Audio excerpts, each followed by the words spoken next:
Make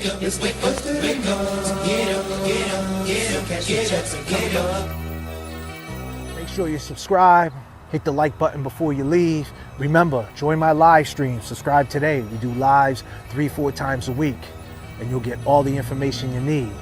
Karenread, free Karenread, at Karenread. Peace and love. Can we all agree that this case been fuckery from the rip, from the jump, from... Certainly, it's not consistent with getting hit by the car. I mean, you can't deny the science and the physics as to what would have happened if he was struck by the vehicle.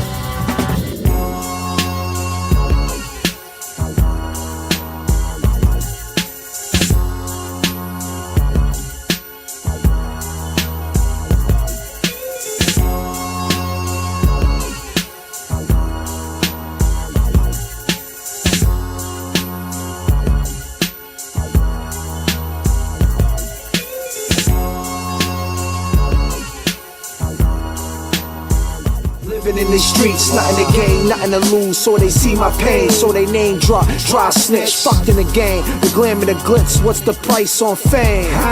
This crazy life of all. Yeah.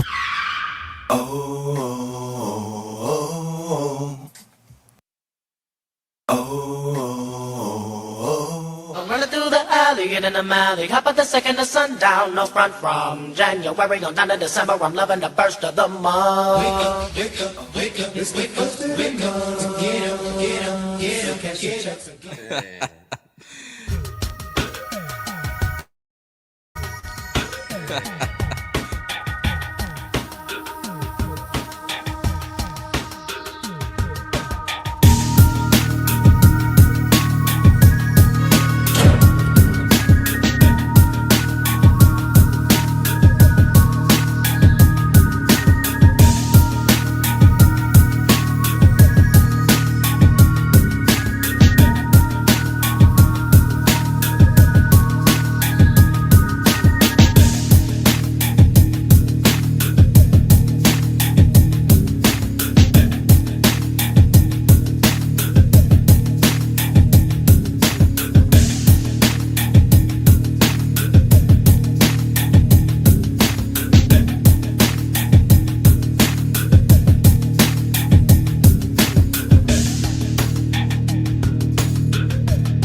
Prosecution, and it's a persecution of Karenread.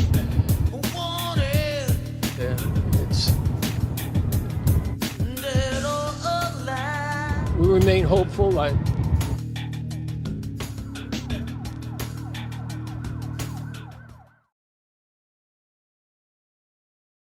Yeah, on and on. Back in the days when I was younger. Yeah. Turn me up in the headphones. Summertime vibes, you know what I mean?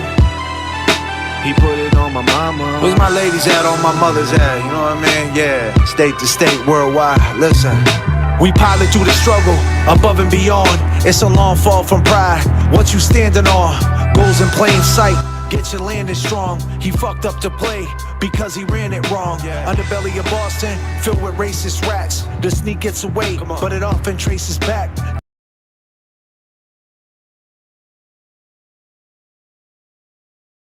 And we are here.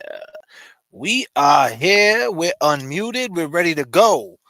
We're now flying about 10,000 feet. Got James Jackson, co-pilot. We were number 2 on the... Can you hear the co-pilot? Check to everybody. All right. Live from the flight deck, JFK. James Jackson. And you know what they say, right? They say that, you know, we grew up poor and Daddy put it on our mama, man. Damn. Seems the greed indeed, it was trolling you. Caught close wrinkle, they smelling like mildew. Old Spice in the air, old law. How we feeling, chat?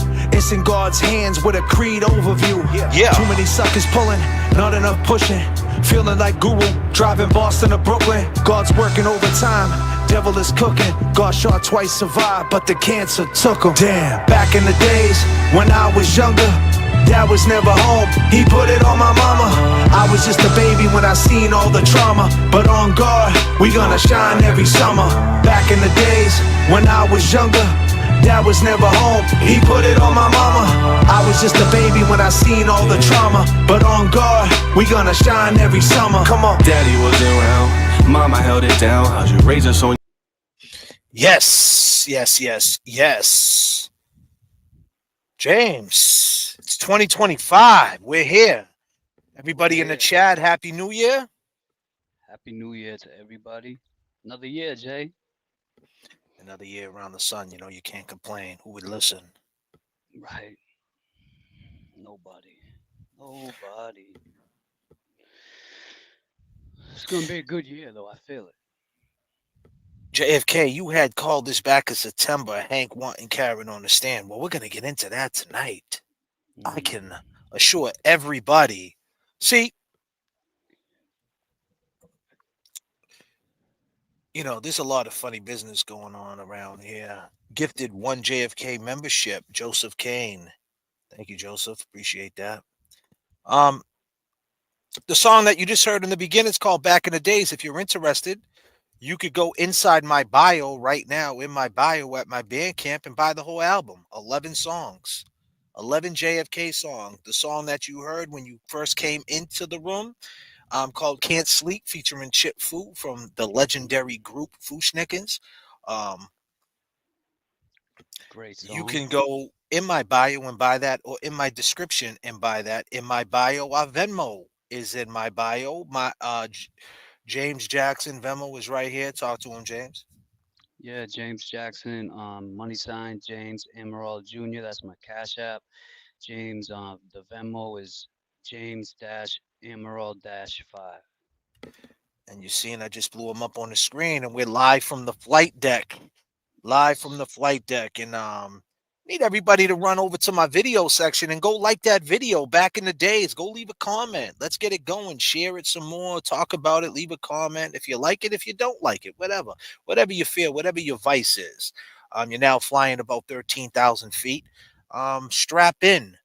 It's going to be a bumpy ride. I can assure you it's going to be a bumpy ride, but we're going to get around and navigate through the struggle and navigate through the turbulence in the chat, because we are flying tonight with no mods, James. Yeah, no mods. No mods. I mean, no we mods started on this off flight. with no mods, and for the most part, we handle the turbulence pretty well. It does get scary at times. That turbulence will scare you, but guess what? You will get through it. Just like that turbulence in the chat, this too shall pass. This shall pass, indeed. This shall pass. Tighten up your seatbelts. Well, you know, when we first heard about Hank Brennan, we talked about Hank Brennan, and, you know, he came from the whole Whitey Bulger thing. This whole main thing is getting people on the stand and getting the truth. Now, the question you got to ask yourself, why does he want Karenread on the stand? Is there anything Karen wants to say? Or does he think, disclaimer? Let me throw up the new disclaimer for the people. Yeah. Let me throw up the new disclaimer. My man Bukaki inside the thing, man, he's the one that made up the X on the front of the disclaimer. He just shouted us out. He said, "You stole it." Well, we didn't actually steal it. We're just using it, buddy. I thought we were all in this together. Wait a second, we stole the disclaimer? Nah, the X, this right here.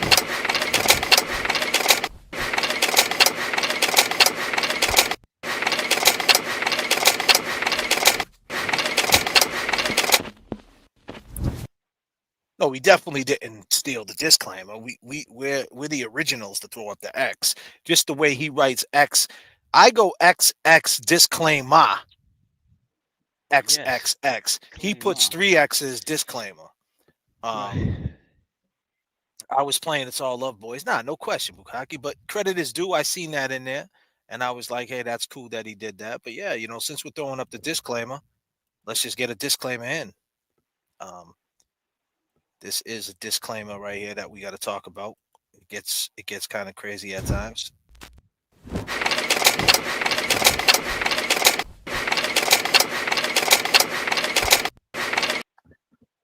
Disclaimer. Right. Yo, disclaimer. Disclaimer. Let So- the man. Oh man. This is going to be a bumpy flight because we're talking. I want everybody to know that we're talking through the eyesight of Hank Brennan, through the eyesight of what we know from Higgins. And we just don't come up here and do a show and just do it. We just don't click the button and rattle off at our mouth. We don't do that, right, James? No. There's a lot of preparation that it goes into it. I mean, JFK puts a lot of time in behind what he's doing. We both do. We speak for hours. We talk for hours. We go back to shit we talked about.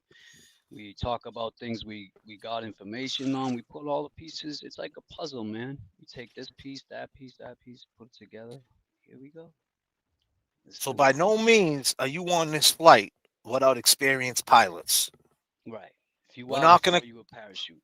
We're not disorientated. We don't think we're up when we're really down. We're not manic. And we think Karenread is 100% not guilty.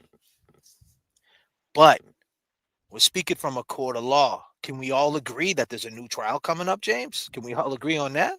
Yeah, that's something we all have to agree on. I mean, these are the facts, right? These are the facts, James. You know, I saw Hank in the beginning when he made his first appearance. He talked a lot about weeding out. He said, Judge Canoni, I'm gonna weed this out so it doesn't have to go as far as the last trial. You see what he's doing? He's trying to get rid of Dr. Russell. Now he's trying to get rid of the expert How's Long to Die. He's trying to get rid of everybody that can make Karen look good and keep the ones that make her look bad, in my opinion. He's trying to force her to get on the stand. That's what it looks like. Because you got to speak to the sound bites. He's so hemmed up on the sound bites and the phone calls, and we're gonna get into it. We're gonna play Hank Brennan, and we're gonna listen to some Hank Brennan, all of us, and I'm gonna play certain areas where we can listen and go back and hear what he says. But he has an idea because basically what it comes down to, we know, and I say this time and time again, we know the waterfall video, Higgins was trying to get John's attention and get him over to 34 Fairview. You coming here. But we have a question. I asked you that question before we hung up, I think the other night, James, when I said, could it be an accessory? That question, if you know what I'm talking about. Yeah. Now, when we drop that question, oh man, oh shit.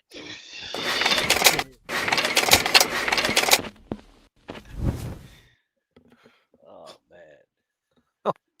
Oh man, James.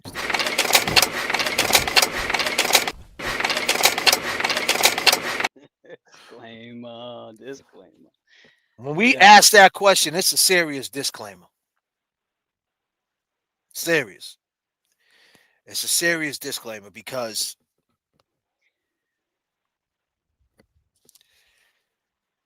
you got to ask yourself this question. Why does Hank Brennan want to push for Karen to get on the stand? Why is he getting her so mad? And Karen, if you're watching, Karen, and chances are you might be. We're the guys who pulled Higgins. We pulled him up. Come on, Higgins, get out. We pulled him up. But see, here's the thing about learning. We all learned something, didn't we, from that, James? Sure did. But I said in a post on my Facebook, the people who are on my Facebook, God bless you all. Learning is cool. Yeah, it's fucking great, isn't it? But now you got to implement what you learned.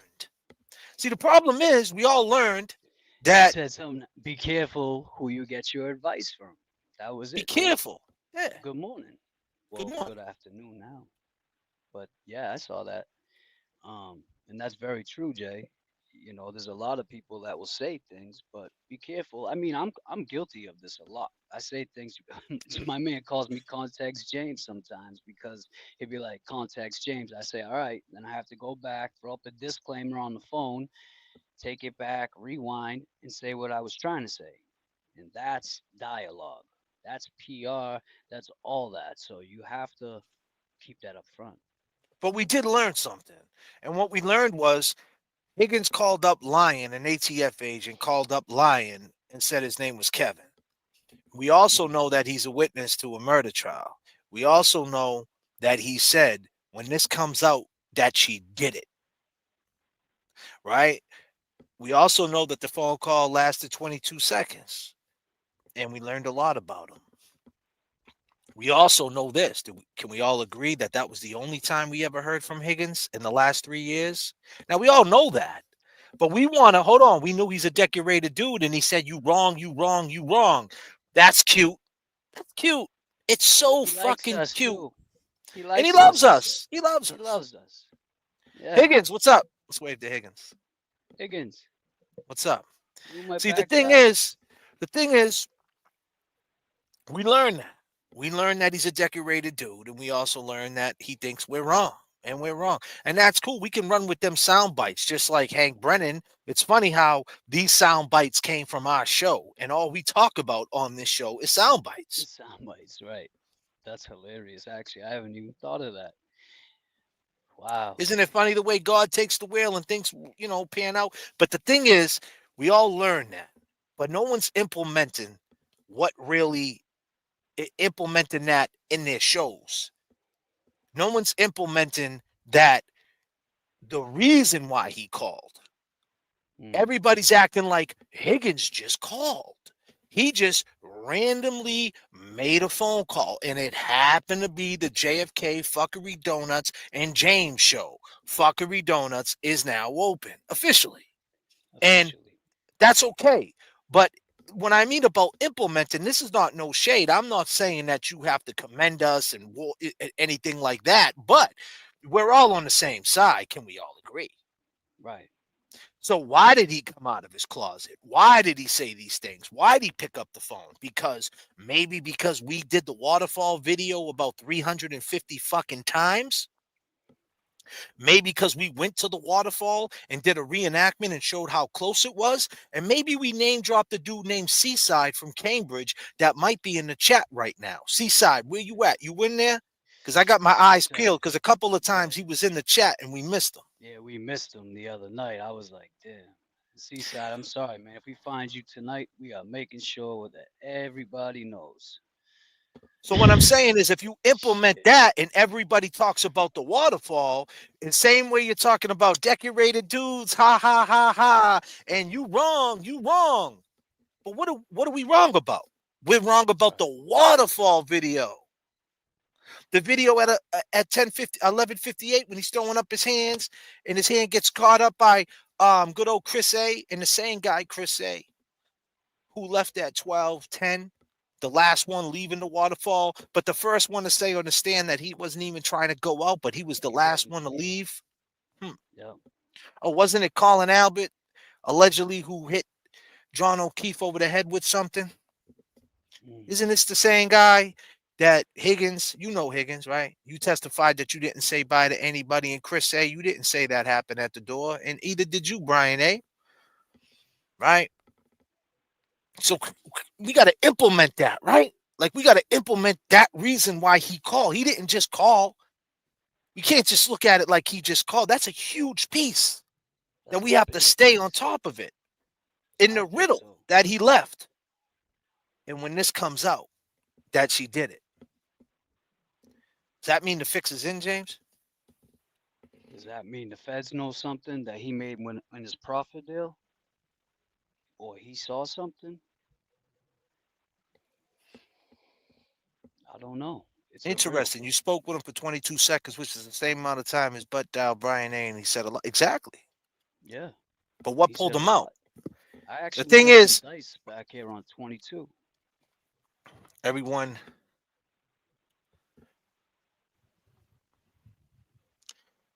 at Berkeley's funeral today, convenient timing for them to be all able to talk freely. Maybe so. Oh, today was his funeral? Seaside was sticking Higgins' head in the toilet in high school. Higgins got liking the smell and turned into a fuckery queer. Okay, All that's right. cool. But see, what we're trying to say is it was the waterfall video, because Higgins is looking at it like this. I testified that I didn't say goodbye to anyone, and he knows he was the one talking to Karen, and he knows Karen called him at 11:54 a.m. saying John died, and he knows next trial all eyes are on Higgins, and they were on him last time, but not like this time. And he made sure to sneak that in there. And when it comes out, she did it. I mean, this is from a guy who he was talking to Karen. He was the last person who texted John O'Keefe. Well, one of the last people to text John O'Keefe. Are you coming here? I mean, this is a pretty brave guy to be like, and when it comes out, she did it. Well, wait a minute. Why'd you text him? Are you coming here? Right. Back to at that back time of to night. back to implementing. We can Mm. learn whatever you want to learn. You can learn how to drive, hit the gas and hit the brake. But when there's a red light, you got to implement to hit the fucking brake, Right. or you're going to get in an accident. So we could take the sound bites and run with the sound bites and do exactly what they're doing to Karen right now. Or we can really think of the reason why he called in. And this is not about me. This is about getting Karen free, because we talked about this before. Let me break that down. This is not about me. This is about getting Karen free. We broke this down before. We would like to see Karen speak on the waterfall video, right, James? Absolutely, we would. And what does that phone call do?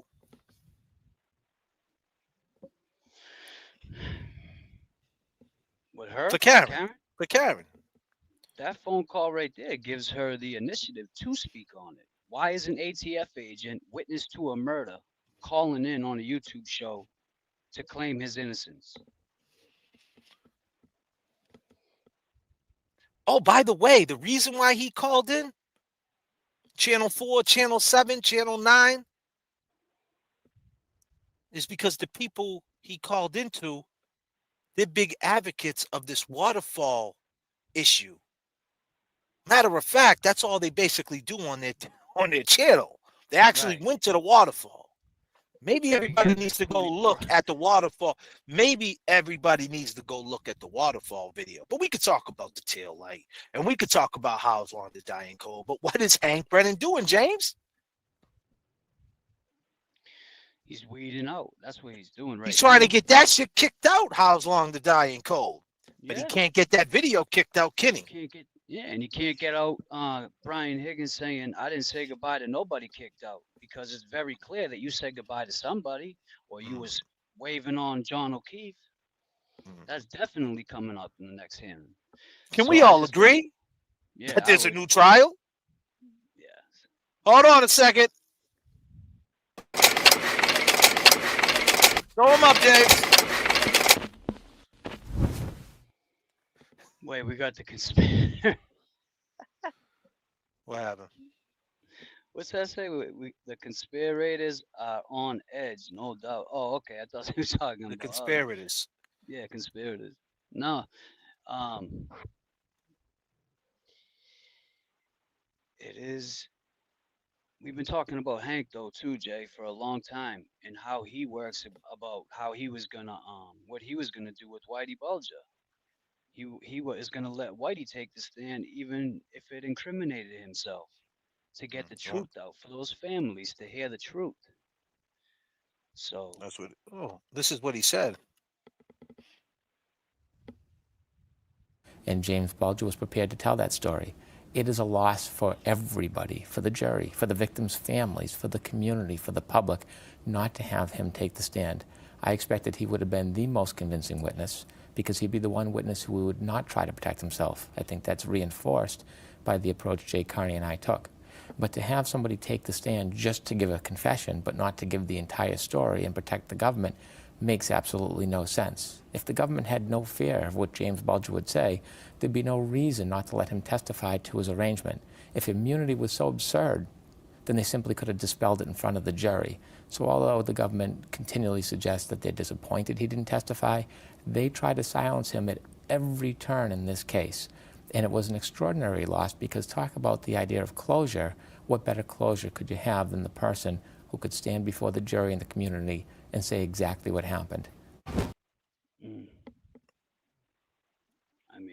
I think that might have went over their heads. Can I run that back? I think you should run that one back one more time. And James Bulger was prepared to tell that story. It is a loss for everybody, for the jury, for the victims' families, for the community, for the public, not to have him take the stand.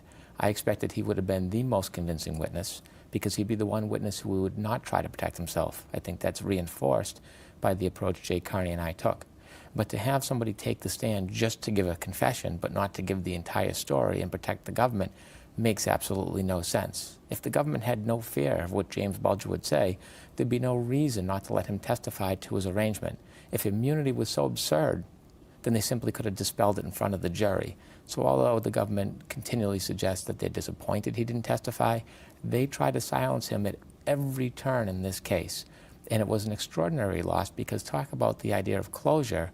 What better closure could you have than the person who could stand before the jury and the community and say exactly what happened?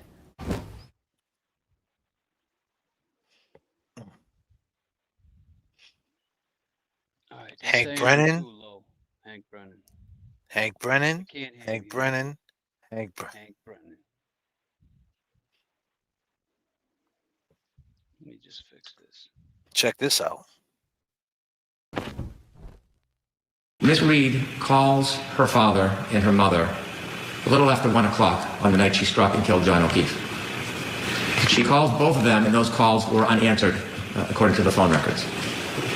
The inference that a 40-something-year-old woman is calling her parents at 1:30 in the morning after this tumultuous event, the inference is strong evidence that Miss Reed knew she had done something terrible. You want to serve the Commonwealth, this is your chance.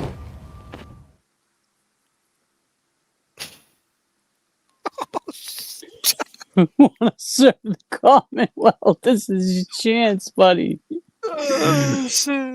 Inference that a 40-something-year-old woman is calling her parents at 1:30 in the morning after this tumultuous event.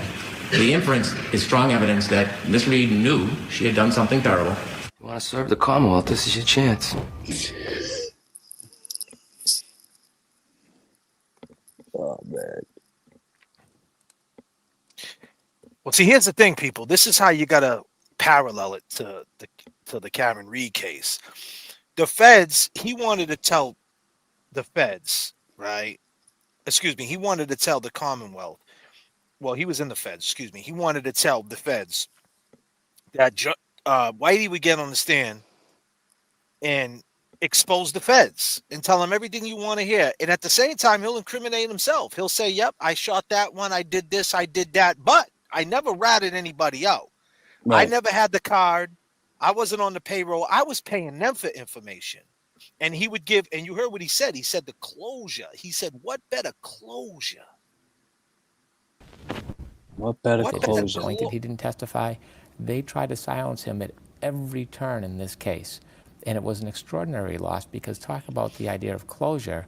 What better closure could you have than the person who could stand before the jury and the community and say exactly what happened? You don't think that he's used this as part of his template? This is his fucking template. This is what he's doing. He's doing it all over again. But the difference is, instead of Whitey, and instead of it's the feds that don't want to be exposed, he's looking at it like Karen don't want to get on the stand, right, and say anything because she doesn't want to be exposed. So Karen is the feds. Right. You heard what And he said. She said in the morning. Listen, look, hold on. Let's just go. Let's keep it going. Miss Reed calls her father and her mother a little after 1 o'clock on the night she struck and killed John O'Keefe. She calls both of them, and those calls were unanswered, according to the phone records.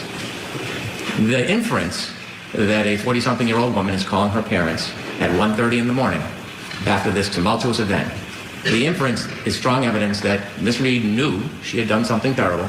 You want to serve the Commonwealth, this is your chance. man, she could have been calling them for anything at that point. You know, John ain't Hold on, and but you're I are not fighting sticking. again. Yeah. Okay, You know, James. That's I cool. get all that. I get that. We get all that. We get all that. But guess what? Get on the stand and speak to that. Right. Say what I get where he's going with it and what we're That's talking where he's about. going. That's Yeah. what he's doing. He's pushing it to the point where you're gonna have to get on the stand, because here's the thing: they're gonna come in with the waterfall video. You listen. The people out there, I know we love Karenread. We know she's not guilty, but we got to go back to what Higgins said. And when it comes out that she's guilty, is there something that Hank Brennan heard and he wants to get her on the stand and ask her? Because technically he can never ask her or bring up hearsay. Can't bring up hearsay. But one of the biggest things on hearsay, what he's bringing up, and I'm going to take you back. Let's get a little bit more into Hank Brennan.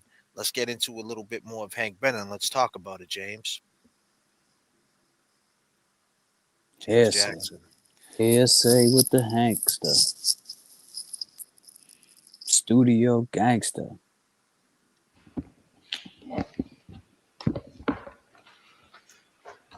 Look at this guy.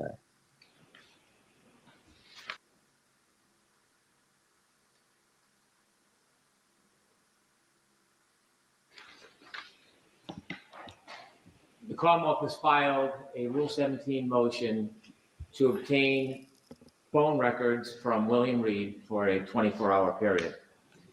Secondly, the Commonwealth in that motion is looking for records regarding call logs for a 30-day period for William Reed.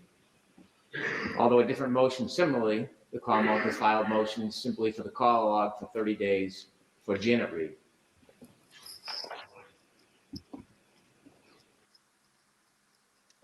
Dear Dr. K,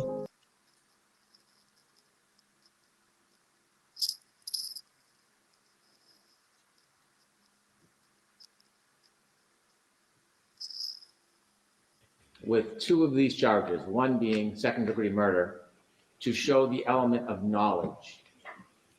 It is the government's burden to show that Miss Reed knew she struck John O'Keefe. Second-degree murder, as the court is aware, is a person committing an intentional act with a strong, plain likelihood of death. In a second-degree murder charge, there are a number of different theories that a Commonwealth can progress. It could be an intention to hit somebody, or it could be that somebody intentionally drove, struck somebody, left them behind, and didn't render aid knowing that there's a strong potential likelihood of death. When Miss Reed knew that she struck John O'Keefe is a critical issue in this case. Simply because the government has significant evidence outside of phone records to support and to convince that Miss Reed knew she hit John O'Keefe when she did, the government's entitled to the full value of their proof. The records for 30 days begin with that aspect of William Reed's records. Miss Reed calls her father and her mother a little after 1 o'clock on the night she struck and killed John O'Keefe. She called both of them, and those calls were unanswered, according to the phone records.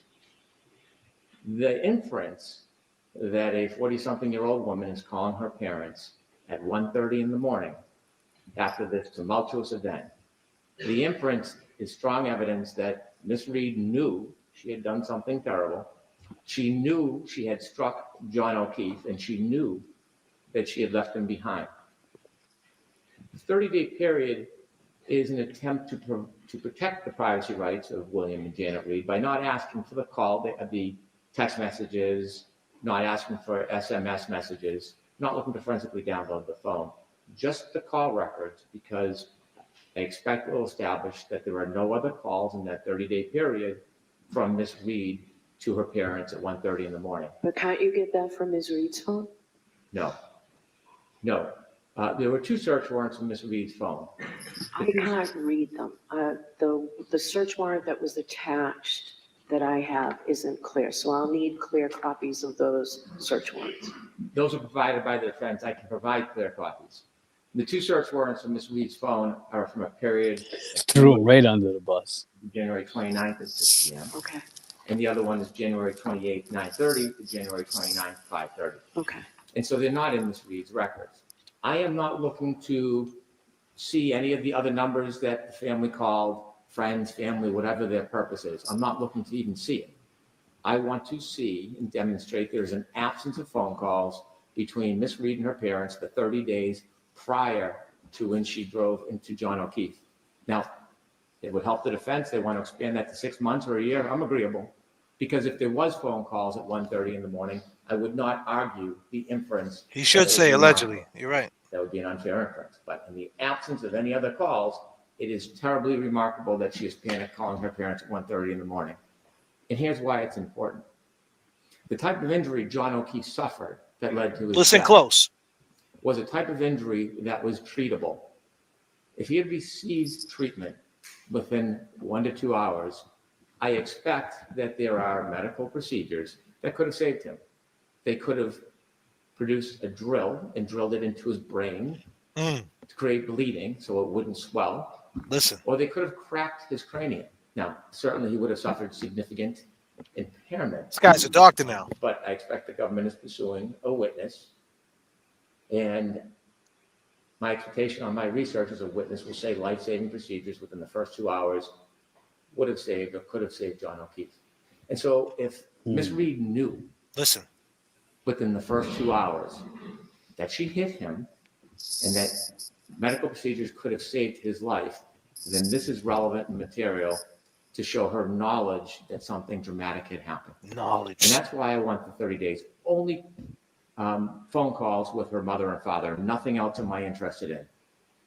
The second part is the 24-hour period with William Reed.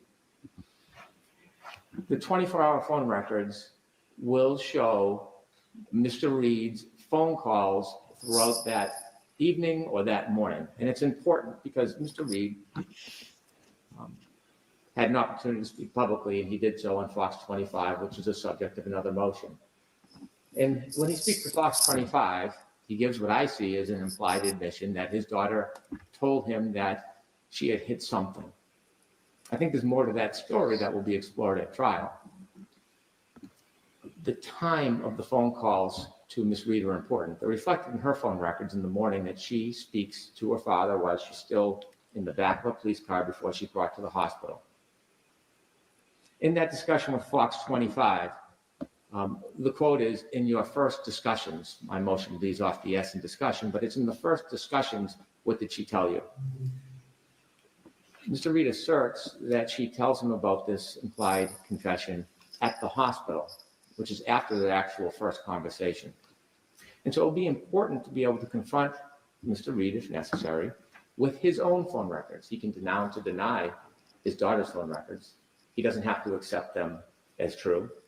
Also, in that first 24-hour period, it is important for the government to establish that Mr. Reed and only Mr. Reed controlled the phone. In the absence of a stipulation, this is proof that may be necessary at trial if Mr. Reed takes the position that other people had access to his phone. That first conversation where she admits that she struck something, i.e. Mr. O'Keefe, is critical to the government's case. And so we cannot rely just on Ms. Reed's phone for a couple of reasons. Number one, phone records often show different communication. So a lot there, man. There's a there's lot. a lot there. But what we need to understand is this, right? He said that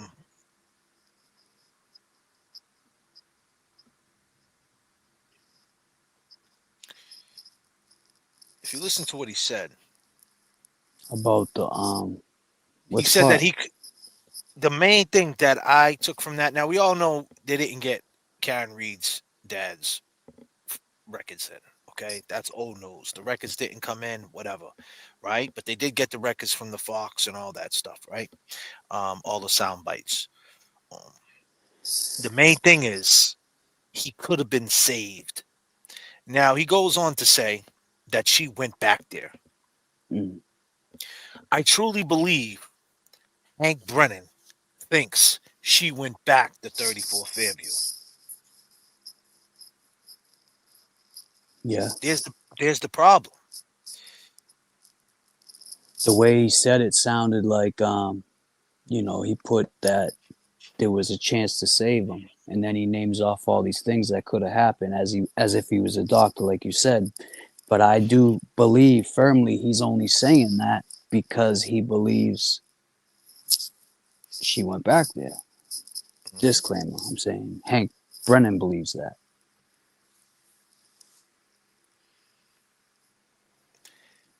Now, Hank Brennan believes she went back there. At what time? Was it 5:30 in the morning? She allegedly went back there when she said, "John, where the hell are you?" And they turned around and said that she said, "John, is that you?" She right. said, "John, where the hell are you?" And they said it said, "John, is that you?" They try to flip it, but she Yeah, said, try to "John, flip it. Where are right?" you? And they try, But he yeah, believes because that in between time from Meadow Zab to Jen McCabe's house, there was that in between space, and then you had Lally showing that she was in that area. And now right. he's so adamant about getting The other the stuff, other the ball, data from the yeah, the truck. other data from the Lexus, yep.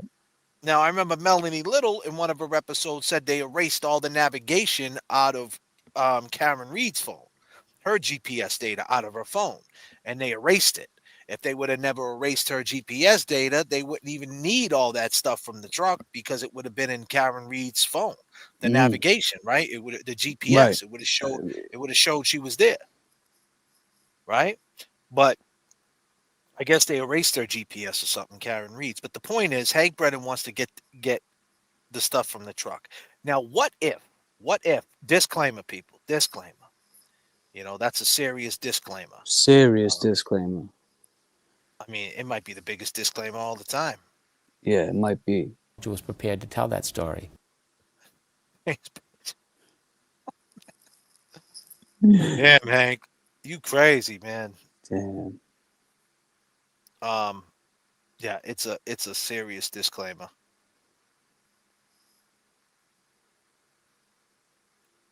It really is. That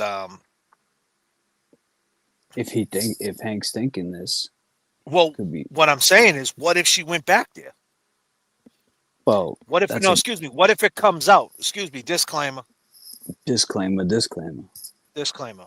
What if it comes out in the GPS data That she was in the vicinity.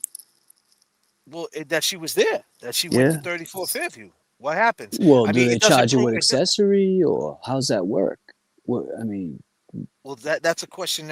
That's a question. But we could talk about that.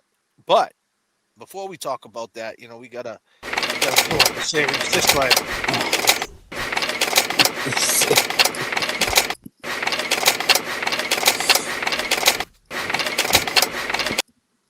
Everybody knows we think Karen Reed is not guilty.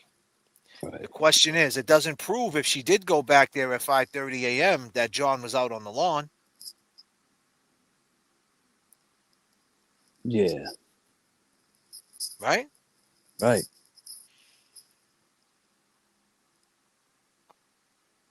But what if it comes back? Now, these are all the things.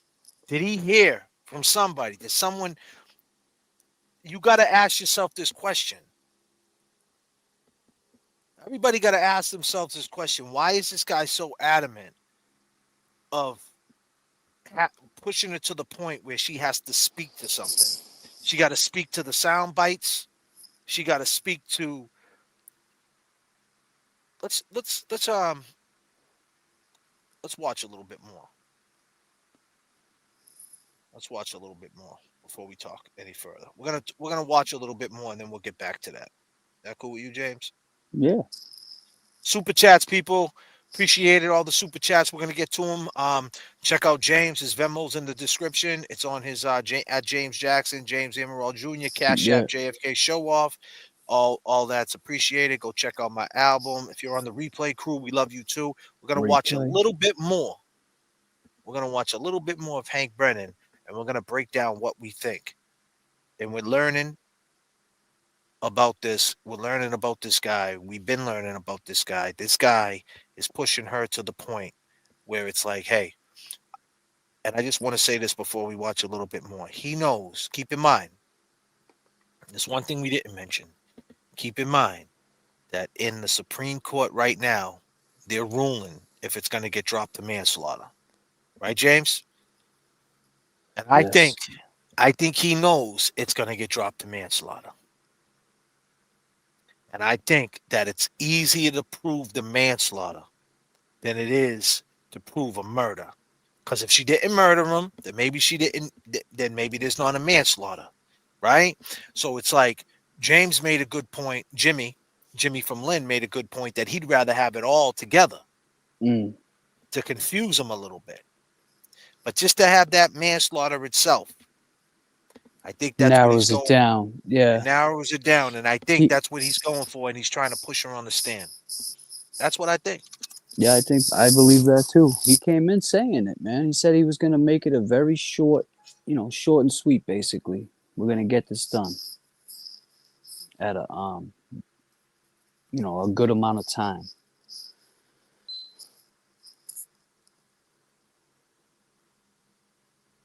You would have to answer the question, this is what Karenread told me. So to suggest that pre-trial, somehow they can have this protection that doesn't exist in reality in the law to protect statements that the defendant or their attorneys made that they don't want the Commonwealth to learn about is just wishful thinking. That's all it is. And, I'm not oblivious to the fact that there are a number of statements that are made that are redacted to Ms. Voss where the defense attorneys are present in the room. There is no attorney-client privilege at that point. There's none. Arguably, all three of the attorneys are witnesses as well. Now, Commonwealth is not heavy-handed. The Commonwealth does not want to disrupt the defense team. The Commonwealth does not want to delay this trial. The Commonwealth does not want to put an attorney in an uncomfortable position. But they're all witnesses to a substantive statement, many of them admissions of guilt, contradictions, all of them, in the most respectful way to pursue those, the strongest way, the fairest way to pursue those with moderation is to get them from Emily Voss in the interview that exists. Now, in the pleadings, I received the response this morning. I didn't get to read the entire thing. I have no objection to it. But I did listen to the hearing. And it strikes me that the argument of the newspaper company was primarily based on two propositions. Number one, Commonwealth versus Doe, promulgation, those cases, when you read them, deal with confidential informants. Not confidential information or what someone wants to be confidential. It's not even confidential. She said it. There's a difference, and Your Honor pointed out in that hearing. Could you give me a case that talks about confidential information as it does confidential informants? And respectfully, there was no case to be produced because there is none. The cases are dissimilar because they deal with trying to get to a confidential source that may expose a source that never even may not be used at trial anyway because it's based on hearsay or there's no factual basis for it. This is not a confidential informant. The defense chose a strategy, a very strategic strategy, to sell their story and disseminate to the public, potential jury pool, in a way they thought best fit their needs. And they've done this continually. And although an attorney cannot produce evidence to the public or encourage it, it violates the rules of professional responsibility. They cannot have a statement that is meant to reach the potential jury. A defendant can. The Commonwealth does not resent that Ms. Reed has made statements to all of these different outlets. She's entitled to. She's presumed innocent. She can make all the statements she wants. But when she does, there is a consequence for that. And they now bear the consequence of these statements that have been made. And so, since it is not a confidential informant, it's a very public, identified person, it's Ms. Reed herself, the argument of Doe and promulgation has no merit. I know Your Honor was troubled by the affidavit of Ms. Voss and that she was afraid for her safety. And from a personal level, I empathize. In this case, firsthand, I have never seen anything like this, where witnesses have to fear walking out of their car. It's repugnant. It undermines the fabric of the judicial system. But Ms. Voss isn't alone, and I have empathy for her. Almost every witness, civilian witness for the Commonwealth, has sustained similar or far more egregious abuses. It is awful to think the level of harassment and intimidation that someone must suffer because they're simply a witness in the case. And my empathy is to Ms. Voss, but to every other witness in this case, she is in no different position. It does not impede the progress of the Commonwealth. It does not impede the fact-finding mission. It's unfair. It shouldn't happen. Something should happen as a result, but it has no bearing on the analysis in this case. It just doesn't. And so there is a ton of conversation that has been redacted arbitrarily by parties that want to use what's in their best interest, but cover up what doesn't help them. The Commonwealth is entitled to it, and we're seeking it, and we want it. We want all the redactions in the first and second interview. Over 75% of the second interview is redacted. We want the notes from the third interview. Ms. Voss is a witness. She wasn't at the scene. She didn't see Ms. Reed drive into John O'Keefe and leave him in the snow, but she's a witness to substantive statements, her statements, admissions, confessions. And those notes evidence the statements of Ms. Reed. They're clearly discoverable. And the email or text message and phone call, again, statements of the defendant. Ms. Voss, reporter or not, is a witness in this case to some of the most crucial damning evidence in this case. We're entitled to it. We take no exception for it. Thank you. All right, thank you. Mr. Birch.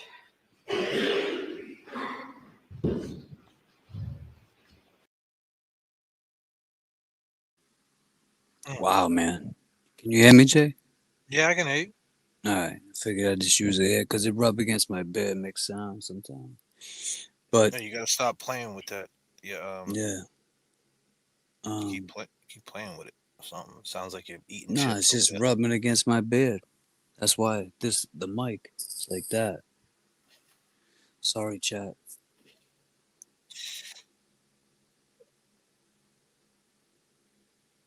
Yeah, he's going for her neck for sure. Yeah.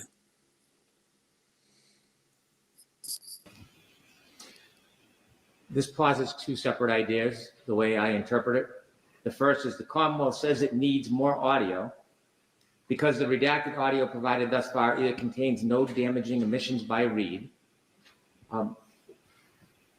The audio provided this far contains many damaging admissions to Reed. In her first interview with Gretchen Voss, she talks about when she dropped John off and where she dropped him off. It's noticeable in many, many interviews, the story changes. But at one point, she has them going to the side door of the house. In fact, in 3 of the interviews, he's going to the side door of the house. In a further interview, she says he went to the front door of the house. It's not subtle. There's a reason.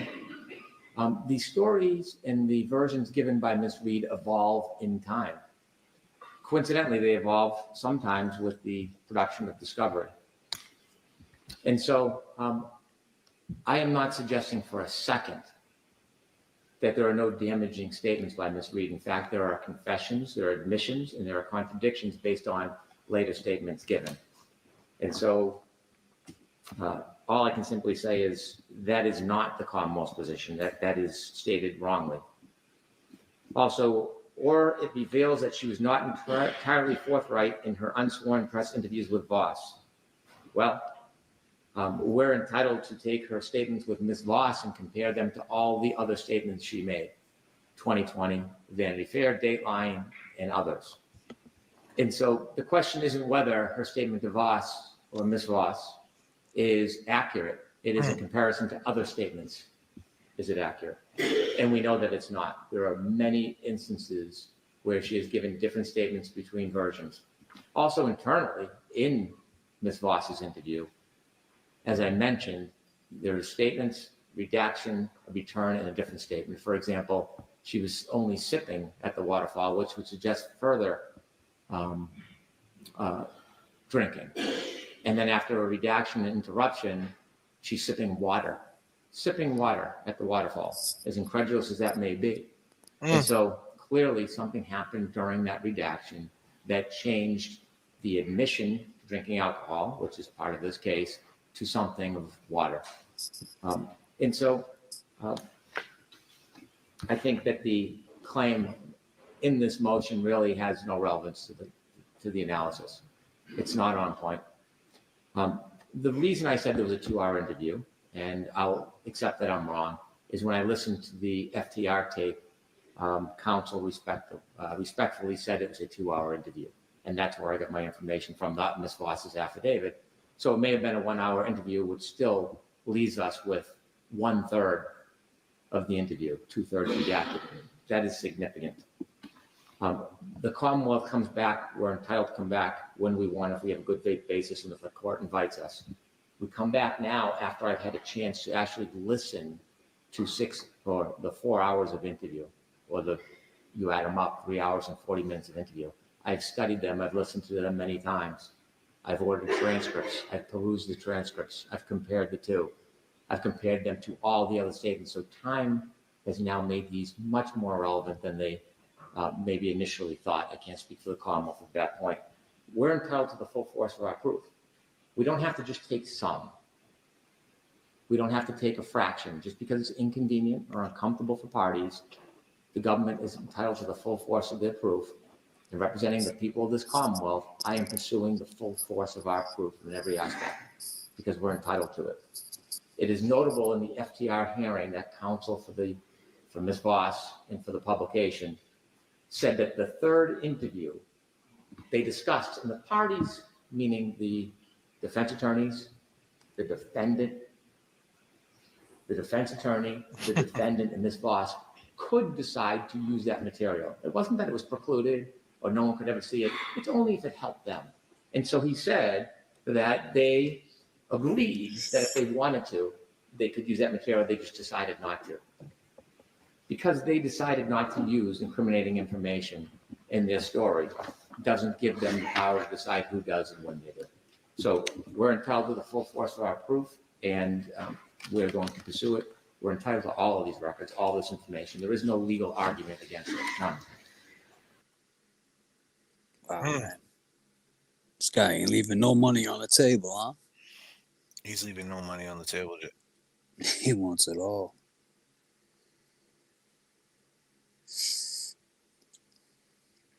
It's almost like he learned his lesson from working with Whitey. Mm-hmm. Check this out.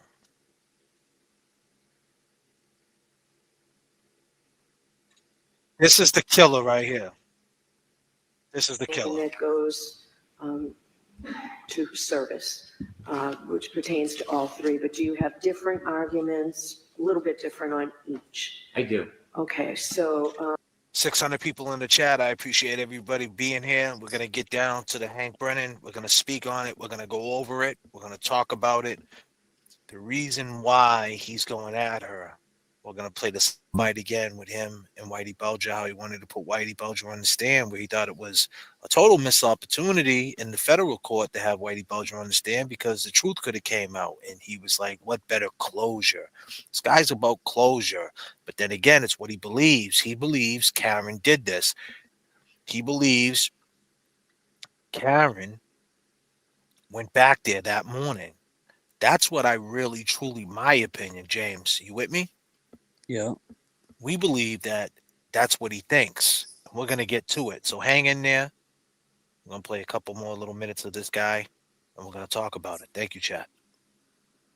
Mr. Albano, do you want to be heard after each argument, or do you want to just be heard at the end of the three. There are three motions. FXT TV, Boston 25, WCVB TV, Hearst Television Incorporated and ABC, and NBC 10 Boston. Okay, thank you. And again, on these, Ms. Little, you don't expect to argue? No, you're right. Okay. If you do change your mind, just stand up and let me know. No, that's fine. Okay. All right, I will hear you. Why don't we start with the FXT TV, Boston 25, it's paper number 400.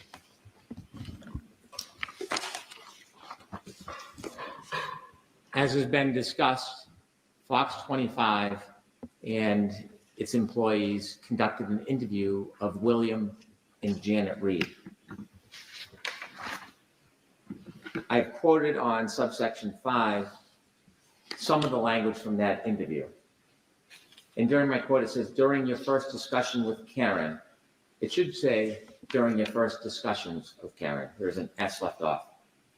Nevertheless, during your first discussions with Karen, did you believe she may have hit John? Did she believe? Yes.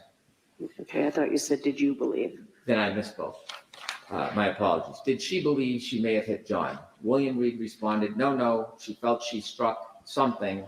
She said, Dad, I think I struck something. I said, what do you mean, right? This was in the hospital, right? She says, I remember, all right, backing up and hitting something. I've had the benefit of at least looking at the phone records that are available for Karenread and seeing there was a phone conversation that morning to William Reed's phone. That phone conversation is before Karenread is admitted to the hospital. And so it is by inference in the back of a police car at the scene. Now there's some ambiguity during your first discussions. The operative word as I see it is first. It is a particularly remarkable statement to make that in the throes of realizing the great tragedy that's unfolding with John O'Keefe lying in the snow dying, that the comment of thinking that they hit, supposedly now, another car in a driveway hours earlier would be the topic of conversation at that point.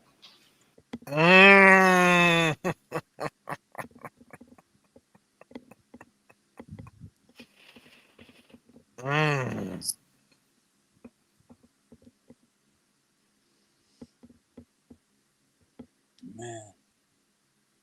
Someone in the chat saying I have some intel, but I don't want to get blocked or yeah, whatever. Seen that? There is Yeah, not a man. fair It's the subject matter. It is not a fair conclusion that a person would be so fixated on a mere nudging of another car that caused a near nudging. Fixated. A near nudging. A near nudging. caused no damage hours earlier when we're dealing with the potential loss of life. And so I think it is reasonable to infer that that was actually not the complete statement.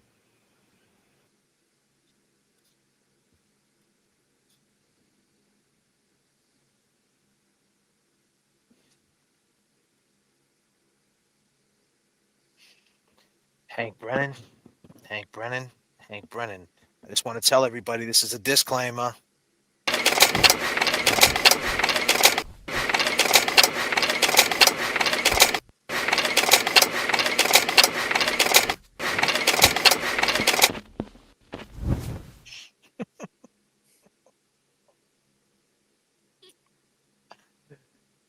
Yeah.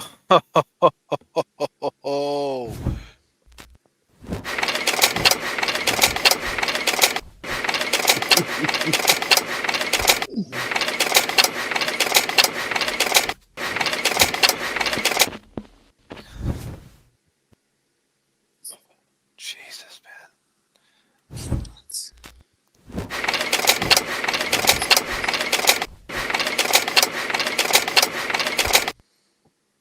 I got to throw up the disclaimer, people. I got to throw it up. I got to take us back up to 39,000. It's getting a little bumpy. Oh, whoa, we got turbulence in the chat. We got a dude talking about he got some intel. Turbulence. Hold on, everybody. Put your seatbelt on. But, you know, to break up the mood a little bit, and we're going to get into it, we don't believe Karenread is guilty by no means. And James, can you do the honors for your boy? What? Can you do the honors for your boy, buddy, like we usually Absolutely. do at this time? We can do the honors, my man. Do it. We have 657 people in the chat. All 657. If you had one word to describe Karenread, what would that word be? It's your chat, people. We just need one.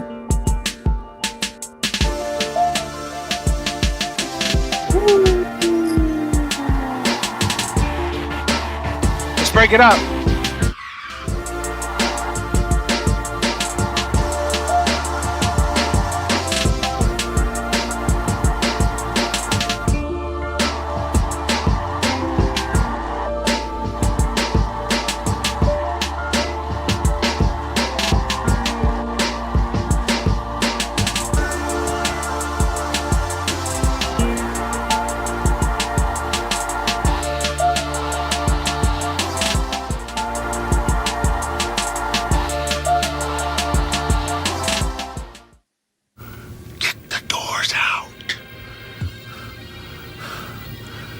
Kick the cockpit door down. I am not the chosen one that you speak of. I am not.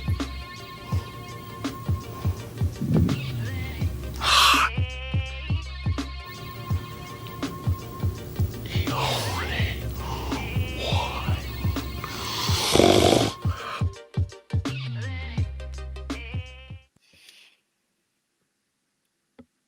Fuckery Donuts is officially open. I go by the Sorry. name of I go by the name of JFK. I go by the name of James Jackson. We're 1 hour in. We just went over all the Hank Brennan stuff, and you know, Hank Brennan, to tell you what type of guy he is when he was on the defense side and he was with Whitey Bulger, this is the type of guy he For was. everybody, for the jury, for the victims' families, for the community, for the public, not to have him take the stand. I expected he would have been the most convincing witness because he'd be the one witness who would not try to protect himself. I think that's reinforced by the approach Jay Carney and I took. But to have somebody take the stand just to give a confession but not to give the entire story and protect the government makes absolutely no sense. If the government had no fear of what James Bulger would say, there'd be no reason not to let him testify to his arrangement. If immunity was so absurd, then they simply could have dispelled it in front of the jury. So although the government continually suggests that they're disappointed he didn't testify, they try to silence him at every turn in this case.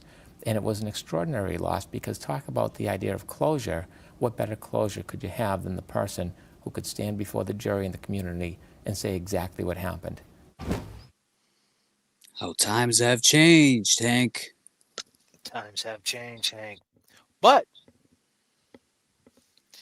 if you look at what he's trying to do, right? He is pushing her to get on the stand. Mm-hmm. He's saying, you talk to your dad, you were talking about a tail light, that you hit something. Who would talk about just a little nudge in the back of a car? Who would talk about that when it's a loss of life? You know, your man's dead, John's gone, and you're talking about a tail light? Who cares about a tail light? Well, the only person that can answer that question in the middle of all that shit storm happening, right? Is Karen. Is Karen. Now, if she was getting told that she did it, and she was getting told that, hey, maybe he got hit by a plow, and then she's looking at text messages that say, well, and then she's putting together he jumped out the truck, or she was somewhat in a blackout and pieces was coming, bits and pieces was coming back, and she was drunk. If she was mixing, oh, hold on a minute, hold on. James, please throw it up for me, buddy. Please, for me, buddy. Disclaimer. Throw it up for me, James. I got to throw up the disclaimer, but we don't know if she was on any type of medication. We know that she had a brain tumor. We know that she ain't got a colon, and we know that she has MS. I don't know what type of medication you get put on. I don't know if she was on. She was, if you look at all the text messages the day before on the 28th, going into the 29th, John and her were going back and forth, and you talked about them text messages, right, James? Yeah. And people will say, "Oh, who cares about what kind of medication she's on?" The only reason we speak on that, and I think it would be better if a nurse or a doctor could speak on it. Most medications will say on the bottle, "Do not mix with alcohol." That's the only reason why we say that. We're not saying Karen looks like she's somebody who's on medications. Well, and we're not saying she's a drug addict. We're not saying that's what we're saying. So, people will try to flip it and say, "Oh, you're trying to make her seem like she's a drug addict." No, that's we're why trying I won't to say, put that out there. That disclaimer. Maybe when she talked to her dad, she was trying to put bits and pieces together, and the tail light came up in conversation. Now, but the only person that can speak to that on the stand and would have to incriminate themselves back to this guy who's talking about, hey, it was it was a loss. And it was an extraordinary loss, because talk about the idea of closure. What better closure could you have than the person who could stand before the jury and the community and say exactly what happened?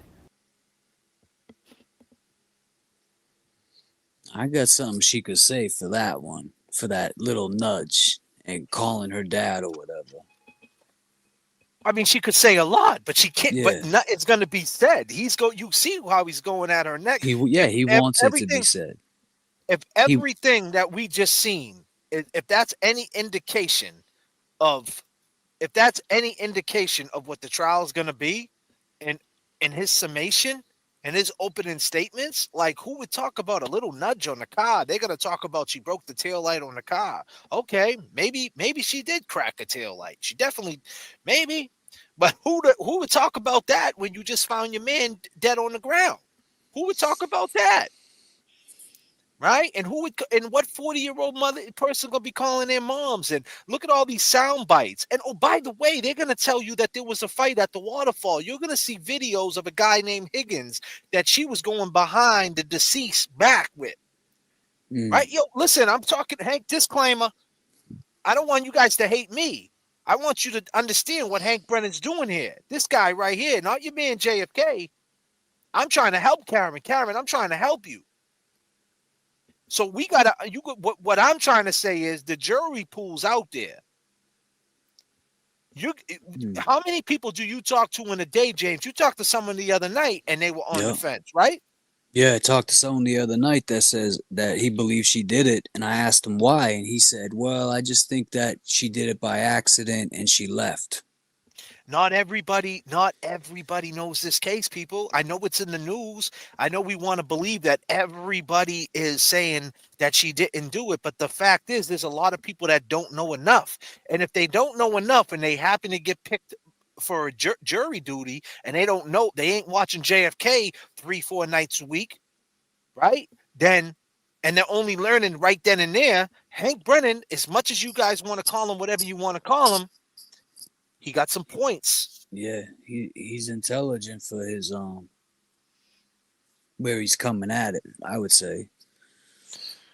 They're gonna tell you, he's gonna say in opening statements that there was an issue at the waterfall. There was text messages. And they're gonna say that one of the witnesses, Higgins, was trying to get John over there. And they're gonna say that they went over there and a fight happened. But but everybody testified that there was no problem. No smoke. Everybody testified. She even said there was no problem in one of the interviews. She says, nope, it was cool. Good vibes. That's what she said. Yeah, good vibes. So what we're saying is, how do we get the story out there before trial? How do we get around that? How do we get around? You know how we get around that? We start implementing what the fuck we're doing here. We just don't learn. Karen, you listening? Mic check to the gods. It's not about what you learned at the waterfall, why he called. Let's implement it. Everybody out there, implement it. If someone tells you they're on the fence with the Karenread trial, you say, oh, really? Go look at the bar footage.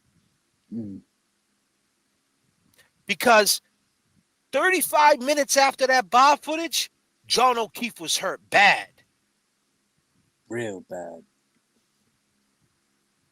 We got to start implementing what we're doing here. We got to start implementing this shit. Learning is nothing if you don't implement it. You know how to make a sandwich? That's good. You know how to make a fucking sandwich? You like peanut butter sandwiches? You like bologna sandwiches? Well, now you're hungry. What are you going to do? Are you going to make a sandwich? Or are you going to go to takeout?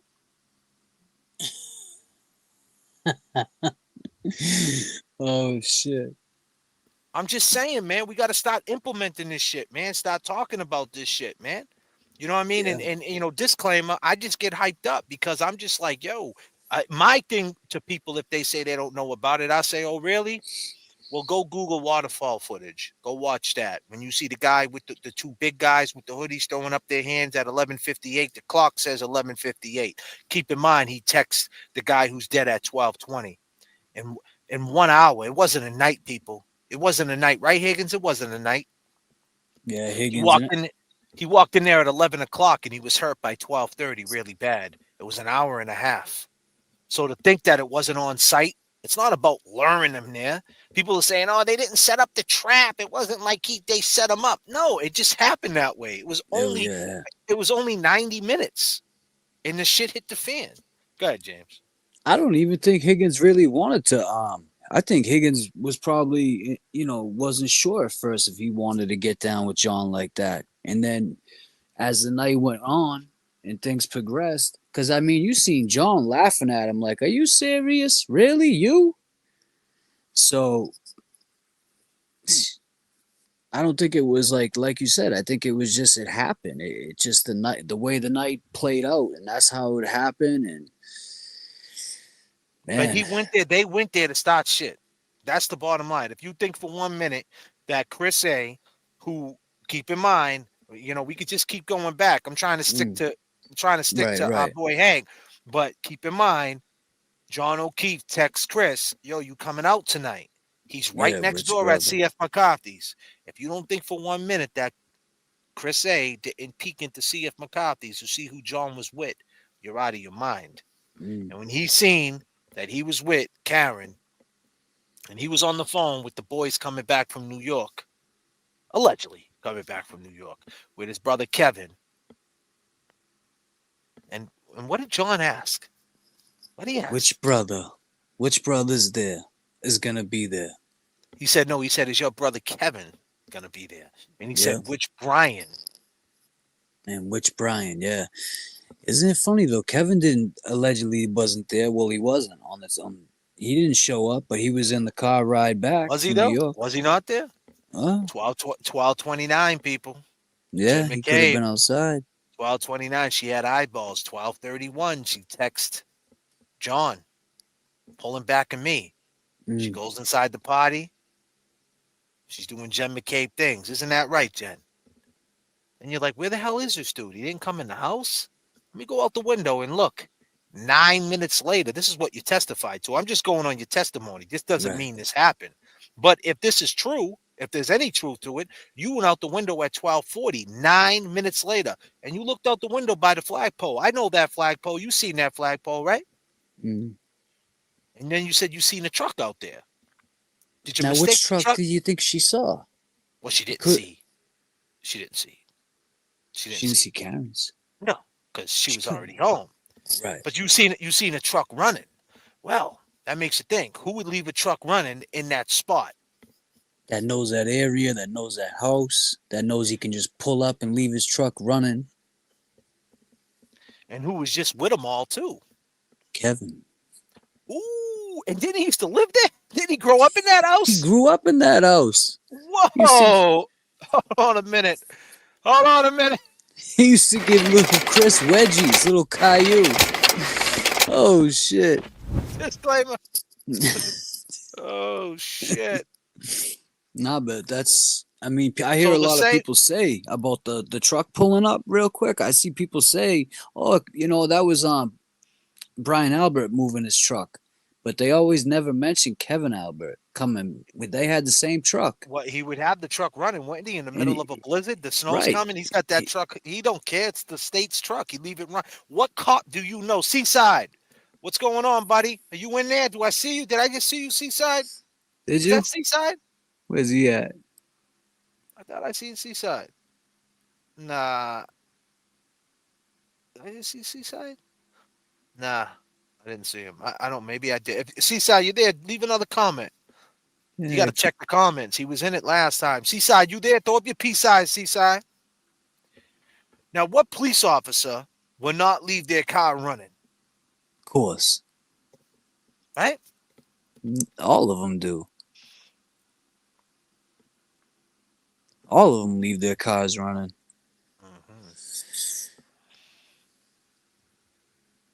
So the question is, let's get back to this guy. So we listened to all the testimony, replay crew, everybody. We just heard the testimony. I mean, not the testimony. We heard Hank Brennan speak his piece, right? He's saying that when shit's hitting the fan like that, nobody would be talking about a little bump on a taillight. A near nudge when life is being lost. That's how he worded it, right? He also said that it's weird that she would be calling her dad. Everything to make her upset. But now we got to go back to the phone call. We got a phone call by a guy named, what's his name again? Oh, Kevin from South Boston? Yeah, I think we got a phone call from him, right? We sure did. We got a phone call from this guy right here.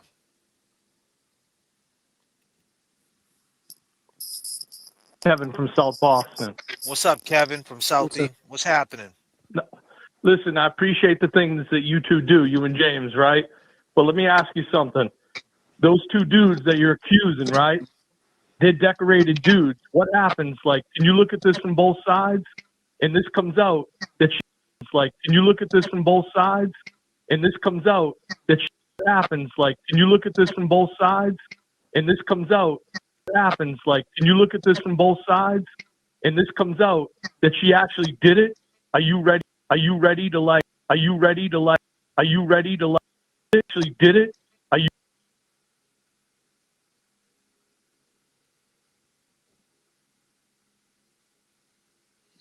When this comes out, yeah, riddles. That she actually did it.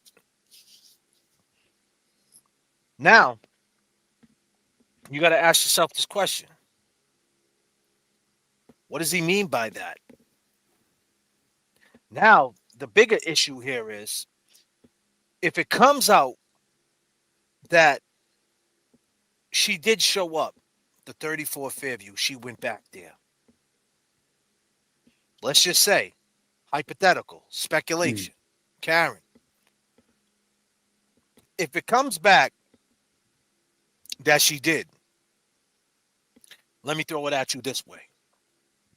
If everybody got arrested, chat too, everybody in the chat, if everybody got arrested in that house on January 29th for the murder of John O'Keefe, manslaughter, I would assume it would be manslaughter, January 29, 2022, Higgins got arrested, Brian A. Collin.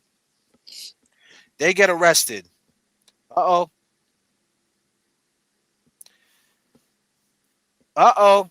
Uh-oh. Uh-oh, we got Seaside in the chat.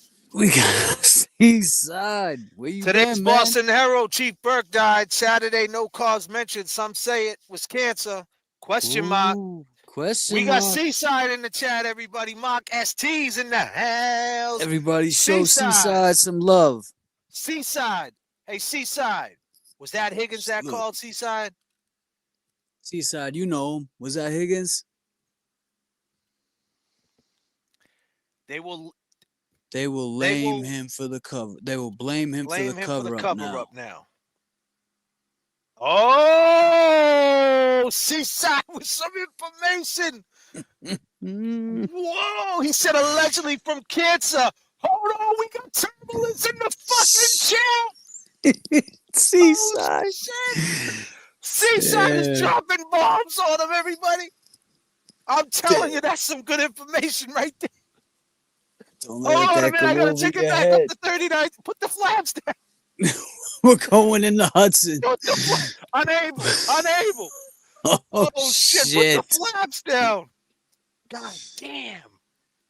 Did anybody think about Seaside. that? Seaside with the bombs. Disclaimer. Happy New Year, Seaside. Happy New Year. Woo! I'm hyped up now. Yeah, He get said my monster energy. allegedly. Allegedly. Victory is also possible for the person who refuses to stop fighting. Karen has 31 countries watching who agree with her. Suit up, Massachusetts, because we're ready to dance. Never quit. Absolutely. Seaside. Seaside said allegedly died of cancer. Now they could put the cover up on him. Higgins. Higgins, you just seen Higgins, Seaside. You just seen it pop up, Higgins. Give it a call, Kevin from South Boston. Kevin from South Boston, you might as well. You may as well now, Kev. Shit just got real. They're saying that your boy Burke, allegedly. It was Burke's fault. Allegedly died of cancer. Allegedly died of cancer. So blame it all on Burke. Right? You want to serve the Commonwealth? This is your chance. We need you, pal. You've already pretended to be a... Hey, man, what's up, guys? Kevin from South Boston. Kevin from South Boston. You want to serve the Commonwealth? This is your chance. You want to serve the Commonwealth? This... We need you, pal. You've already pretended to be a... From South Boston. You want to serve the Commonwealth? This is your chance. We need you, pal. We need you, Higgins. You want to serve the Commonwealth? You already pretended you were from South Boston. You heard our boy Maki. You heard him. Yeah, you heard your boy. You want to serve the Commonwealth? This is your chance. We need you, pal. You've already pretended to be a... Hey, man, what's up, guys? Kevin from South Boston. Kevin from South Boston. You want to serve the Commonwealth? This is your chance. You want to serve the Commonwealth? This... We need you, pal. You've already pretended to be a... From South Boston. You want to serve the Commonwealth? This is your chance. We need you, pal.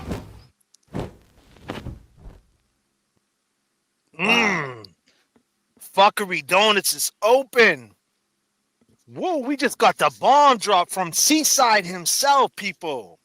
Let me tell you something. Seaside is the type of guy that you believe. Seaside.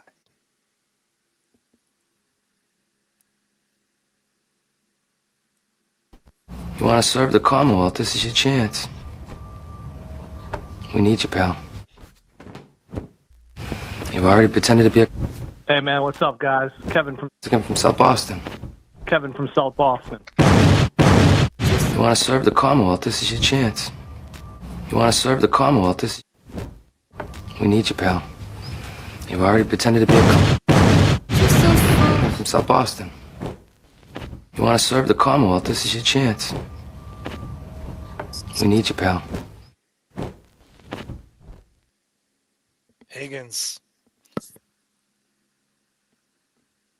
Higgins, go to Hank. You want to serve the Commonwealth? This is your chance, buddy. Take the deal. Talk to Hank. Take the deal, man. Take the deal, Higgins. You respect us, right? You appreciate what JFK and I do. Take the deal. We had some serious turbulence earlier, people. I suggest everybody go back and replay the Seaside comments. Don't let those go over your head either. Don't let them go over your head. Karen, if you're watching. Nick Rocco's in the house. Nick Rocco, if you're watching. Seaside is real deal. Your man JFK wouldn't hype anybody up if he wasn't real. Seaside's our guy. And believe me when I tell you, Seaside.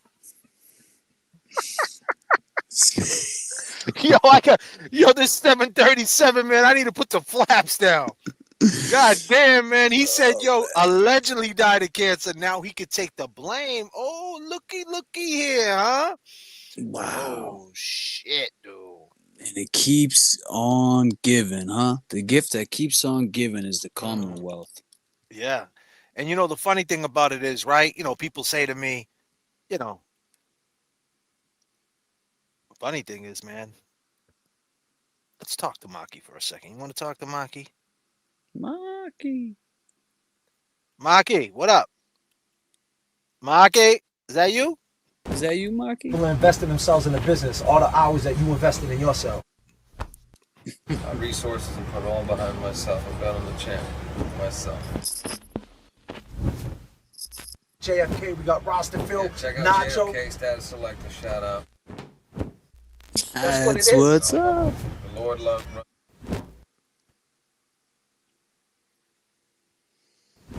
People investing themselves in the business, all the hours that you invested in yourself. My resources and put all behind myself. I bet on the champ myself. JFK, we got roster Phil, Check out Nacho. JFK status selector. Shout out. That's what it is. No, humble. The Lord love.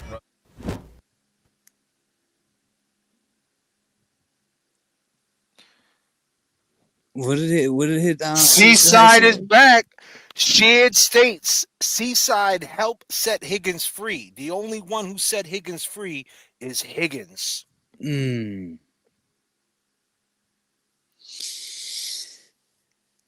Shared states. Seaside help Higgins. Seaside help set Higgins free. The only one that can set Higgins free is Higgins. Higgins, take a look at that comment, Higgins. Kevin from South Boston. I'm just gonna let it sit up there. I'm gonna chill for a minute. Matter of fact, right now that we got Seaside in the house with that right there, we gonna calm it all down for the ladies. Can the ladies rock out one time? All my boomers, all my Gen X, all my millennials, all my ladies. All my ladies, Boomer love. Where's my ladies at? We gonna tone it down for the ladies. I just gotta put the quarter in the jukebox, and yeah, man, we gotta slow it on down for the ladies. Here we go. Seaside. Seaside, the only one that can set you free, Kevin from South Boston, is you. Higgins, does that make you want to call up the JFK show? Might as well. Seaside. All my ladies, how'd you guys like that little intermission? I'm glad we got you out of the turbulence, took you back down to reality. We just want to rock with you all night long. My boy Bobby Brown, new edition. Bobby B on the backup. Yes. You guys wanted Seaside, here he is. You guys were asking for Seaside. What's that, Maki? What you say? People investing themselves in the business, all the hours that you invested in yourself. My resources and put all behind myself. I bet on the champ myself. Bet on the champ. JFK, we got roster Phil, Check out Nacho. JFK status selector. Shout out. That's what it is. No, humble. The Lord love. Maki! We took it to Beantown. That's what we represent. You see the Celtics. You see how we do it. Yes. Wow. Yes. So yes, the question is, right? Seaside. If you're still in the chat, my buddy Seaside, you took him all the way with Bobby Brown. I know you were dancing Seaside. You're old school like us. And, you're not too far from the age. And, that's a great song for the ladies out there, just taking a late night ride, doing passenger seat. And your Camaro. Seaside got the Camaro with the T-tops off. Yeah, 88 with the double cut IROC rims. Don't worry about it, Seaside. We got them real cheap, but we won't tell nobody how we got them. You don't mind, Seaside, right? That we driving in a stolen IROC with the broken steering column? Don't bother Seaside. You Nah, kidding me? Seaside don't care. Seaside's just gonna let it go. But anyway, without leaking too much. But you know, Seaside, let me ask you this. If everybody got arrested in that house, not everybody, but the culprits, right? Brian Higgins, Brian A, and Colin got arrested. And it came out later that Karen went by that house at 5:30 in the morning and seen John there. Could she be arrested and charged with accessory after the fact? Is that a charge?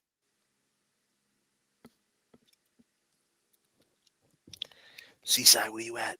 That's a disclaimer too for anybody out there that just joined us. We got Seaside here. We got a question for Seaside. Throw him up, James.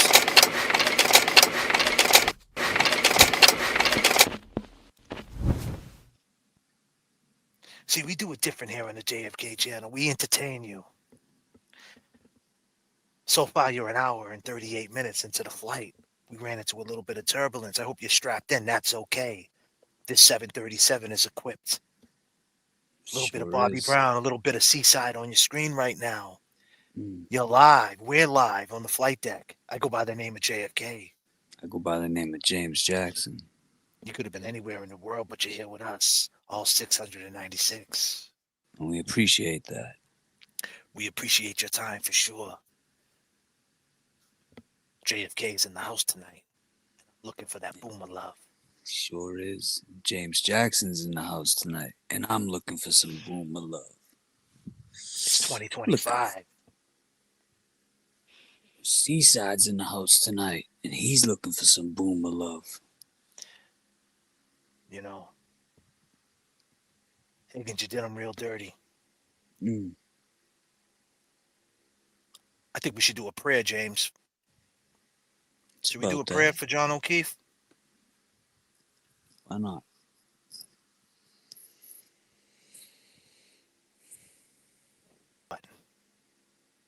Please protect all our families in 2025. R.I.P. to Officer John O'Keefe. Everybody in the chat. Officer John O'Keefe. Everybody in the chat, protect the chat. Everybody. Protect all the sick, all the suffering, all the babies. The babies who can't protect themselves that are sick right now. Cure all the people from them diseases out there. Father God, we don't say your name enough. And with that being said, I'm going to let DMX take it. R.I.P. DMX. R.I.P. Officer John O'Keefe.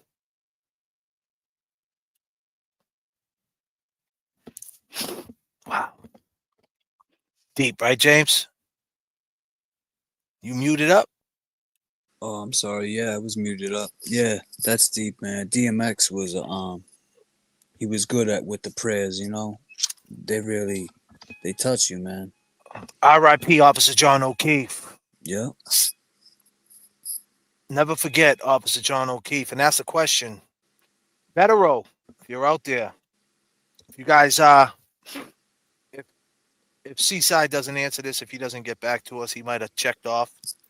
But if you guys are out there and you talk to Betero on another channel, ask him if everybody ever got arrested, the right people got arrested for this case.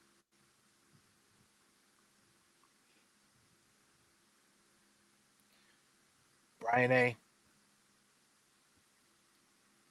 Kevin from South Boston. Oh, he made another comment? Where you at, James, man? You didn't see the other comment? I'm looking. He did? Yeah, come on, man. Come on, man. I just had my head I'm running down. I'm running the instrument panel, Oh, man. I had it down, my head down me. and pray, man. You see Can't it? do that to me. Come on. James Jackson, man. Come on, man.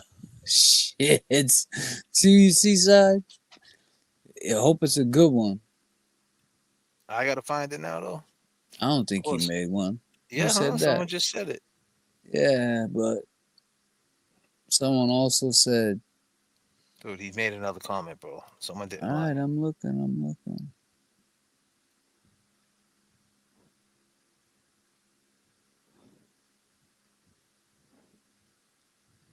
Damn. A lot of comments. And every time you go to look for one, Oh, right there. He said 1989 with T-Tops. Oh. Thanks, guys. Seaside made another comment about charges. Did he? Okay. I didn't that's see what, it. Yeah, we was asking. That's what we want to know. Let me see. What the hell is it? Man, stop commenting. Oh.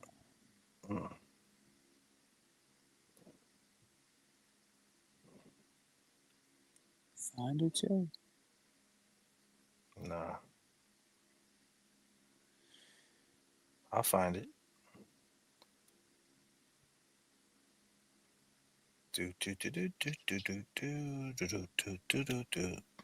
My eyeball's gonna pop out of my head right now. Mm-hmm. It's a lot of comments, kid. Wow. Oh, right there. I got it. What'd he say? It's a charge. Hold on. It's a charge, but I don't see any intent on her part to be charged with that, especially if she assisted or notified emergency personnel. All right, I got it right here. It's a charge, but I don't see any intent on her part to be charged with that, especially if she assisted or notified emergency. But what if she didn't know? Right. Wasn't. That's what I'm saying, Seaside. I'm saying, what if she went back there and she And she then did, went and got Jen McCabe. and she did, and she thought she wasn't sure if that was him or not. What if, like, that's what I'm saying? If she was there and she did see him, I mean, we'll never know. That would be disclaimer. You can never prove that she's seen him. You can never prove that the body, John O'Keefe's body, was out there. You can never prove that. But she never mentioned that she went back there, so that would be an issue. But Bukaki asked a question, no one ever answered it. Well, that's why they I'm not really big on the super, like, you can ask questions, but that's why they make is it in the super chat? Let me see. If it's in the super chat, I can check it out. Let me go through the super chats real quick. I'm trying my best here, people. My bad. I got a little lost. I'll go through the super chats right now. Joseph Kane, thank you. Member for 3 months. Dreams, Rose D, Coffee Cake. Sandra, Happy New Year. Boston Skipper, Higgy should tell everyone he didn't drive his Jeep that night. My boy Higgs was driving an unmarked from CPD. The whole plow story was bullshit. That's Boston Skipper. Sandra, what up? Don't forget to smash the like button, everyone. Gigi's a new member. Coffee Cake. Mom, what are your thoughts of leaving Kaylee by herself? All right, JH. Anyone sit back and think if Karen never went looking for John O, this would be lucky. This would be lucky. James, head up, bro. One step at a time. You won't feel you need an air. I'll be there for you, JFK. King Appreciate J. it. Yeah. I mean, exactly. Yeah. It probably would have been lucky. Thank you, what the duck with the 5 memberships. John Trot, love your content. Do me a solid. Tell Jess I enjoy your company. Do me a solid and tell Jess I enjoy your company. Huh. I don't know, man. Tell Jess I enjoy your company. That's crazy. All right. Gifted 5 JFK memberships.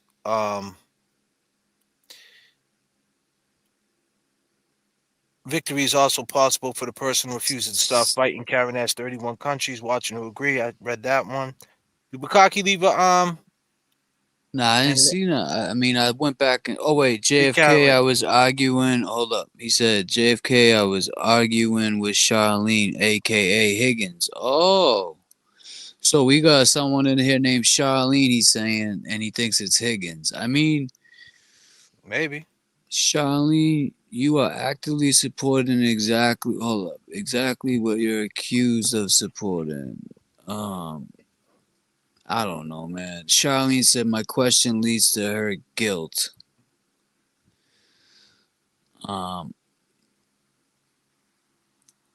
That's not really what Kevin from South Boston was saying though. He didn't really ask a question. He basically told us some shit. Allegedly. Just like Seaside had told us that the was it the chief or the captain allegedly died of cancer. Yeah, he said he allegedly died of cancer and that they're gonna put it on him. Mm-hmm. Anything else interesting in the chat you want to look at? I'm looking. Charlene. I don't see anything else. Everybody's going in on this Charlene. Where's Charlene? I don't even see her or him. She's in there. She's What is she saying? I mean, I think she's just like with you. She's like a Jeff, as far as I can see. Well, what's she But saying? Say they're something. calling. I'm trying to see it. I'm trying to find her right now with the last. Oh, She my said you guys question. She said my question leads to her guilt. Charlene. What else? We're supporting cop Oh killers. wait. It's not a super chat. I'm not supporting someone who supports a cop killer. Okay. Who said that? Charlene. Nice. Celtics won. 118, 115. Yeah, so we're supporting the cop killer, huh? Yo, James, is a fake James account? What's that about? Someone got a James account? Really? I mean, it's not James Jackson, so it's not, if they got, maybe there's a James. It's a common name.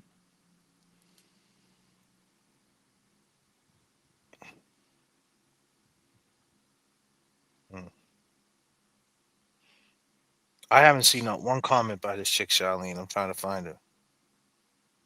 There's a fake James Jackson in the chat. Is it? Yo, what? So, you don't see none of this? Look, there is a James Jackson. Oh wait, yep, there is a James Jackson. Peep the comments. All right, man. Now I'm going to work. You should be going to work all the time. That's the whole thing. Yeah, but I'm sorry, man. I got a little excited when Seaside came in. Then I get it. I'm just saying. I was looking for Seaside. I told you I told you we flying without a mod tonight, bro. Yeah. We flying without a mod. I don't know what mod jumped out with no parachute. Oh yeah, there is a James Jackson. Is there an echo in here from the Malden method? Oh, okay. James Jackson. Nice. Where's that at? Right here. He said, is there an echo in here from the Malden method? He's going off of that story that what's his name? The TB put up. Allegedly. That's what he's going off of, I'm assuming. But guess what, James Jackson? You can pack it. You can pack it up and go to the other unit. Wow, someone really made another James Jackson account. Shit's crazy. Bukaki Ducksworth, I'm here enough. Yeah, man, I'll throw you a wrench, Bukaki.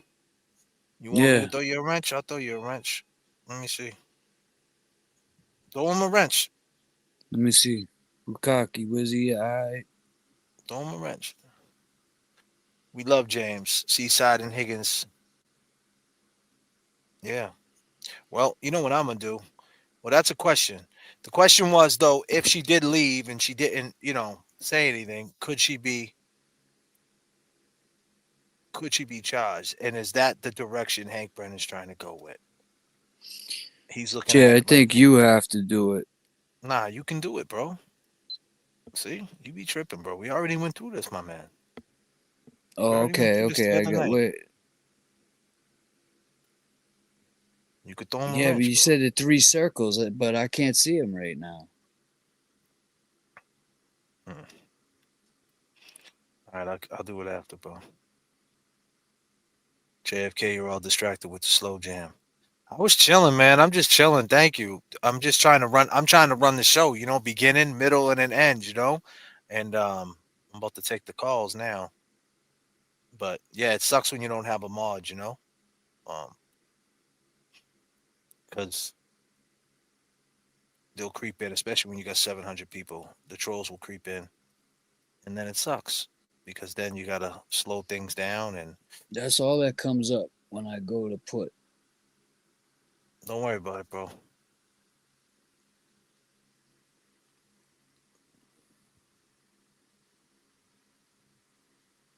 All right, people. Phone lines are open. How you guys enjoying the show so far? Hope that everything is right. R.I.P. Nacho for sure. Yes.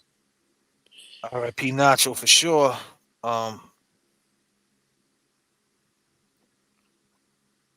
Let's jump in the chat real quick.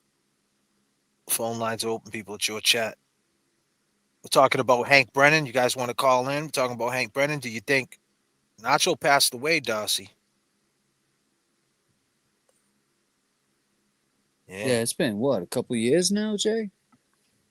Yeah. It's been a couple of years, man.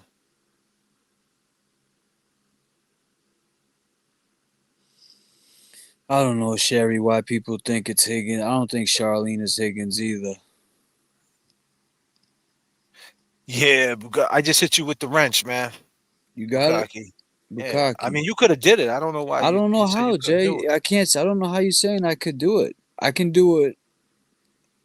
What we seen the other day, but I don't see how I could have done it. Whatever, you got it done. Yeah, that's all good. Phone lines are open. Phone lines are open. Yeah, indeed. You know.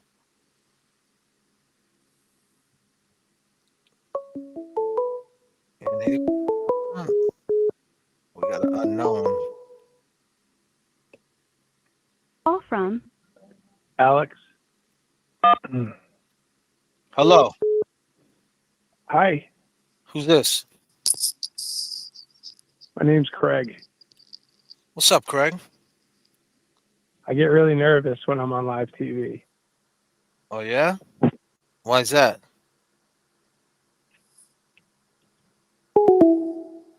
Ooh.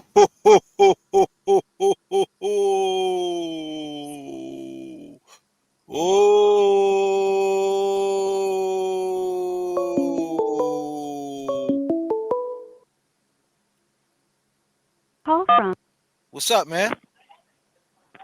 Hi. Who's this? Oh, it's Teresa. Well, what's up, Teresa? We were talking about Hanky, right? Hold on one second, Teresa. You there? Yeah. Hold on. Yeah. I'm talking Who- to James. Who do you think? James. Who does it sound like? That was somebody, bro. He doesn't like to talk on live TV when it's Nah, actually. that was somebody. That was somebody. That's an unknown. He called and he hung up. Yeah, I heard him. That was Oh weird. no, it sounded kind of. I'm not gonna say it was Higgins, man, but it sounded like somebody. It sounded. agree. It wasn't Seaside. I know No. Seaside. Go ahead, Nah. Teresa. I'm gonna Seaside replay would've that back. talked. Yeah, Yes. we definitely should because I caught that too. So I was like, I wasn't expecting you to answer. So I can't say where I'm from or any of those things, but I was at a Christmas party in Brighton, and Hanky Panky was there, and he was being heckled by other defense attorneys. Oh yeah, like what? People were walking by, other guys were going, Karenread was framed, and he's going, the truth will prevail. No one else would go near him. Hank Brennan was saying that? Hank Brennan was at the Christmas party I was at.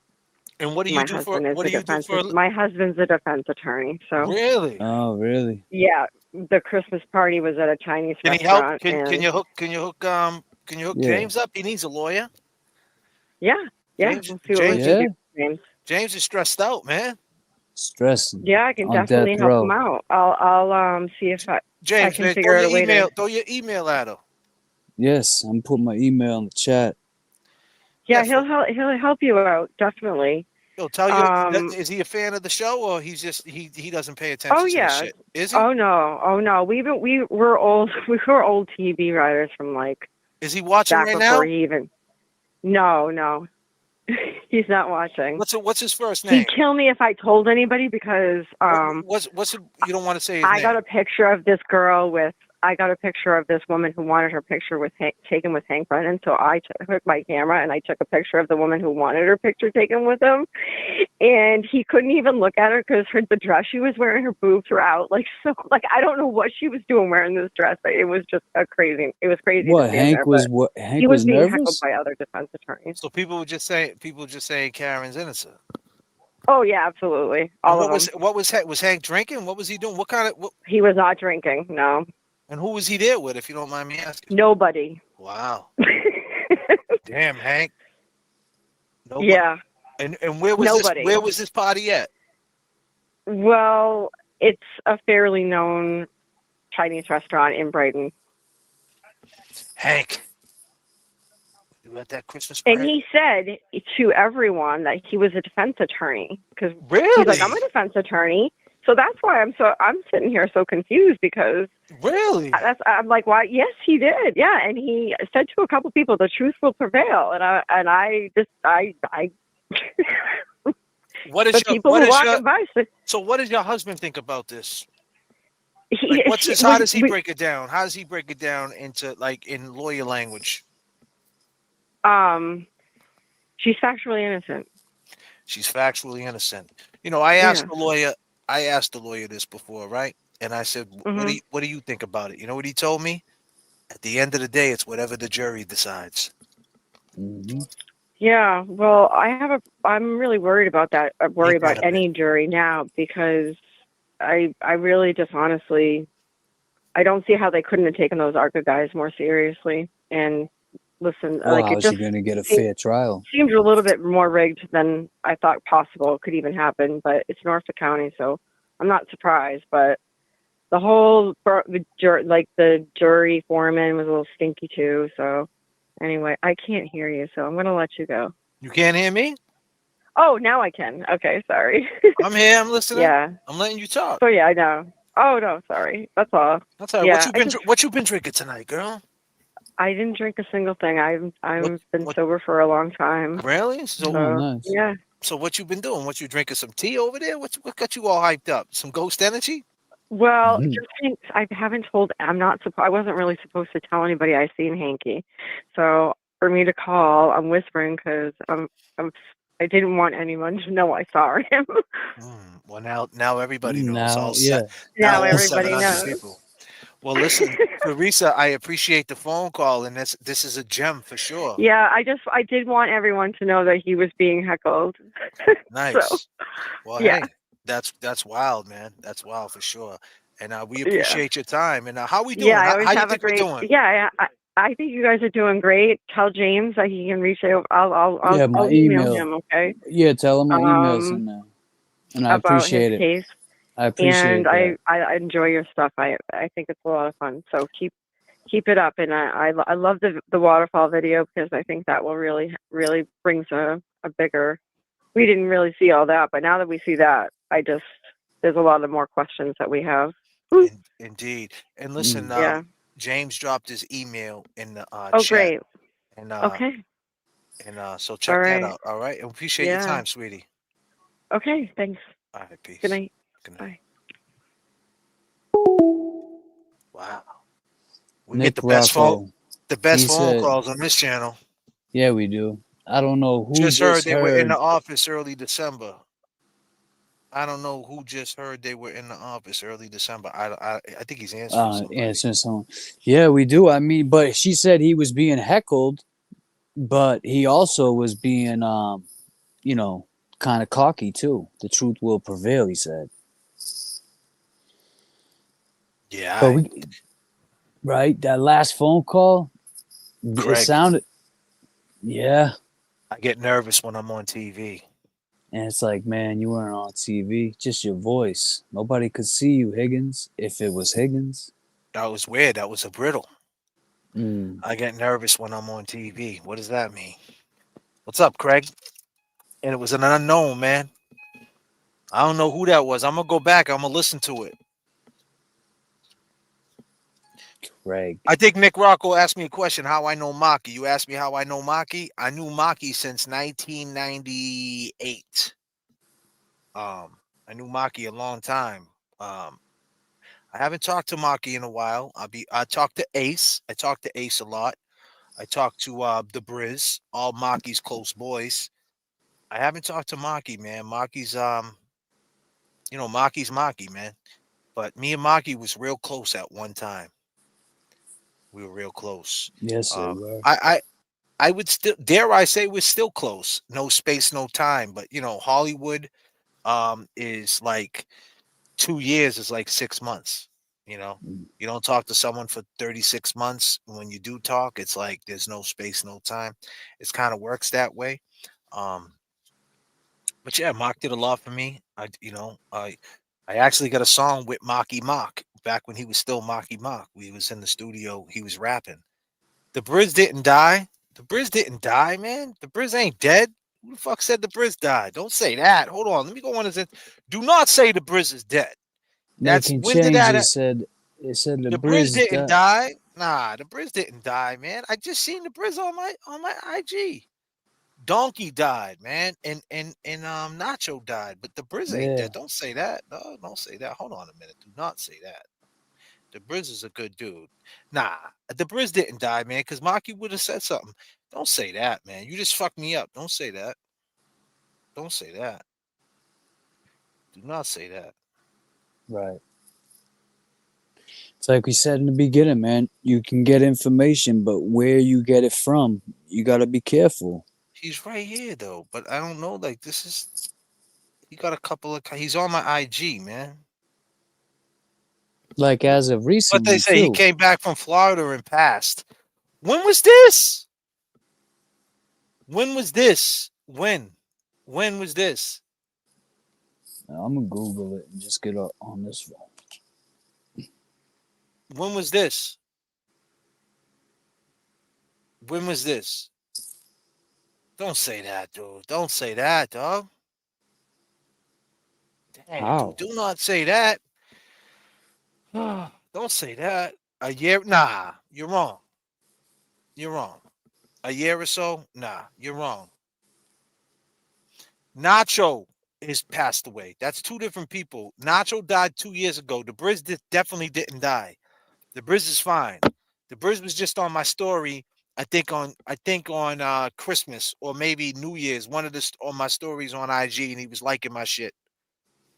So the Briz definitely didn't die. You got the wrong Briz, man. You talking about Brian the Brizzler from Dorchester? Maki's boy, bald-headed mulatto cat? I don't know, man. You might have the wrong person. The Briz ain't dead. Don't say that. Brian is not dead, man. You got the wrong person. Brian ain't dead. Brian's not dead, man. You said a year or so? Wrong. And that's all I'm going to answer on that. Phone lines are open. Dorchester John. R.I.P. Nacho. Yeah, man. Nacho was cool. I was cool with Nacho. Yeah, I don't see nothing about that, Jay. He didn't die, man. She said a year ago, nah, it didn't happen. He was just on my story either New Year's Eve or Christmas, one of them Eves or whatever. When I put a story up with my kids, he liked it. So he jumps on my story. That's what I'm saying. Yeah, it was recent, very recent, right? Yeah, it was like a week Christmas ago. Whenever. It could have been 3 days. I don't know. It all seems the same to me. I'm flying an airplane here. I'm 39,000 above the bullshit. You know what I mean? I don't know. Look, everything's shaking over here. We're 2 hours in. 2 hours in. Man, we learned a lot tonight, man. We learned that Hank, he was at a Christmas party by himself. People were heckling him. We got a call from a dude named Craig that hung up. Seaside checked in. Seaside. Hey, you know what? To that caller, to that person.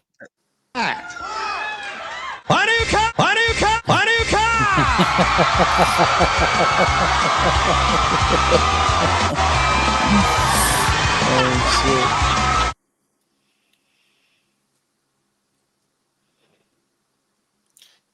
Says he died March 2023 on the grounds of Google. No, he did not.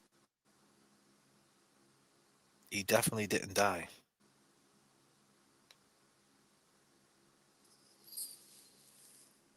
Craig said Alex to the recording. Yeah, he did at first, right? He didn't say.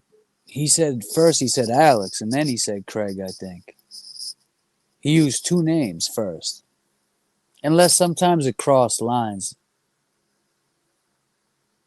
That is being crazy. R.I.P. Plevlin.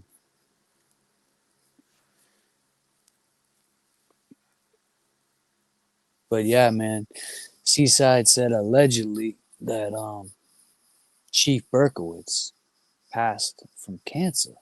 Allegedly. What's up, man? Can't hear him. Hold on a second, man. What's up, bro? What's up, bro? You got a minute? You got a minute, man? Hold on a second. I got a minute. Hold on. What's up, B. Luke? Hold on. I got to take a shit. Hold on a second. Seriously, what do you guys think about this new motion that Brennan filed? What? To cancel out the dude?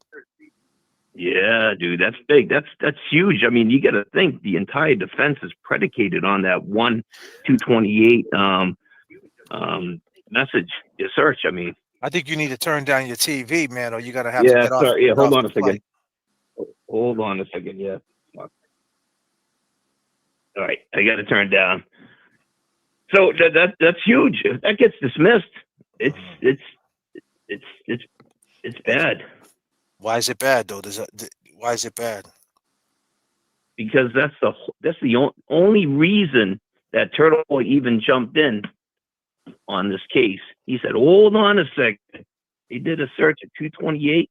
How's long to die in the cold? It was a lot and more. It turns than that. out It was a lot more than that. Keep it 100. It was a lot more than that. Come on.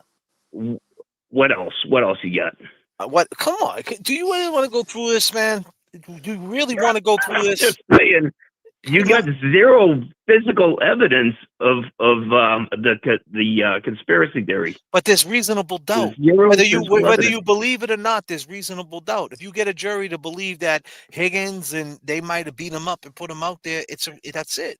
That's reasonable doubt. So is that what you're saying? Is you're going on just reasonable doubt right now?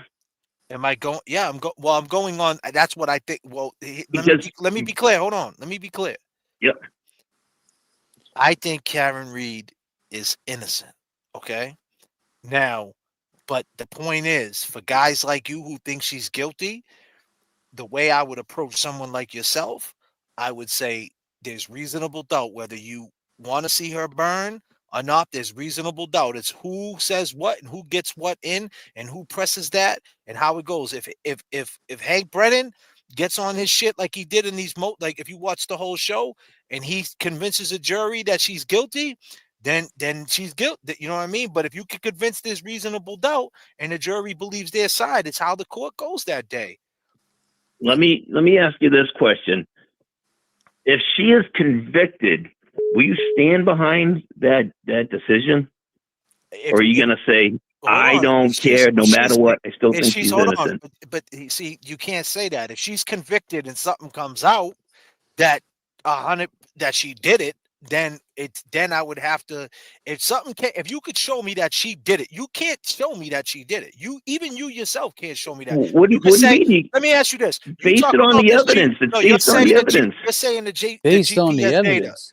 You're saying the GPS data. I'm talking John's hair on her bumper, the damage to her bumper, the damage to the taillight. Yeah, but why the inverted video in trial? They hired an expert to discuss that as well. I think it's an innocent. I think it's an honestly. And then why is Higgins got a lawyer on the stand? I don't know. Everybody gets a lawyer. What, really? Nah, a witness? He's the only one. A witness with a lawyer? People all got lawyers. Why though? If they're witnesses to if they're witnesses, then they didn't do anything. Why do they need a lawyer? That's just the state of. So right now, wait a minute. So if you went outside right now and seen someone breaking into a car, you need a lawyer? If you're a witness to a car break? A car break, one thing. A murder? Come Another. Yo, call Jay. Call him. Say, is this O'Hara? If you have a whole shitload of assets, let's say you're worth $2 million, you're gonna hire a lawyer. You know, and these guys, Who's worth $2 million though? I would think that a guy who's in his mid 40s and has got a pension and so forth. I don't know exactly how old he is. Let's be clear. Hold on. He's Disclaimer. Mark. Listen. just an asset. Let's talk yeah. money. Let's talk money. $1 million is a lot of fuck. Let me tell you something. I'm in the business. It's really not. Listen, I'm saying in terms of assets. Hold on, Mark. Listen, I know millionaires. Like legit know millionaires. Multi-millionaires. Dudes who got 500 million. Too. Yeah. You do? Okay. Congratulations. Almost every. So listen. Almost everybody I know and hang out with that's my age or older is worth $1 million. Yeah, I'm saying like take the value of your house. Take the value of that phone call. You had enough. Time ran out. Mark, see, that's the problem with you, man.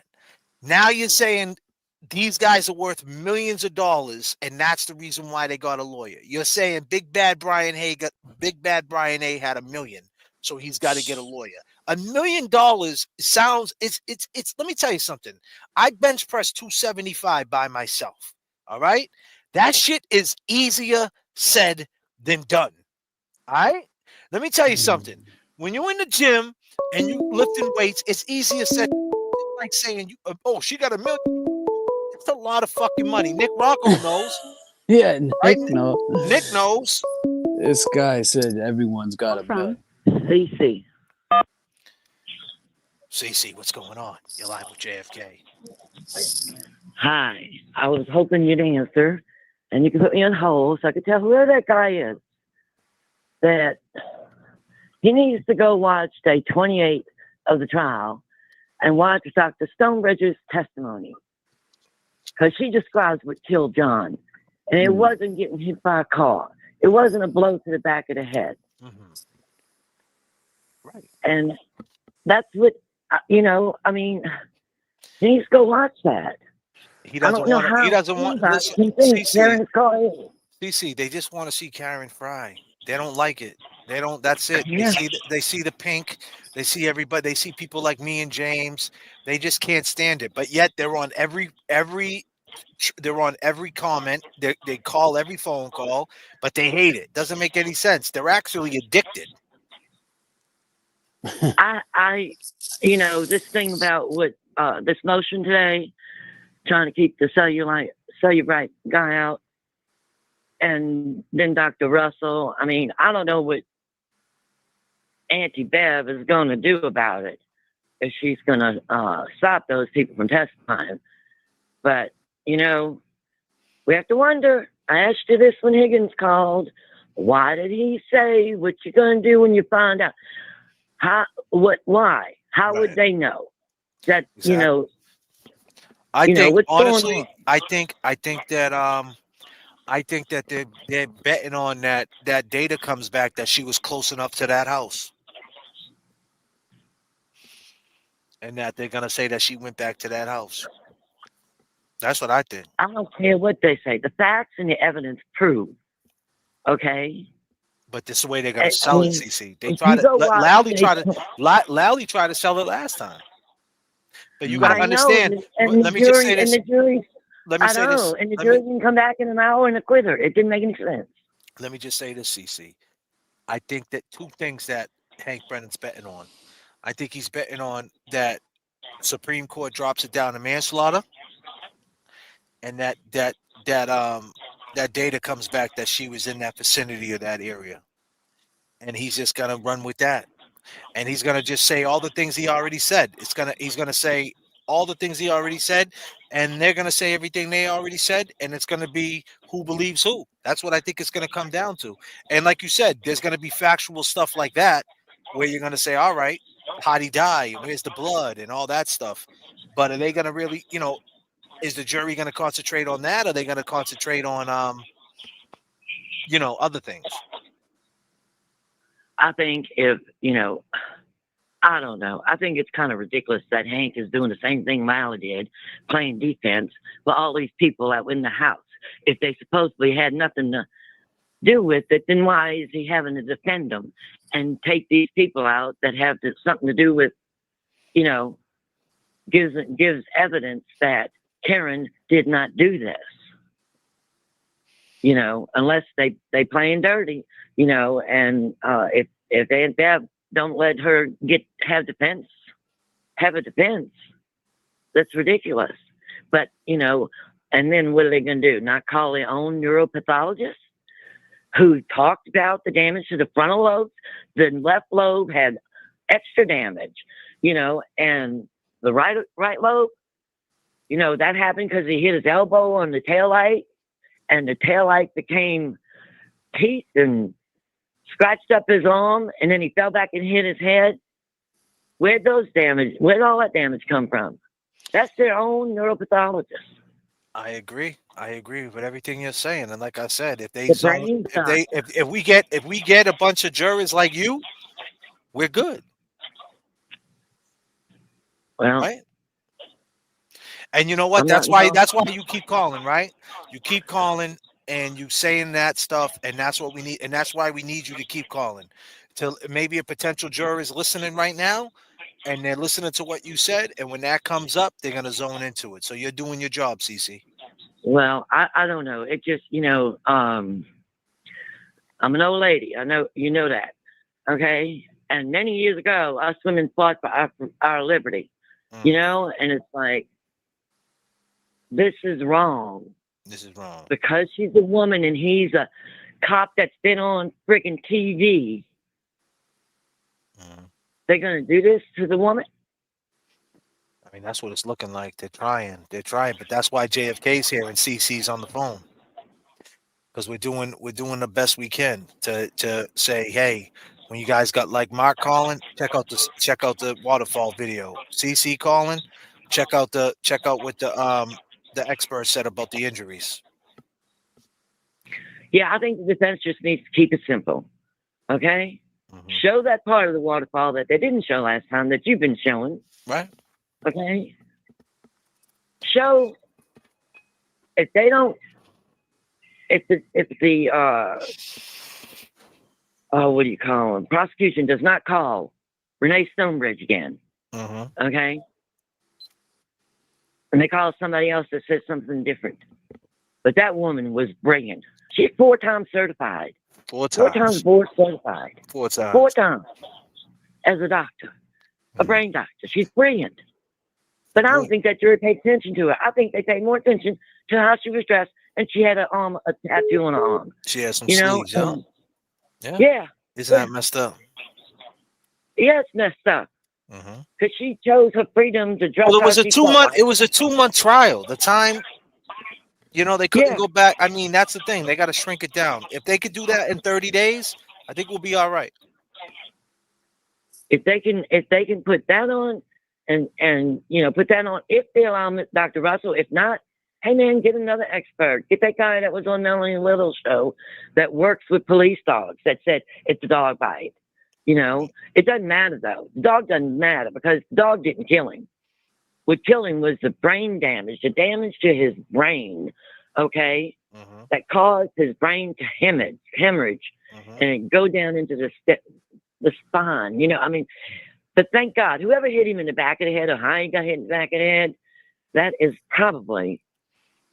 Yo, is this the real? Allow him not to suffer because it knocked him out. The Irish doctor said that would have knocked him out. Let me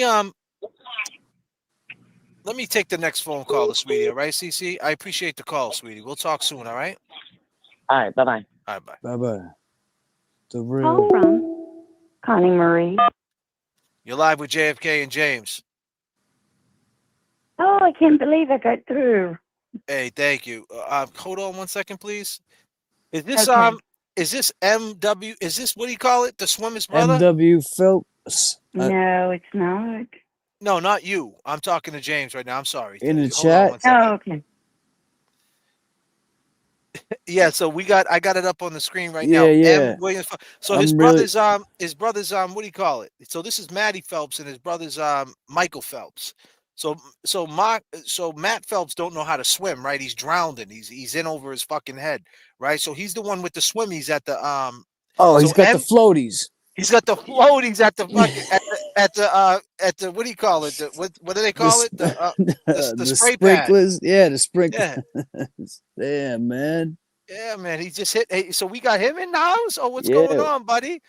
How Man, you you're doing? disappointed in us. We're disappointed in you, man. You didn't learn how to swim. Your brother's got a fucking couple gold medals, man. What's going Holy on? shit. What's going on?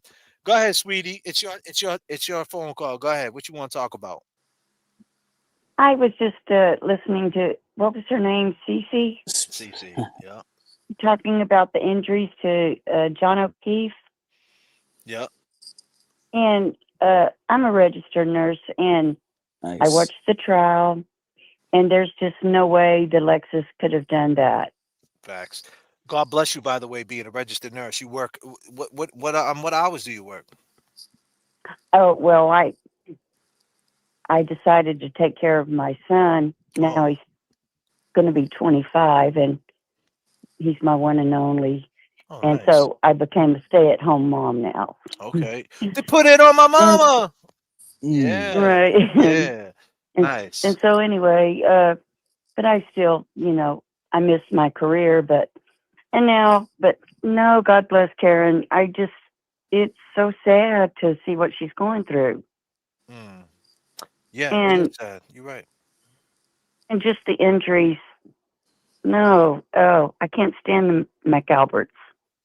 Let me ask you this. So if everybody, I asked this question earlier since you're on the phone, I asked a question. If everybody got arrested, Big Bad Brian A got arrested, Kevin from South Boston, aka Higgins, and Colin got arrested, and then it came out, the data came out that she showed up at 5:30 in the morning and she left. Should she be charged with something? Karen? No, I'm saying if she went there at 5:30 in the morning and she seen John there and she seen him laying there, right? Should she be charged with something? Do you understand the question though? What? I'm saying? What do you think she would be charged with? I mean, she didn't get out of her car. No, I'm saying if the roles was reversed, right? Mhm. And she and they all got arrested first. They all got arrested. Okay. And they all got arrested. And then the data came out in her truck or whatever, a video came out that she showed up there at 5:30 in the morning. This isn't a hypothetical. And she showed up at 5:30 in the morning and she seen him there, but she left and went to Jen's house. Should she be charged with anything? That's a hard question. So my point is, the reason why I say that with the disclaimer is because I think that Hank Brennan truly believes that she went there that morning and she left. She didn't get out the car. She went to Jen McCabe's house. And so he looks at it as, you know what? I can't prove they did it, but that right there, she did that. And I think that he wants to get her on the stand and he's dying to ask her that.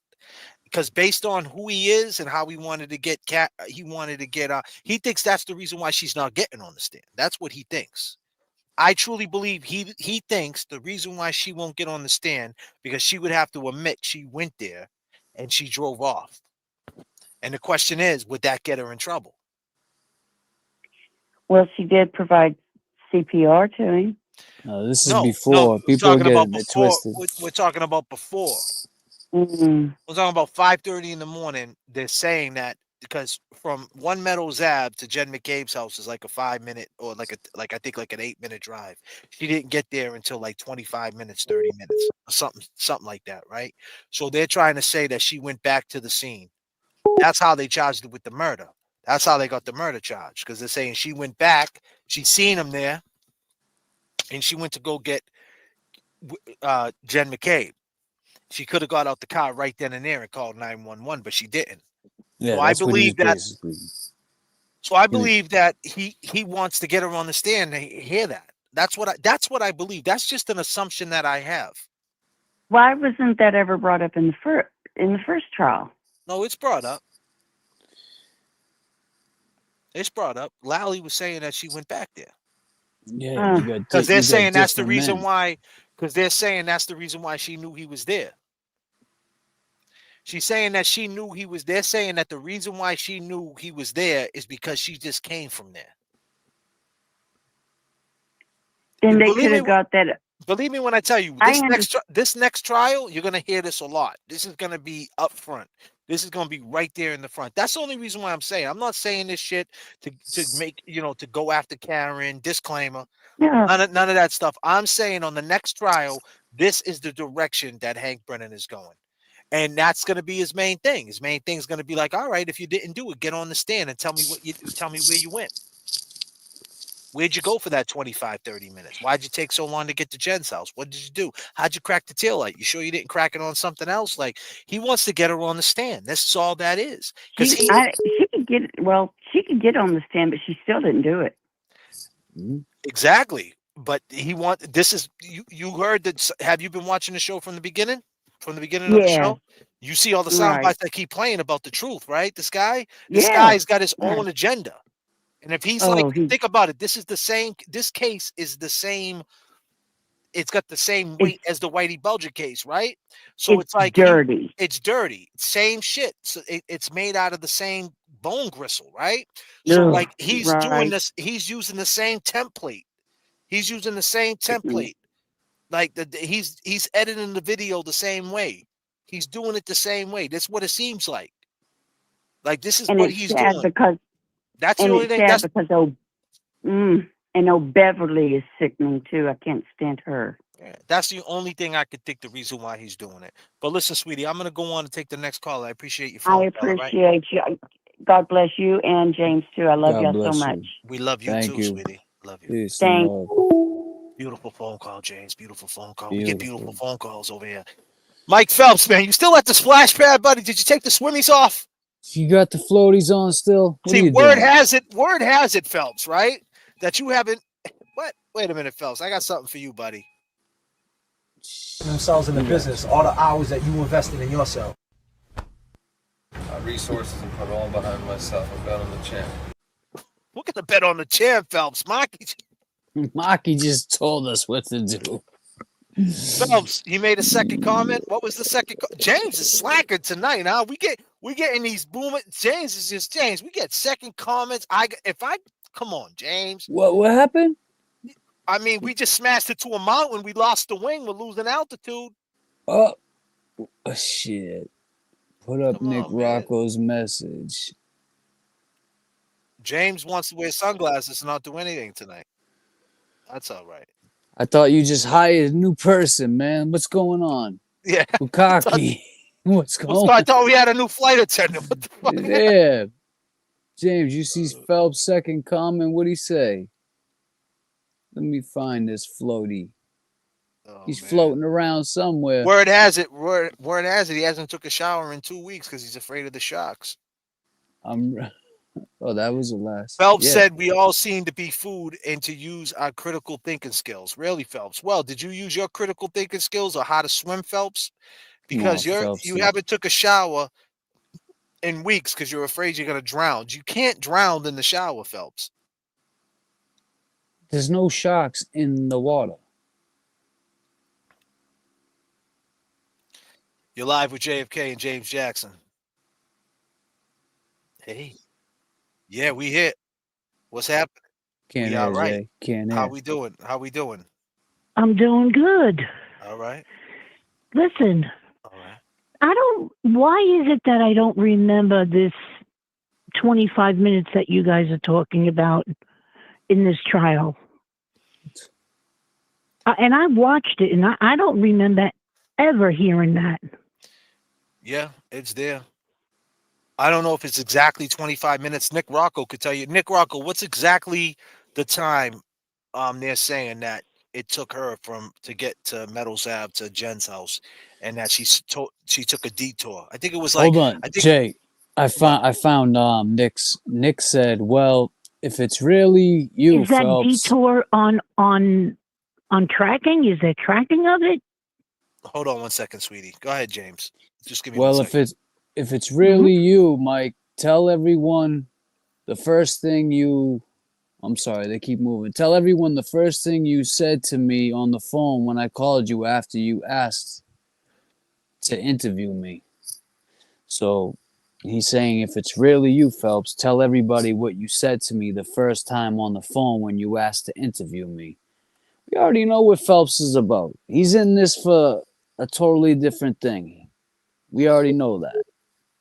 Yeah. If it's really him, though, it might not If even be. it's really him. So I think it takes like 15 minutes or something, sweetie, to get to. I think it takes 10 minutes or something like that to get from One Metals Ave.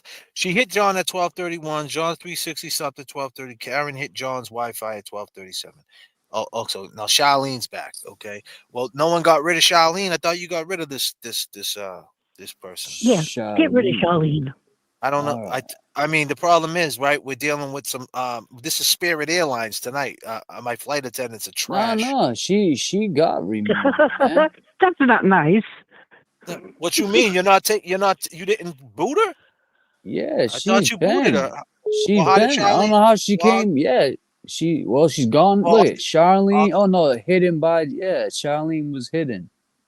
That's all I can do. man, you hide it from the channel, man. Yeah, that's what I did. Hide it from the channel. Well, you didn't do it Bye. at first. That she came back. Nah, so basically, what happened is that it took a certain amount of time to get to Metals Ave to Gabe's house, and they're saying that she took a detour. And that detour was she drove past the library or whatever. She went back towards 34 Fairview. Lally mentioned it in his summation, and that and then there was the 5:30 phone call when she said, "John, where the hell are you?" And they're trying to make it sound like she's. I don't know if you remember that phone call when she said, "John, where the hell are you?" Yeah, I do remember that, but this other little thing that slipped by, I don't remember ever hearing that, and I don't Well, that's how remember. they got the murder charge. That's what they're saying. That's why she murdered him. That's how they upped it to murder. Yeah, but where's the proof? Well, there's no proof. That's the problem. Well, what I'm saying is, where's the proof that she went by there? Is what There's I'm none. asking. There's none. There's none. That's what I'm exactly. There's none. But it's the way they're making it. That's how they got the murder charge, and that's how they're making it seem. And the point is, I think that Hank Brennan is hoping that data comes back that she was there, and they have the proof. That's what he's hoping on. That's what he's gambling on. That's what he wants. Yeah, that's not going to happen, and she's not going to get on the stand.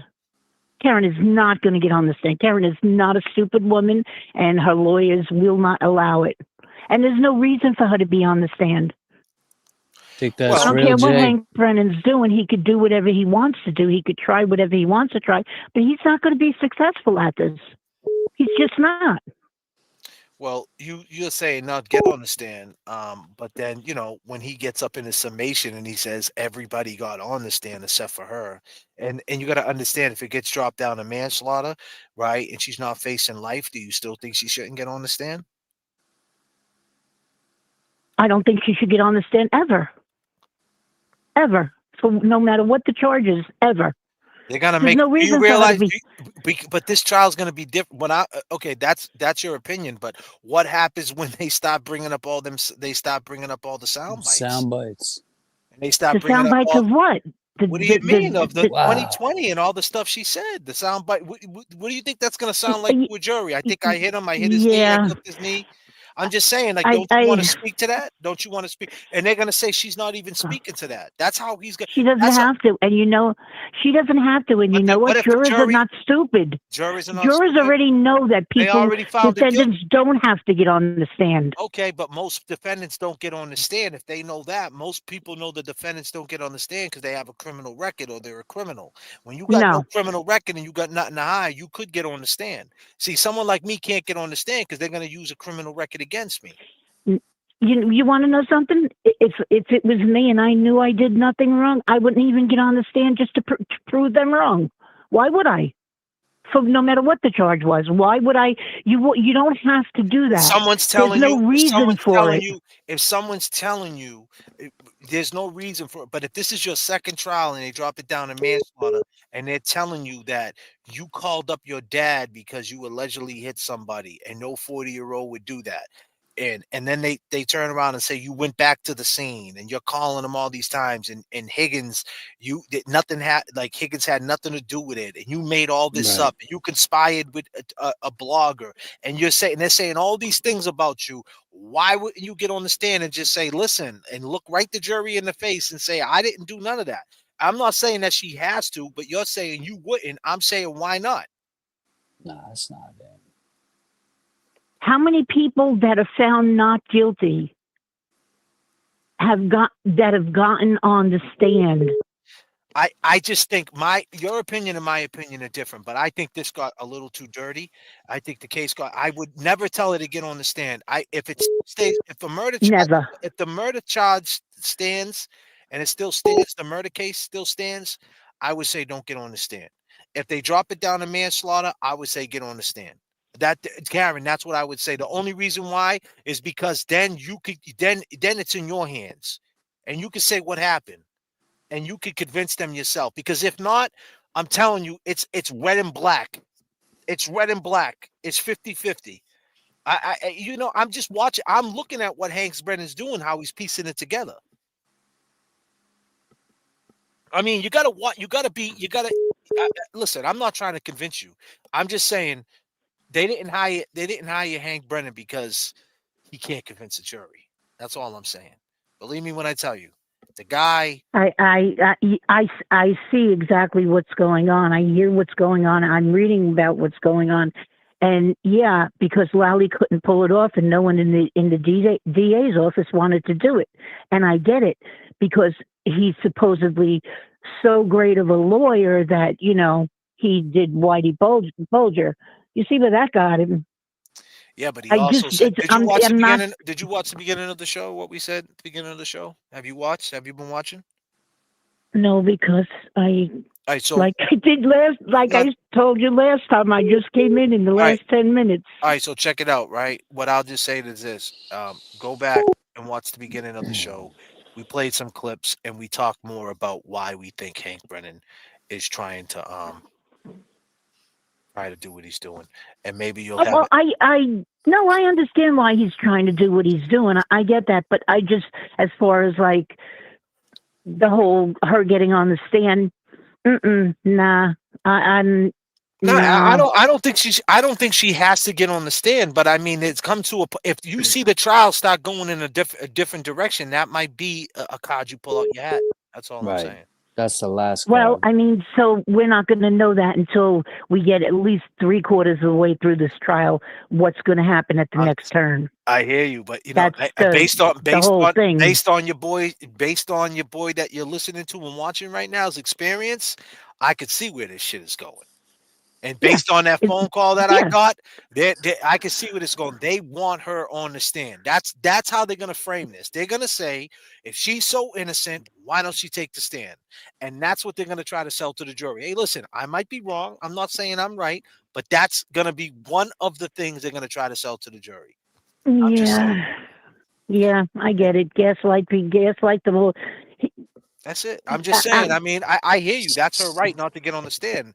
And then in the meantime, your man JFK is going to be doing what he does, and I'm going to try my best. I'm going to try my best to have the potential jurors, hear what I got to say. So hopefully, she gets 6 jurors that are all JFK fans, and then she don't have to get on the fucking stand. You know what I mean? And the other 6 James Jackson fans. And the other 6 James Jackson. Let me just ask you a question. Did you get the things so James can hear the talk to the people yet? I haven't got that yet. What are you waiting for? I offered it to you the last time. I asked you if you wanted to do a fundraiser. You want me to send you the money? I'm in Jersey. You can have it tomorrow. Listen, check this out, right? We're in Teterboro right now. We're unable to land. We're going to be in the Hudson. But listen, that's a beautiful gesture, but we're all right. We're going to get it. We'll get it together. We'll get it together for you. All right. Next couple lives, we'll get it together. I need to speak to James directly. All right. Don't Well, he's you working get too. it? Oh, okay. All right. Well, he's right. He can hear you right now. I know he can hear me. I put your thumb up, James. Come on, put that thumb up. Oh, it's up. How come it's not? Yo, how come it's Stupid not doing Okay, the thing? well, been a Check this pleasure. out. Love from Jersey. Have a Hey, good day. peace and love, Laura. Thank you. Look at all the Okay, love I bye. just gave her. You see that? Wow. Laura's trying to buy us equipment. Well, Laura, since you're asking, we need a brand new Mac. We need to rent. Listen, we need a couple of flight. We need a couple I of need tickets. To I need some brake pads on a BMW. Call from. Phil McCracken. Oh, this guy, man. We're not taking that. Call from. You're live with JFK and James. Hey, what's up, boys? How you doing? Happy New Year to you. Happy New Year, brother. How you feeling? Good. Victor from East Providence. How's it going? Listen, big fan. You guys are doing some great work, man. I appreciate everything you guys are doing. Appreciate I grew up kind of like you guys grew up, same way. You know, I mean, I grew up kind of rough too, but let me tell you something. A couple things that I watch on this thing, and I see that they try to put Higgins as a, you know, maybe he banged his O'Keefe's head off the plow, or, you know, all kinds of bullshit like that. You and I both know those houses. You've driven by that house before. How close that is to other houses. There is no way if a fight broke outside that someone's not going to be looking out the window, especially in that kind of a neighborhood. You know, and I agree. Second of all, you drive down the street and you're trying to tell me a body sitting outside for 6.5 hours and nobody sees a body laying in the snow, or those 7 or 8 imbeciles who walked out of that house after partying, not one person saw it. I mean, come on. That's it right there. I mean, to me, that's, you know, we both grew up in the city. I mean, come on, these people, somebody saw something. I still think that Hank Brennan wants her to get on the stand. I think that's his main beef with her. Well, you know what? Let me ask you something. You know, I mean, if someone accused you of backing into somebody, you'd be shouting from high heaven. You'd be calling these people out. I know I would be. I would never shut my mouth. I would be fighting and screaming and yelling. Listen, all day if I was in, long if I was in first, asking I would have been in contempt already, right? When he said what he said about my dad, I'd have been like, Your Honor, this dude's a fucking clown. They would have cuffed me up, and I'd have been in the holding cell. Said, what? I'm in contempt for 30. Yeah, call the white shirt. Call the fucking deputy, because I ain't pack. Nah, the shackles. Yeah, get that the fuck out of here. Call the deputies. Pack it up. I ain't going nowhere. But listen, that's the thing. At the end of the day, I don't expect her to be like that. But what I'm saying is that, yeah, I mean, listen, to each his own, you know. Listen, I've been in this situation, my dude. I've been in jail for something I didn't do. So everything you're saying, I get you. I know. everything you're saying, I've been through it. I done yelled at the court. I done screamed at the judge. The public pretender grabbing my arm. You can't speak. Yeah, whatever, buddy. Beat it. Your Honor, can I speak? You can't speak, sir. Well, I'm going to speak. You got to let me speak. This is bullshit. This is that. Because you show the passion and you put it on record and it's transcribed. So I'm not telling Karen to do that, right? But at the end of the day, it's going to come down to the way this guy is trying to frame this shit up, Hank Brennan. He wants to get on the stand. That's like, people are saying, why is he doing this? I don't know. Maybe he's getting a kick out of it. If you go back to the template, like I said, with the Whitey Bulger shit, that he wanted him to get on the stand, so the feds, because the feds to him was the corrupt people, and he was like, well, why wouldn't you want him to get on the stand and just, talk shit about the feds? Like, who cares? He's going to get on the stand, he's going to give closure to the family. I feel it's the same thing. He's looking at Karen. He feels that Karen's hiding something, and he wants to show that she's not 100% innocent in this. I don't know what he thinks, what he needs to ask her. Maybe it's his defense. He wants to know something in his mind. His defense attorney's kicking in. I don't know what it is, but it comes down to, I think that he believes that she went there. And if it was up to him, he would charge everybody. You know what I mean? I don't know what it means. I'm just throwing shit out there, but he wants to get on the stand and ask her that question. What took you so long from going from One Meadows Ave to Jen McCabe's house? And why that morning were you so fixated on that you had a broken taillight? He wants to ask her that and see her reaction. And I get it. But I mean, I see where she comes from. I mean, listen, she's not built like you and I and James, where we got to get on the stand and, we can put up with that heat. She may cave in. But the other fact of the matter is, I just don't like the fact that she doesn't fight. I saw him walk in that house. I saw him walk in that house. I saw him walk in that house. She kind of was like, well, yeah, I saw him walk in the house. I mean, I don't care how hammered she was. She saw him walk in that house. That's the end of the game. What happens after that doesn't matter. I mean, the fact of the matter is, you know, you can't tell me these people did not see a body out front. I mean, to me, I've driven by that house. I've taken rides just to say I got to second guess myself. And there is no way you can walk out that front door and not see a body anywhere in that yard. I mean, you look at it on TV, it looks a little further, but when you're close, I mean, that's 25 feet. And that Jen McCabe says, oh, I looked out the window and I saw her move 2 or 3 times. And I never saw a body on the But what does Hank Brennan think she's guilty of, though? You know what? You know, listen, JFK, you know, and I know, everything comes down to money. And there's a lot of people making money on this thing. And they'll drag this thing off for 3 years if they can find a way to make money. It doesn't matter if it's the lawyers, if they want to write books. It doesn't matter if it's Yannetti. It doesn't matter if it's Brennan. They all want to be in the limelight. You so get what paid. happens if You know what I mean? what happens if this data comes back that she went there or she was close by there? I don't believe that bullshit, because they would have found it the first time. You know, how many times can you pull a chip apart and say, "Oh, we found something else out"? They would have found it the first time. They wouldn't have found it the second time. What if it comes out that she was there, though? I'm saying, what does that mean? Well, you know, then she's got something to answer. You know what I mean? But for me, how's she gonna answer I it? just don't see it. How's she gonna answer it? What's the only way she can answer it? You know, then that would be, I don't know how she would answer it. You know, let me tell you, if that's what he thinks she's hiding, I'm going on the template, man. Disclaimer: I need Nick Rocco. If anybody, I'm disclaiming Nick Rocco. Yeah, Nick Rocco, Nick. tell Karen we love her, man. We're Yes. speaking on Hank Brennan's point of view. We want to know what the fuck his problem is.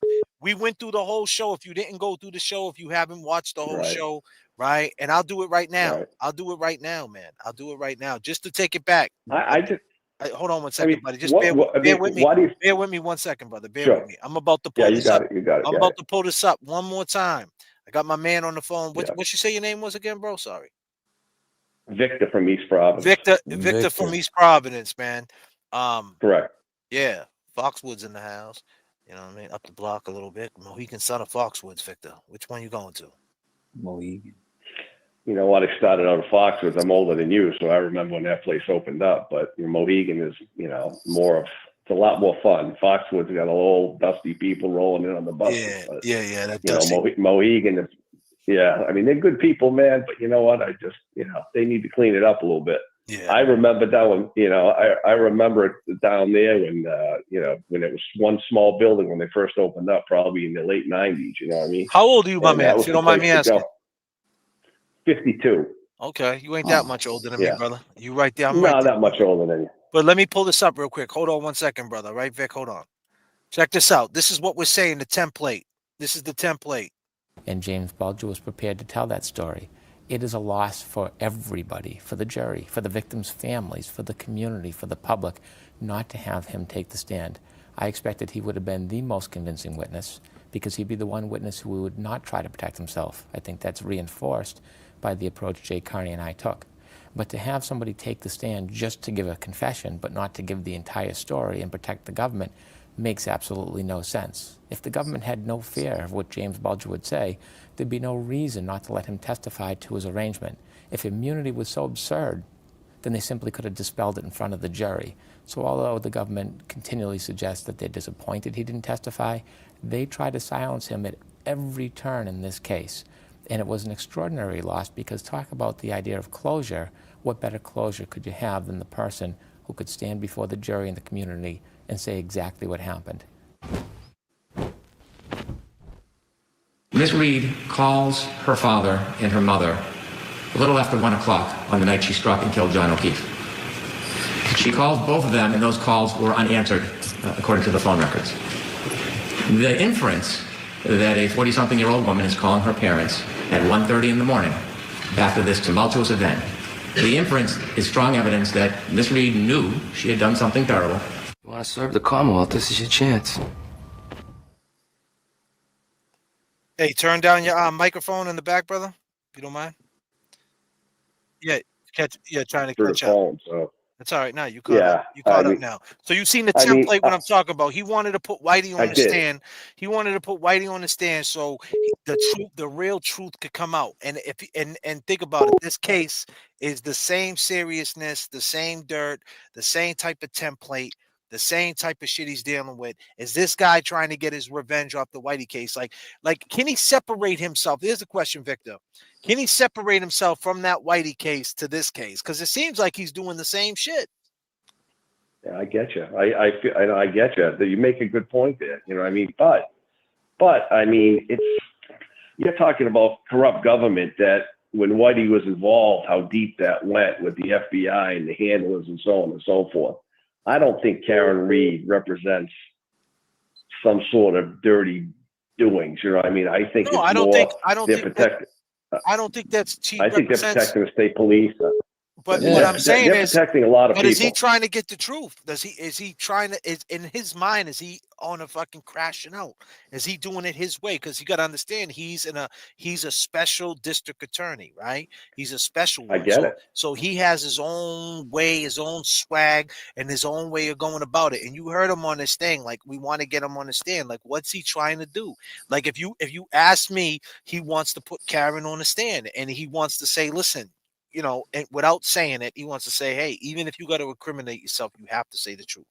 Like, what is it? Well, Why I did you? mean, listen, if she's innocent, she is innocent. She should go on the stand. I mean, that's the way I look at it. I mean, if you're innocent, and you just said to me that, you know, you go to court, you'd be in contempt because you want to speak your mind. That's your one opportunity to speak your mind and say, listen, I saw him go in that house.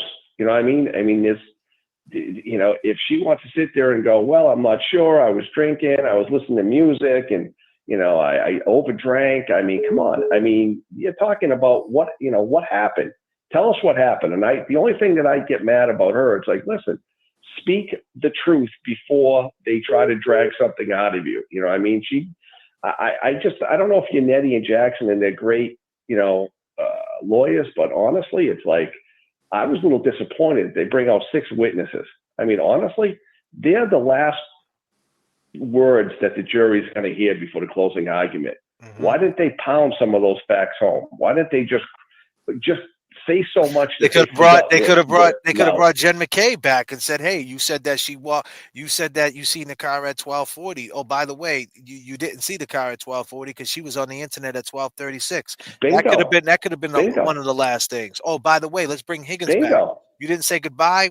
What's that video at 10:58? I mean 11:58. I mean, these are a bunch of things that I think that they stuck with their template and they ran with it. And I think that this is a template, if that makes any sense. He's just using this as a way, you know, like this is what he's reverting to. This is his survival kit. This is what he's gonna revert to. I'm not saying everything, but that's what it seems like, because he's saying some wild shit. And I'm telling you, I know it's making Karen, I know it's making Karen say, what? Yeah. You know, so I mean, it's something they got to think about. If, like you said, if the trial starts going in and the energy's different, then they're gonna have to figure out what they're gonna do. I don't think the energy's going to go different. I mean, honestly, like you just said, if they brought Jen McCabe in there and they questioned her about the times and so on and so forth, do you think she would be sitting there at the end when they did the closing arguments to try to intimidate that jury? No way. She would have hightailed it. She would have shown her face, and that would have been over. You know what I mean? And Eddie and Jackson should have found a way to make those people look like complete liars, which they are. And that's another thing we didn't think about. They were, I mean, we all thought about it, but we don't say it enough, that they were in the summation, in the closing arguments. They were right there. Right. Yeah, it's bad. I mean, that's what I'm saying. That was Lally's way of saying, hey, why would guilty people be sitting in with the witnesses? Exactly right. That's a whole. Right. It was so think about it. Like, this dude is gonna do it his way, his template, and I think his template is, hey, I'm all about the truth. Just have her get on the stand. If she's telling the truth, maybe I'll look a different way. You know what I mean? Hey, I'm Hank Brennan. Maybe I think Whitey Bulger's not a rat. Maybe I'll take Karen's side. Get on the stand, Karen. Like he's just playing games. Yeah. Well, let me ask you one other thing. I mean, people think about Higgins as being the culprit. Let me tell you. Do you think those McAlberts are going to stick together for Brian Higgins? They would have ratted him out in 2 seconds. If he was the guy who put the fatal blow down, they would have ratted him out in 2 seconds. They would have threw him to the wolves. They never would have stuck up for him. They would have said, sorry, Brian, nice knowing you, but you're not one of us.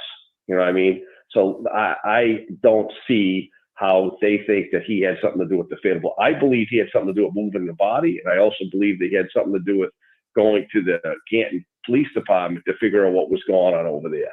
You know what I mean? Because, come on. I mean, nobody's going over there after drinking all day and hanging around his office and moving cars around. Come on. That's who you talking to. I mean, come on, stop it. Higgins is, you saw him inside that waterfall. Victor, Nick Rocco just said, nah, I think Higgins was holding Chloe until he had to break up the fight. And then he said, you know what? He could be right. Hold on. Then he said he left 34 shortly after he got there, the tape. Yeah, listen, your waterfall, when you guys showed that waterfall video and broke it down, that was gold. Okay. That was what people should be focused on. Victor, let me say this. Like Victor, let me say this, right? So our main thing is we talked at the beginning of the show, right? We've been going we're on a 3-hour flight here, right? Right. And, yeah. So I love it. But here's the deal. So what happened is we said that we learned something, right? We learned that Brian Higgins called in the JFK.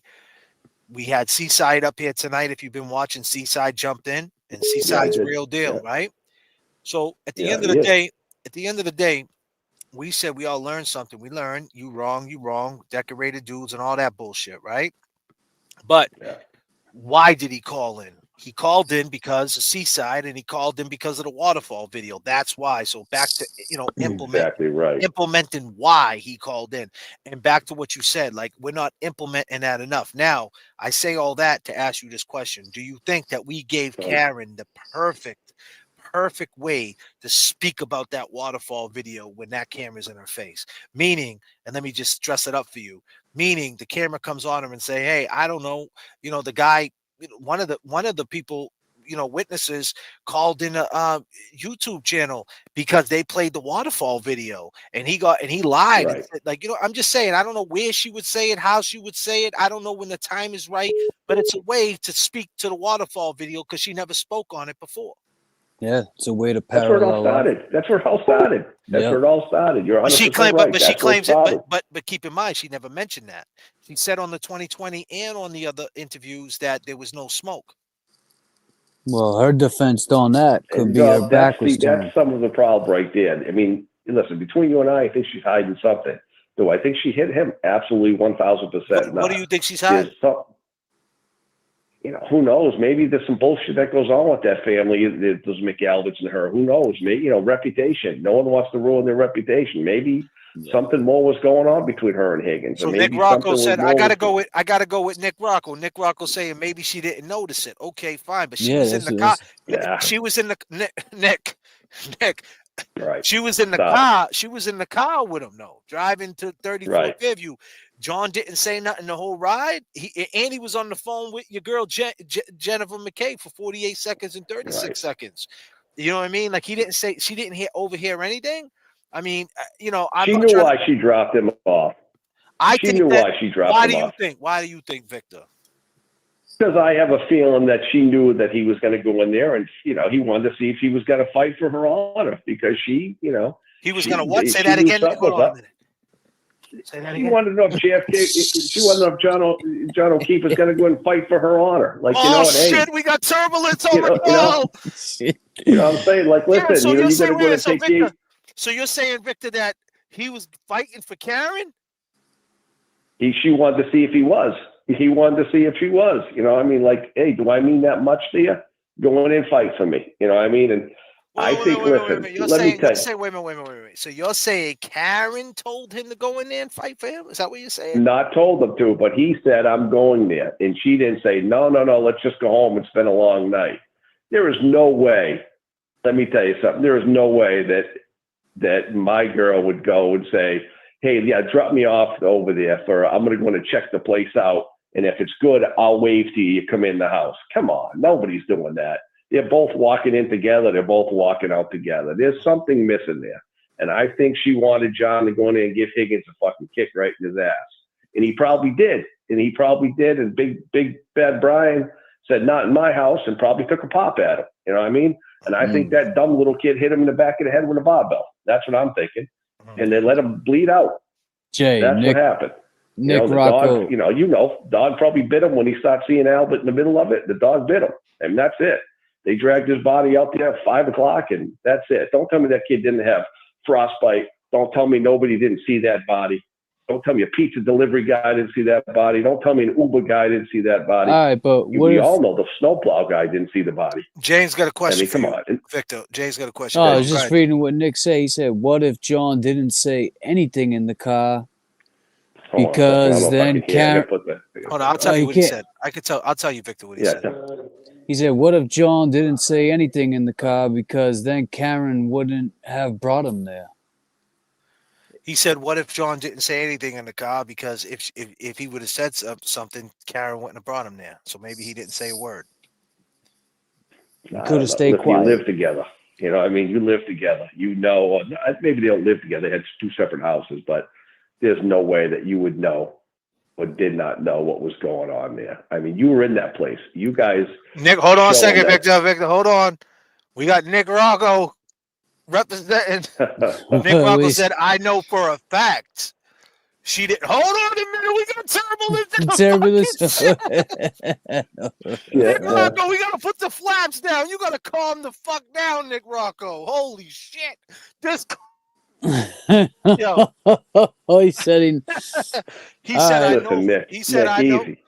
Calm down, Nick. Okay, Victor's one of us. Nick, easy, Nick. Come on now, we're on your side a little bit. You know what I mean? But come on now. I mean. So Nick said, listen, "I know how for do you a know fact." how do you know we didn't do it? He said, "I know for a fact she didn't tell John to go in there and fight for her honor." So I don't know if I agree. Who told him that? Hey, whoa, Hey, wait. Hey, Victor, now you asked a security question. Wait, hold on. We got to put down we got a passenger 51 on the plane, man. We got to. Holy shit, dude. I mean, listen, I get it, man. Yeah, I hope not. I really don't give a shit if they do or they don't. I'll be honest with you. I'm too old to give a shit. Now, here's the thing. I don't think she knew. I don't think that she wanted him going there and fight for the honor. I think she was more worried about him going in there and buddying up with Higgins and finding out that there was them text messages that she's been behind his back with. I think that set her off. Why did she go in with him then?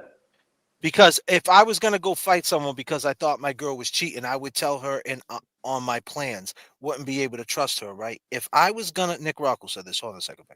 If I was going to go fight someone because I thought my girl was cheating, I wouldn't tell her on my plans. I wouldn't be able to trust her, right? Yeah. He ain't going in that house to go.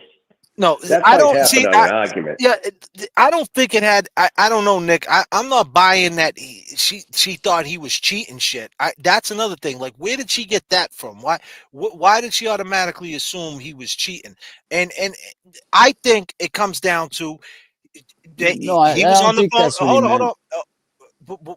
What do you mean? Go ahead.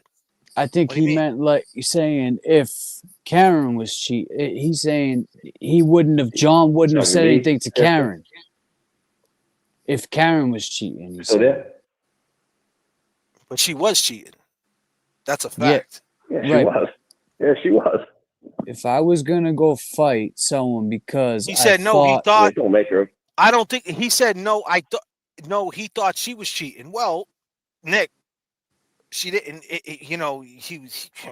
She was. Nick, disclaimer, Karen. Disclaimer. We got turbulence. Oh man. So the thing is this though. What I think it comes down to, that when he threw his hands up and he threatened John wasn't hearing that. John was like, yo, this dude, John was like, I'm confronting this dude. I live in the same city as him, And he was like, man, I'm going in there regardless, and I'm going to have a conversation with him. I don't think he thought it was going to be the way it was, but keep in mind, he called John, he texted John, are you coming here? So that probably set John off.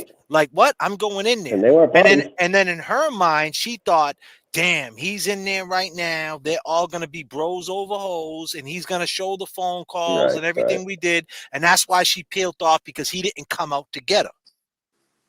Right. And that's what I think. That's what I think. That's what I think happened, and that's what set her off by calling him a pervert at 118, calling him all these names because she's nervous. like, yeah, because she's nervous. She's trying to gauge what he knows, what he don't know. Yeah. That's now that he does know, he figures he's going to go off and get even with her. You know what I mean? It's like, all right, now this is what you're doing. All right, I'm going to roll down the street to my friend's house, and you ain't going to see me till tomorrow, and then you'll have to wonder what I'm doing. You know what I mean? But you know, the last part of this thing, J.F.K., do you really believe that the FBI could not put one of those people in a room, the McAlberts, and question them and get the answer out of them, giving them a sweet deal? They were willing to do it for Whitey's guys. You tell me these people are that solid that they can stick to that game plan if they're threatening them for 10, 15, 20 years of their life, not one person's going to roll? I mean, come on. There's no way the FBI couldn't put their hands around their neck and say, listen, you know, if it's Sarah Levinson, whoever. Victor, hold on a minute, Victor. Man, there's turbulence on the call. Victor, man. I know, but listen, Victor, man, hold on a second. I got to check my instrument panels, man. Check it, man, because I'm telling so you, Nick man, Rocco just there is said, no way this shit what would I'm happen. saying is, he goes, what I'm saying is, if John thought Karen was cheating, he isn't going to tell Karen that I'm going to beat your fuck your butt and fuck your and fuck him up. I'm just gonna do it. Exactly. No question, Nick. I don't think John's that guy, but I don't think John's not like you and I, buddy. We're not going to go out there and start slapping people. That wasn't his demeanor. You know what I mean? John wasn't known as a fighter. We don't know that. You know what I mean? We don't know that, man. He was a cop in Boston for 17 years. I think it's known. But I think it's known. You know what I mean? Yeah, but when a guy's throwing up your hands, though, a guy's throwing up his hands, telling you coming, whatever, in front of your girl, bro, you're gonna take that as straight violation, man, of the penal code 4, 5, 6, 7, 8, 9, 10. What? You're in front of my girl calling me out? Oh, guess what, bro? I'm coming to see you, bro. You're a sucker. You know what I mean? Well, why did he do it in the bar? Why did he do it in the bar when he called them out? Why didn't he say, let's step outside? Why are you going to go do it in somebody's house? Why didn't you say, listen, it's snowing out. Let's maybe go he outside thought and about roll it. around out there. Because he probably didn't know exactly what was going on. Like he knew what was going on, but I think he was kind of like, damn, man, I can't believe this is going on. Yeah, he was and laughing then when it off. And then you got to keep in mind, he gets in the car, and then this girl's probably talking to him, Jen McCabe, like, listen, he's mad about this, and he did this, and then he called her back. Because keep in mind, he texts, what's the address? And then Jen McCabe called him. And then after she called him, they hung up. Then he called her back. And then he gets the text that you coming here. So it was like, I think them events just was like, all right, man, what's the deal? What do they really mean? Hold on a second, Vic. No. Vic, I'm gonna go ahead and take the next phone call. But yeah, you know what? Let me just answer that question. Let me answer that question real quick. Yeah. Why haven't the feds put anybody in the room, and why didn't anybody break? That's a great question. James, I'm gonna let James answer that. Go ahead, James. Why haven't the feds just put somebody in a room? I mean, shit. I think because they're moving slow to get that highest conviction rate. Maybe it's bigger than we think. You know, maybe that's why. I don't know. I can't answer that completely. Well, I don't believe that shit. I don't know, man. There's more to the story, but let me tell you, you know, JFK. Listen, what would be more to the story? That's what I'm saying. But I'm saying that's what I mean. Like, what's more to the story? Like, what? Like, so could two things have happened that night? You know what? That's a good point, man. You know what? I like the way you're thinking there, but I just feel like, listen, she needs to worry about if she hit him or not what happened in the house, not what happened in the bar. She has to worry about, I didn't hit him. What happened after that doesn't matter. You know what I mean? I mean, they're trying to make too much of a story out of it. Listen, it's A and B. Did you hit him or you didn't hit him?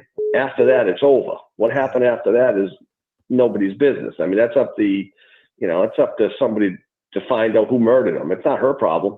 You know what I mean? That's the way I look at it. But, you know, I think she just got too much smoke going on right now. She needs to stick to the facts. I dropped him off. He went in the place.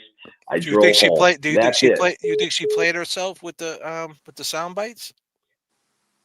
I think so. I mean, you know, I don't think she was being forthright. I think the facts show that she didn't hit him. I mean, you know, you look at those guys. Because from everybody Aka, says the funniest I mean, thing is everybody's saying don't get on the stand, but yet it's okay for her to go on 2020. She did get on the stand. They're gonna use that. she did get on the stand. That's You're what I'm right. saying. They're You're gonna right. use She that. already They're did gonna it. use that. And is that what you want now? Right. I mean, honestly, I saw those interviews, man. She didn't look that convincing, man. I'll be honest with you. She didn't. I mean, I believe she didn't hit him, but I mean, she's hiding something. But I don't give a shit what she's hiding. Let me ask you this, thought Victor. is, I'm worried about what happened to. Let me ask this. Go ahead. I just want to know. Why? O'Keefe died. I mean, that's what we need to find out. Let me say this. Right, I'll Nick. put a bow on it. Why do you think? Why do you think that she never mentioned Higgins at all when she first got arrested? And it took her even 4 months later when they rearrested her on the indictment and she was in the garage getting rebooked. She never mentioned Higgins. Why didn't she ever mention Higgins? Because he would be the reason. He would be the reason for it, right? He would be the You're right, reason but I for the think fight, she just right? wanted to. I think it's the fight, but I mean, I think we're still getting the fact that the cod did not hit him. I mean, how the other stuff got involved was like, that's not up to her to decide who killed him. She dropped, it's like you dropping off James at a party. You drove away and went home and something happened to James. You know, God forbid nothing happens to him. We love the guy, but God forbid, it's like, listen, I dropped him off. I went home. What happened after that? I'm not there to solve that. I'm pissed. I'm going to try to figure it out. But it's like, the fact is, the car didn't hit her. After that, it's over. What happens inside that house? Yeah, what but that happened outside soundbite the though. house? The soundbite though. Did I hit him? Did I I hit don't. his Yeah, knee? you're Did I right. run over his foot? Did he bend over? I thought I could have hit him. That's stupid. I mean, first of all, she took all those They're interviews. gonna play. They're She gonna had a play lawyer. that. They're gonna play that in court. I know. That's Stupid. crazy. Why did they let her? Why did the lawyers let her even do that? I mean, it's stupid. You know. I mean, listen. She, you know, if she gets found guilty, it's her own stupidity. I'm going to be quite honest with you. I mean, she said stupid stuff. I mean, she should have just stuck to the fact I dropped him off. I went home. That's the end of the game. I don't know what else to tell you. I went back in the morning. He's laying on the grass. That's what I saw. That's all I can tell you. I don't know anything else that happened after that. If you're telling me those 7 people or 8 people walked out of the house at 12:45 and they didn't see a body, nobody drove down that street in 6.5 hours and saw a body. The neighbors never looked out the window to get up to see if there's any. Call from Leah. Come on, I paid for a first. To accept, press 1. To send a voicemail, press 2. I think we lost Victor. Victor, I lost you, buddy. Hello? Hello? Vic, you there? Yeah, I'm still here, man. Just Okay, playing I'm some sorry, music. buddy. Yeah, my bad, dude. Yeah, no worries. But listen, I'm going to let you get back. But listen, man, I just want to say, listen, I appreciate everything you guys do. You guys are great, man. You're just like me. I love it. I mean, you guys are saying it the way you're spitting it out the way you're supposed to. God bless you guys, and man, Happy New Year to you. I'll call back every once in a while, but let me tell you, it's going to be Hey, Vic, man, be interesting. it was Vic versus Nick. Vic versus Nick tonight. yeah. Listen, man, I'm old school, man. Let me tell you something. Nick is. Well, I'm saying Nick's got Let me the tell you. 411. Yeah, he thinks he does. You know what I mean? He thinks he does, man. He thinks he does. If he does, he would have said it. You know what I mean? You know, everybody has a puzzle here. You know what I mean? It'd be basic. If it was me and that was my sister that you accused, let me tell you something. I'd get the answers really quick. I can tell you something. Someone's giving it up because no way. There's no way that someone can't put pressure on these people and get an answer out of them. There's way too many weak players in that game. You know, I mean, I agree. That's all great. That's all great questions, man. And it makes you think. It really does. It makes you think. I think it's higher than this. I think we know. I think we know though. She didn't kill him. And the question is what? She didn't kill him. She didn't kill him. We know she didn't kill him. But what's not making this go away? That's the main question. But Victor, they want to know what's going on.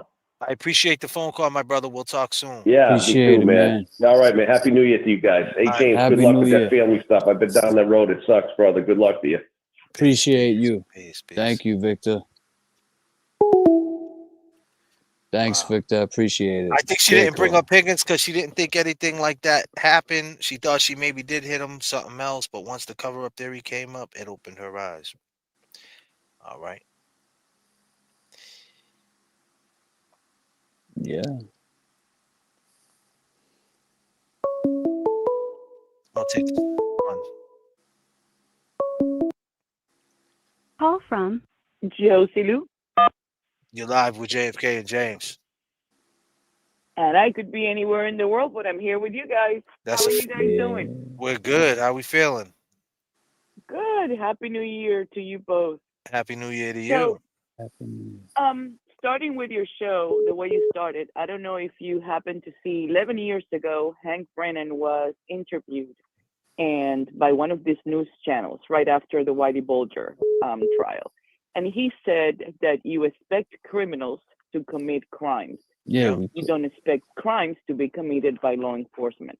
Yeah. That was one of the things that caught my attention. I hear what you're saying, but I always have had the feeling that he has been placed there for a reason. For some reason, that's my gut feeling. He's either trying to get to the bottom of it or stall enough to give the U.S. District Attorney some time so he can wrap it up and do what it is that he has to do. I think that this goes way beyond text messages. I don't think it has to do anything with like a simple fight. And if anything I got from your video from the waterfall was that John, the last person John talked to before he left was Chris Albert. Chris Albert lied and said that he went home, that his wife had a headache, and it turned out that he actually went to 34 Fairview. Allegedly, but yeah. Allegedly. Yeah. And not only that, before John left, Chris talked to him. He went to the bathroom, and John turned his head twice. He looked to the right, he looked to the left. And when he saw no threat, he went ahead and walked out. I have a feeling that since the beginning, everybody kept saying during the trial, during testimonies, that John was asking, is Kevin going to be there? Is Kevin going to be there? Is Kevin going to be there? Almost like if he wanted to talk to Kevin. He asked once. He asked once. Yep. He didn't want to talk to Kevin. He didn't want to see Kevin. He already tried to talk to Kevin. And he didn't want to be anywhere around Kevin. Why? Why is that? Why is Kevin Albert lawyered up if he never even testified, didn't even go to the trial? Wasn't he was even never there. called in. He was never there. But he's lawyered up. He's lawyered up. Good so was question. Kevin at the house too? Possibly. Kevin at the house I believe he was. I believe so. I believe he pulled up. Kevin and Proctor were buddies. The relationships that are going on within this group of characters it just blows my mind. That's a good point, though. Proctor and Kevin were buddies, so if anybody was going to do anything for Kevin, it would be Proctor. Yeah. But Proctor was supposed to get off his shift at 7 o'clock in the morning. The 911 call happened at 6:03 in the morning. So why was Proctor all of a sudden called in after he was supposed to get off his shift to supposedly take the case? I mean, but he didn't even go to the scene. Yeah. Lang did. So I've seen cops do that though. About the 227 phone call, that search happened. She searched it. She got results. She took a screenshot of it, and she sent it to Brian Albert. And then she deleted the screenshot, and then she deleted the text, and she forgot to tab out. That's what happened with that search. I don't know how they're going to prove it, but I'm hoping they do, because this resolves the entire situation. You don't have to go into any further details if you can actually prove that Jen McCabe deleted a screenshot. She knew exactly how long it was going to take, anywhere between 30 minutes to 90 minutes, depending on the temperatures. And if you notice, she went to sleep pretty much wearing her watch. Now, I wonder, did she set an alarm? Because exactly about 90 minutes after, at 4:55, she picked up a phone call right away, almost like she was expecting it. if the results were that it takes anywhere between 30 minutes to 90 minutes to pass out on hypothermia and die out in the cold, why is it that the only thing that is showing data is her health watch and not her phone? Did she set up an alarm? Why has anybody not checked to see if there was an alarm set up for her to wake up within 90 minutes and expect a phone call? A phone call from who? Why? From Karen? From any no, because at this time I don't think that they were thinking Karen was going to be the person that was going to be blamed for this. I think they thought that they were going to blame it on the plow driver. I mean, in Massachusetts, these are common accidents. It happens all the time. And then I ask, what if Lucky Logren passed twice, didn't see absolutely anything? That front yard is not that big. I've been there 4 times. And even the streets are so narrow. There was a we've car been there. on the 3rd attempt. There was a Ford Edge, older Ford Edge parked outside. And Lucky Logren knows that it was Brian Albert's Ford Edge, blocking the same spot where John was found. But he had to sort of like wiggle around because the Ford Edge was in the middle. Now, he extended a courtesy to Brian Albert by not calling in. But what if he would have passed right around 5:30 a.m. and then find John? What would have happened there? What would have been the story? Because Lucky didn't see him the first 2 times, but then again, he didn't call to report in the car. So maybe he would have gotten in trouble because he should have reported the car parked outside, but he didn't. So how is he now going to pick up the phone and say, hey, first I saw a car, but I didn't call it in, but now there's a dead man laying on the lawn? What would have happened? So Nick Rocco just said, "Nah, I don't think it was Brian's. To be honest, I think it was Kevin Albert's Ford Edge." Yeah, very possible. I think that too. There are almost like 3 or 4 Ford Edges, different models, because Brian Albert sometimes drives a Ford Edge, sometimes drives a Ford Explorer. They don't have government tags. I mean, like the actual tags on the car, but they are government registered vehicles. All of them. That's what they use. That's what Boston PD uses for surveillance vehicles. And that's what he drives. She drives a blue Cadillac. And there's an older 2016, 2017 Ford Edge Black that is driven by, what's his name? By the kids. Now, Kevin had a Ford Edge too, but there are Ford Edges that are surveillance cars in Canton PD. And Chris Albert also drove a Ford Edge. So it could have been any Ford Edge. But what I'm telling you is, on the testimony, when Lucky Logren called, he said that Bryans never park a car outside. I didn't want to call them. Why would he call in and report the Bryans if he didn't think that that car belonged to Brian Albert? It doesn't make any sense. He said, well, I didn't call to report it in as a courtesy to Brian Albert. So how did you know that it was a courtesy to Brian Albert if you didn't know that that car belonged to Brian Albert? I think he meant courtesy of the house. That what people make them to be. You know, and it's also in what is not said, because Lally or any of them could have said, well, do you know who is the driver of that car that was parked by the flagpole? But there's so many things that Bev allowed, so many things that she didn't allow, that sometimes you don't. It's like they were interviewing the doctor, not the medical examiners, the other one, the forensic pathologist. He talked like he was about to croak, like he was gasping for air, but he said it. He was. Let me ask you this: what do you think, Hank Brennan? Let me ask you this: if everybody got arrested in that house, I asked this question. I'll ask you, since you're so hyped up. Right? Sorry about that. No, it's all right. It's fine. It's fine. I like what you're saying. It's cool, right? Here's the deal. If everybody got arrested in that house, right? Brian A. got arrested. Higgins got arrested, right?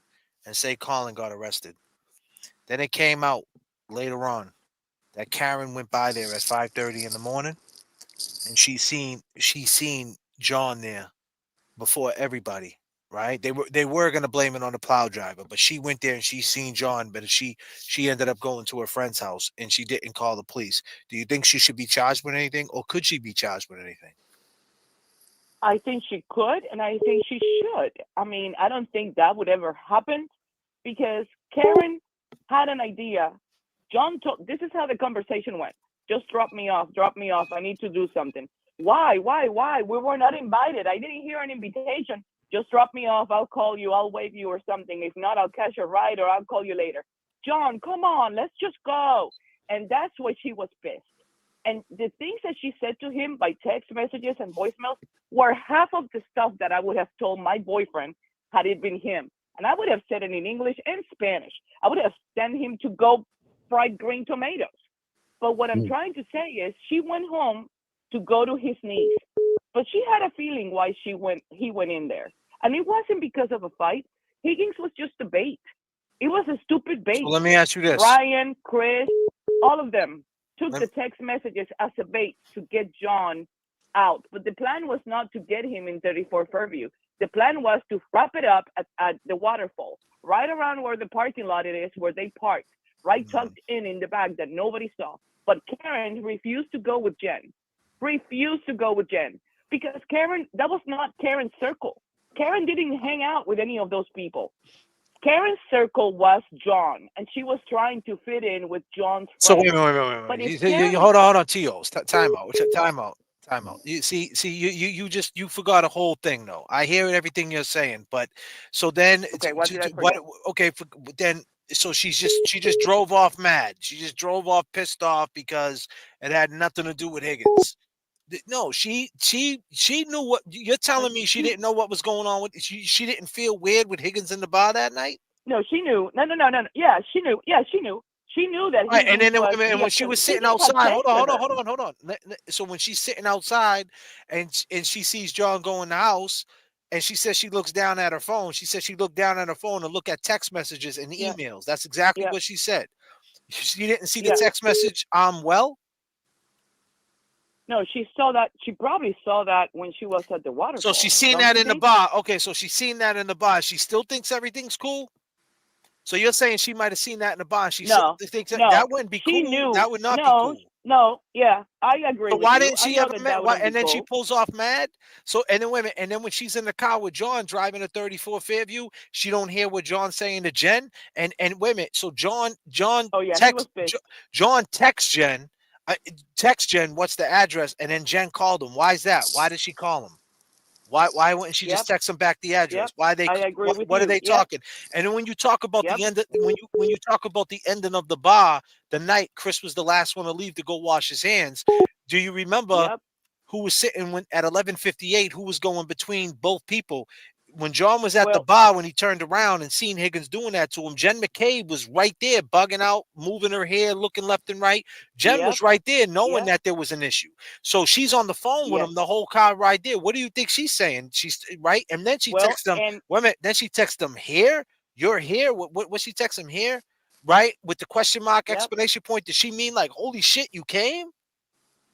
And she made a comment that it was right around Bella's house. And she knew that was going to piss off Karen too, because Bella and John used to date. But Higgins, I don't think Chris Albert went to the bathroom to wash his hands. He could have been very well making a phone call too and called Kevin and tell him we're heading to 34 Fairview. So we don't know what happened in that bathroom. And I'm not saying that he didn't do that. He could have did anything. He could have did that I don't believe he walked home. I believe Julie was up the street. That's what I believe, around the corner. Nick Rocco just said she could, if she was there, right? If she did go back there and they did the question I asked you when she was there at 5:30, she could just say, I didn't see him too, right? But do you think? Oh, she could have. Right, well, hold on. Said she didn't see him. Okay, but we don't know that. He was there laying out. Right. No, here's what I'm saying. Do you think that's the reason why do you think Hank Brennan truly believes that she went back there at 5:30 in the morning, and he just looks at it like you went back there at 5:30 and you left them, and it really doesn't matter what they did because you should have said something? Is he looking at it that way? I'm just saying, disclaimer. I'm saying, what's the reason why this dude's gunning at her? I don't understand why he's going at her. I see him amicably exchanging ideas and conversations and papers and whatever with Alan Jackson and with Janetti. I see them all cooperating. And I didn't see that interaction with Lally.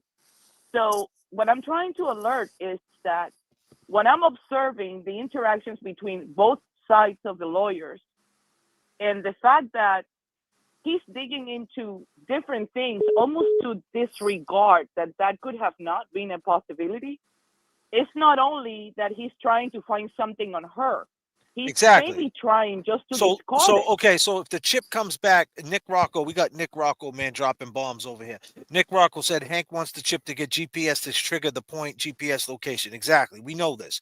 And but here's the thing: if it comes back that she was near there or she was anywhere by there, and they can make it seem like she went back there, is that an issue? But she didn't. She went to Jen McKay's house. I know, but wait a minute. There was a wait a minute. How long did it take from what? Since you know everything, and I mean that with all due respect. Oh my God. No. I mean that with all due respect, right? What's the how long does it take to get from Meadows Ave to Jen McKay's house? From Meadows, no, I don't know that. I didn't do that one. So wait a minute. But there was from 34 Fairview in the summer and in the spring. It's like 5 minutes. 34 Fairview to 1 minute. No, about 8 minutes. If you go the way she went, it's a little longer because then you would have to turn around and go back to instead of Chapman, you would go back to Cedar Crest. So there are two routes that you can take when you don't know where you're going. And then don't forget this: Karen has MS. She has a brain tumor. She had been drinking. It was the winter, like she called it. It was windy, and she did not sleep. She hardly slept. Did I hit him? And going crazy? It is the natural reaction of a person under all of those circumstances. And if anybody says any different, they're wrong. Just like Kevin from South Boston. They're wrong. Very wrong. Because she would have been hysterical, not knowing what to tell her niece. Let me say this. All right. You're tripping me now. So here's the deal. So here's how it goes, right? Can you hear me? Yeah, I can hear you. Can you hear me? I can hear you loud and clear. This is JFK from the flight deck, right? You're currently at 39,000. 39,000 feet. Yeah. So here's the deal, right? So if it takes, say it takes 8 minutes to get from One Meadows Ave to Jen McCabe's house. Let me ask Nick Rocco that. Nick Rocco, how long does it take from One Meadows Ave, or people in the chat, One Meadows Ave to get to Jen McCabe's house? 12 Country Lane. Yeah, I know Nick Rocco knows. He's one of us. He knows that. But I know it took there was 20 minutes, and she said that she was driving around looking for him, right? That's what she said. She was driving up and down streets looking for him. So I'm saying if there's anything in that area and they can dress it up and make it seem like 5 minutes. All right, someone said 5 minutes, right? Okay, but you don't know whether she was actually heading. But what I'm saying is if that GPS. And then Jen said, come back here, listen, come and get me. I hear you, but what I'm trying to say is we don't know. But what I'm saying is I'm speaking from the mind. I'm speaking from the mindset of Hank Brennan. If Hank Brennan could dress that up and make it seem like she went back there, right? Is that an obviously she could have went back there and he might not have been out there, right? You know what I mean? And she could have driven. I mean, James, look at it from this point of view. That woman backed out of One Meadows, and those alarms on that Lexus would have been going crazy, going and she kept going. She hit the traverse. Wait, calm down. What are you saying? When she left One Meadows and she backed up to go get Jen McCabe, that's when she hit the traverse. She was nervous, James. No, it's not James. It's JFK. Frantic. I mean, JFK. She would have been nervous, frantic. That's a good point. Okay, she woke up and John wasn't home. I mean, I am telling you from a woman's point of view, and a woman's point of view that feels used.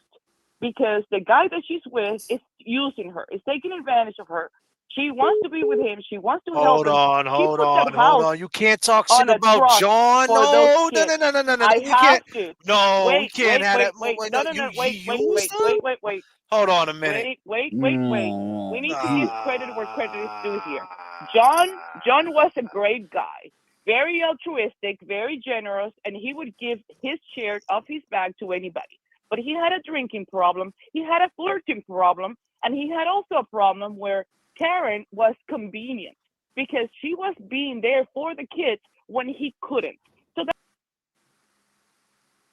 I'm coming off this long and winding road.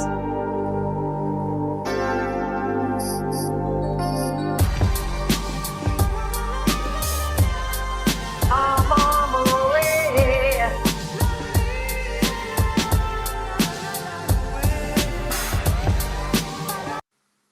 Just one more night, and I'm coming off this long and winding road.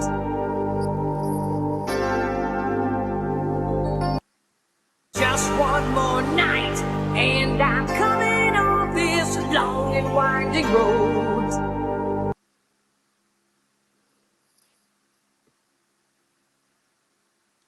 Yeah, no John O'Keefe slander in here.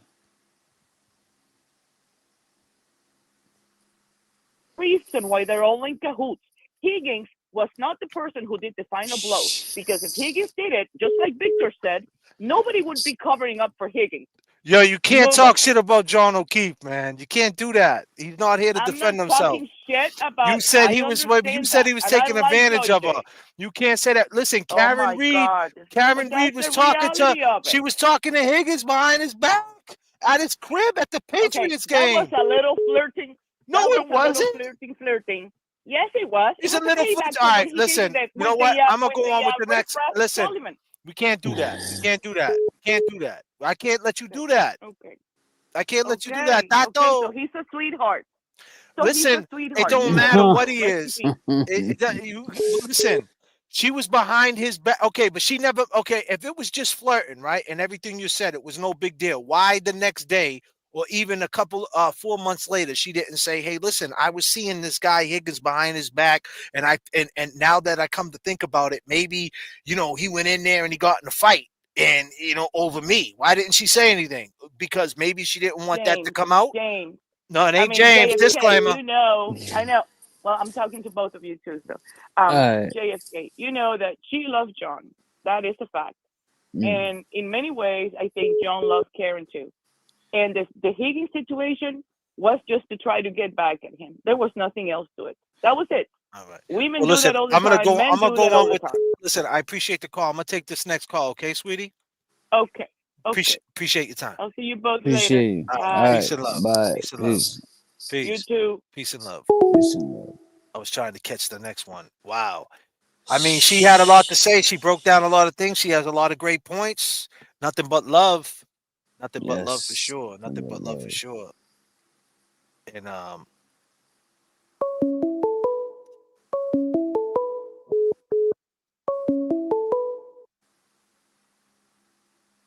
Call from undecorated dude. Undecorated dude. What's happening, man? Hey, how are you doing, JFK? How's it going, James? How you doing, man? He can't hear you, man. He said, "How you doing? What's popping, pimp?" So, first off, I wanted to answer your question. Yeah, I think for sure, if Karenread drove by the house and saw the body there, whether or not she hit him, that would probably be charges against her, if not second degree. I'm not sure if I think Brennan. I don't know if I could comprehend somebody being on the inside and privy to all the information and still thinking Karen's guilty, but that's a possibility. But real reason for my call is I wanted to talk about the taillight for a second, or specifically Dr. Wolf's testimony. And basically wanted to ask you in the chat, at the end of Dr. Wolf's testimony, when they ask him about the cars making contact. Dr. Wolf doesn't testify that the tail light wouldn't have broken from the cars hitting, but that it wouldn't have broken into 24 pieces like the Commonwealth alleged. You think that's the case? Yeah, I mean, I mean, honestly, it's hard for me to. It's that whole tail light thing. She made a good point, man. The caller before that the car was making all them crazy noises, and maybe she assumed that the noises was ringing in her head, and she just thought, she did something more major than she did, and maybe that's the reason why she kept bringing up the tail light. And but as far as the crack goes, I mean, it's possible it could have cracked off that, but it's also possible she could have spun out somewhere down the street we don't know about, and she don't even know about. But I don't think it came from John. No. Yeah, I don't think it came from. I don't think you could crack a tail light into 24 pieces. No. Hitting a person with it. You know what I mean? 24 miles an hour too. Yeah, that's overkill. But I mean, she could have sideswiped anything, right? I mean, I'm just saying. But the girl made a good point. I like that point. That the noise are going off, bing, bing, bing. It's going crazy, and it's ringing in her head. She thought it was more of a situation than it really was, and it was really her just bumping into the car. She's frantic. She's running out the house. She heard this beep, beep, beep, beep, and she can't pinpoint. You know what I mean? She thinks she did something more major than she did. I don't know. You know what I mean? But it's possible that she could have sideswiped something too. That's a pretty big truck, man, that Lexus 570, man. You know what I mean? You take the corner, man, and shit slides a little bit in the snow. You could clip something easy. I'm just saying. It definitely was slippery out that night. Yeah. And I don't know, and I said this before, I don't know if it stays in all-wheel drive the whole time. I know the F series. I had the F2, I had the 200 series. And then there's the hundreds. No, I had the 100 series. I think that's the 200 series. I think that is. I might be saying that wrong, but I think mine was the F. I think I had the F100. I had the 2006 LX470, and I know I had to put that in four-wheel drive. So I don't know if they kept it old school to where she has to actually put it in four-wheel drive. Because sometimes, they could have kept it retro and just kept it that way. And I don't know if it stays in all-wheel drive. Because if she did have to click it in four-wheel drive, then chances are it was running on just the back tires and she could have slid. That's a question. Very true. Right. But yeah, my man, But that's all I got for you on that, my brother, man. And I appreciate your call, my dude. And we'll talk again real soon, all right? Because we're about to land this flight. All right, man. Well, happy landings and have a good night. My man, you stay cool, all right, brother? Peace and love. You too. This person be calling all night right here. We're going to take this last one. Call from. You're live with JFK and James. What's going on, JFK? Who's this? Mike Roberts, L-Life Station. What's going on? L-Life Station, what you doing, man? You out there in the bridge, man. What's happening? I am, man. It's fucking cold out here right now. I'm not gonna lie. Hold on 1 second. Hold on 1 second. Hold on. Call from Beth. To accept, press 1. To send a... Hello? Yo. Beth. I don't think I could take your call right now, Beth. This is my last one I'm going to take, Beth. Nothing but love for you, sweetheart. I clicked on to see what it was because she calls unknown. Go ahead, man. Go ahead. It's me. It's me, Mike. Yeah, I know it's you, Mike. Go ahead, Mike. Go ahead. Oh, all right. So, JFK. So, you opened me up to a whole different thing with the waterfall to Fairview thing. Like, I feel like that's the whole riddle right there, right? And she's not talking about it at all. But there's two other things I'd love for Alan Jackson and David Inetti to cross-examine that would really make things easy for me. And the first one is the Dighton cop, right? Simple question. Is this what the taillight looked like when you saw it when it was towed away? And show them the picture of what Proctor did to it when it was smashed compared to how it was like barely cut, right? Mm-hmm. And the other one is Jen McCabe said that she Googled how long to die in the cold at 6:23 in the back of a cruiser with Karenread. Now, I guarantee you that cruiser with maximum heat, right? That was Saraf, a fast fuck that was cranking his heat, right? Yeah, he was cranking that shit. You're right about that. Yeah. So you're saying that she couldn't have fumbled that? Well, yeah, because she said she fumbled it because it was so cold out. But it takes a while. That her fingers. It takes a while to defrost, though. You know that. It does, but I mean, she was in that cruiser. She was in that cruiser, right? And she Googled that. And I don't know. I just think those are questions that need to be asked by the defense that weren't asked. What exactly? What should be the question exactly? Like the question should be like, all right, you said that your hands were frozen, like how long to die in the cold, but you were in the back seat of a car, like praying. You were saying you were praying with Karenread, and like now all of a sudden your hands are too frozen to Google that. Like I don't know. I don't know. And I'd like to pinpoint the time of when she Googled that, and like I'd like to see like the police cruiser of like what time they were in the car. Like put that all together. Nick Rocco made impeach her. Nick Rocco made a good point earlier. He said not only did J.F.K. lawyer it up, she got a $25,000 lawyer. Right. Oh, she did, yeah. Well, she has a high priced lawyer already. Well, $25,000. She's gonna need everything she gets, JFK. The dash kit. JFK. Nick Rocco JFK, said. Go ahead, bro. JFK, before you let me go, can I just say this? Go ahead. I want to give you mad credit for picking up on Higgins in 22 seconds. That was classic. That was fucking historical. Like you don't know how many times I've watched you say Higgins. Like, dude. Yeah, man, I sold that one, man. It was. I mean, because I knew there was. I said this before. I knew me and James both knew there was going to be some pushback, and we just didn't think it was coming in that form. And so it was pushback. Where's the pushback? No, we knew there was going to be. We knew based on because that day we showed the waterfall video and we talked about Seaside. So we knew that it was going to get. Yeah, you knew someone was coming at you. Oh, yeah, I knew. We knew from Seaside. We knew because Seaside knows Higgins. Yeah.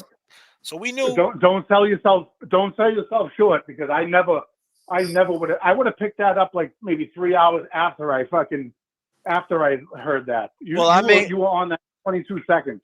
Yeah, you were like Higgins. Yeah, and my main thing is, you had him. Dude, you put that kid in a chokehold. That was great. Yeah, dude, that was great. That was great. I can't give you enough credit for that. I've watched that probably 25 times.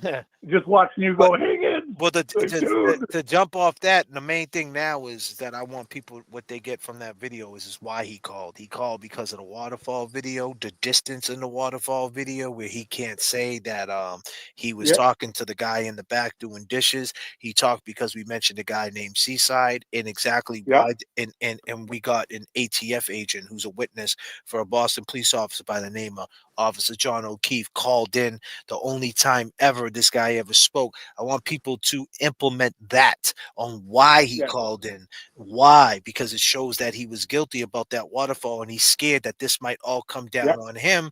And maybe he didn't do everything. We all know that he was involved, right? Higgins, we all know you was involved in it, but you might have not did the death blow and you might have got taken advantage of somewhat. So I think you were in there, Higgins. So JFK, bottom line, JFK, he called because you flushed him out. You made him call. Yeah, you flushed him out, and then he thought he was going to outsmart you. Yeah, he thought he was going to outsmart you, and he was from the hood. You put him in a box.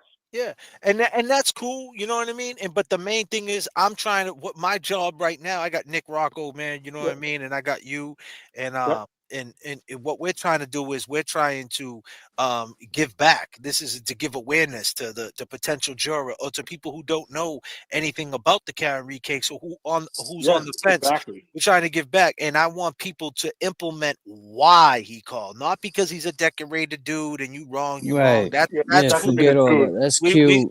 That's cute. I want people to know why he called, because of the waterfall video. That set him up. That set him off. And that's what should be talked about. And I feel we don't talk about, I feel like we're the only channel that really, really goes in on that. I mean, this whole conversation, this last 3 hours, 4 hours we're going on right now, we're trying to figure this out. We're trying to let Hank Brennan know if he's watching. Hey, man, why did Higgins call in, Hank Brennan? You know, why you think she's guilty? And what's up with these riddles? And, you know, what's up with you and Whitey? And, you know, and all these different things that we're bringing to the table. And we're just JFK, just like keep focusing and locking in on that 45 minutes or half hour, that waterfall. You and James Jackson have been lights out. You guys have been great. Appreciate that. You guys have been like a whole different listen to me, and I appreciate you guys a lot. You and James Jackson. I don't know if he's there with you or not. Yeah, right. Showing love. But I appreciate both of you guys. You guys both have your own thing coming, and you keep it real, and I appreciate it. I love that James Jackson stepped up and called Higgins a fucking coward, because that's what he is. Yeah, he was in on it. that was like that whole video. Like I could watch that all day. Like just you calling out Higgins and James Jackson coming in. And another big point about that video is that in 22 seconds, we found a lot about Higgins, didn't we? We found out his name's Kevin from South Boston. We found out he's a decorated dude. We found out we're wrong. And we also found out he said when it comes out that she did it. And, you know, we found that out, and that he's a liar in 22 seconds. And isn't that so funny that he said you can't have a real conversation in 22 seconds? In 22 seconds. And yet, exactly. I've been talking for 4 hours, and everybody's talking in the chat. Everybody across every platform, from my platform to Turtle Boys, everybody is talking about that. So it goes to show you in 22 seconds you can say a whole lot. Yeah, dude, that spread, dude. That's going to be one of the sticking moments of this whole thing, is you calling out Higgins, man. That was classic. You and James Jackson, that was classic. Is it though? Like, great work. Great work. My man, we appreciate your phone call. We're going to talk again soon sometime, brother. Appreciate your input. Appreciate it, man. All right, I'll catch up with you, man. Maybe I'll be at Porter Station next time. Absolutely, brother. Porter Sorta. My man. One love. Brother. One love. All right. What were you going to say, brother? What were you going to say? I said, is it though? I see a lot of, it's going over a lot of people. I think a lot of people's head that they just want to use, like you said, the decorated dude and you wrong, and that's all cute. But don't get it twisted. He called in for a reason. Like, he hasn't called in anybody. He hasn't talked to anybody since this happened. There's a reason he called. We got to figure it out. We have to speak on it more. We know the reason, because we know why. Yeah, he was in the waterfall, and also what Seaside had told us, and things like that of that nature. But I think there's more to it, man. I haven't figured it all out yet.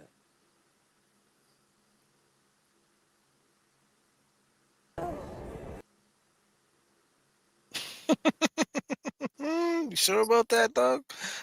Oh man, James Jackson, talk to the people. You got 800 people up in here. Talk to them. Tell them where they can find you, bro. 800 people. You can find me at James Jackson. You can find me Cash App is $ James Amaral Jr. Venmo James-Amaral-5. And subscribe, James Jackson. I appreciate it. Oh shit! Check this out. See where we got sabotage at the waterfall. What's up, Luna? Tell them what your Cash App is, bro. Cash App, James Amaral Jr. $ James Amaral, Amaral Jr. Appreciate it. Just hear me whisper the I'm trying to find where the hell's the video. Is it James Amaral Jr. 1? I forget, man. It's up on my Damn, man. What the fuck is the video? Which one's the video?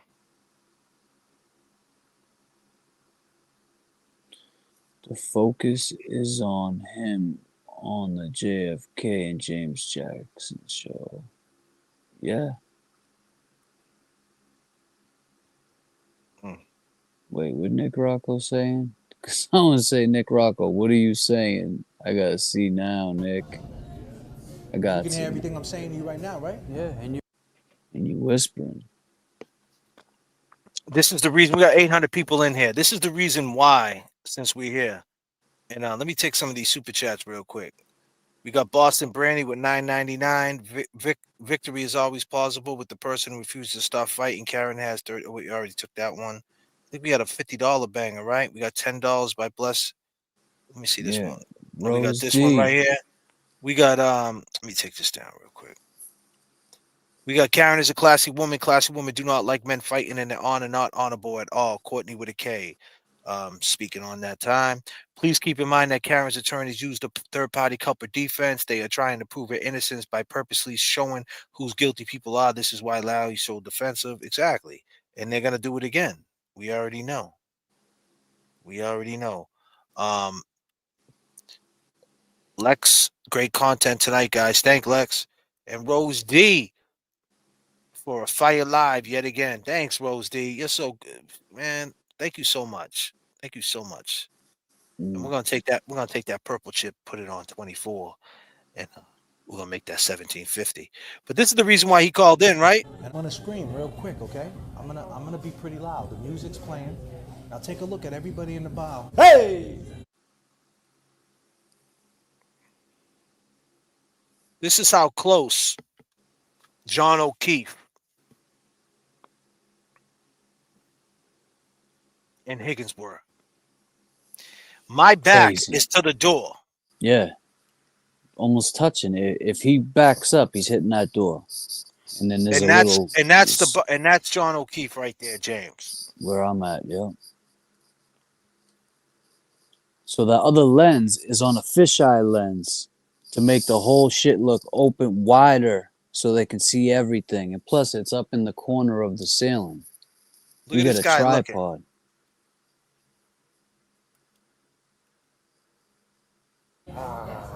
This dude. My back is right where you seen Higgins right there. That's where you see the door. That's where I'm at. What, you? What's up? This fucking guy. I'm gonna kill him, man. Come outside in the parking lot. Come outside. Come outside. Come outside. Come on.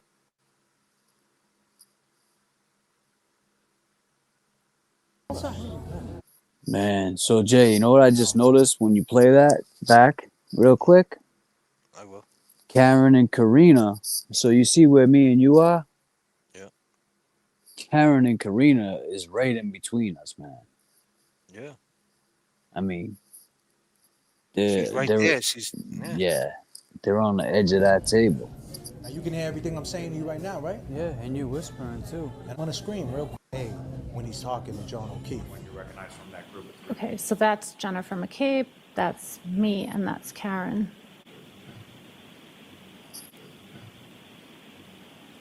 Yeah, the waterfall is small. Now look, it looks like it's mad stretched out, right, people? There's Yeah. John O'Keefe. It looks like it's mad far away, right? That's what you assume. You would think he could be talking to anybody. Was there someone in the back? Now keep in mind, this is at 12:10. The last person that leaves, you see clean Chris A leaving. And he rolls up his sleeves and he tells John, right? He rolls up his sleeves. Check it out. You see right here, you see Karenread, Jen McCabe, and Karina walk outside. You see John looking. You see Chris A looking. Maddie McCabe is on John's. I think that's his left, right? That would be his left. Yeah, is on his left. Yeah. You see Chris A looking at them walking out the door, and For look, McCabe, that's me, and that's Karen. he tells them right there, "Hey man, I don't know what that was all about," right, James? Yeah. John takes a sip of his drink, like so, looks over one way. He's like, yeah, all right. Fuck out of here.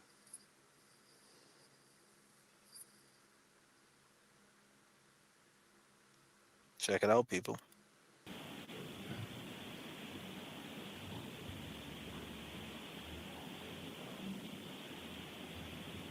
One clown over to the left, one clown over to the right. All right, I'm good to go. Now look, I'm Chris A. And then you got James Jackson is John O'Keefe. What happened, man? I'm sorry, man. I'm sorry. All right, man. All right.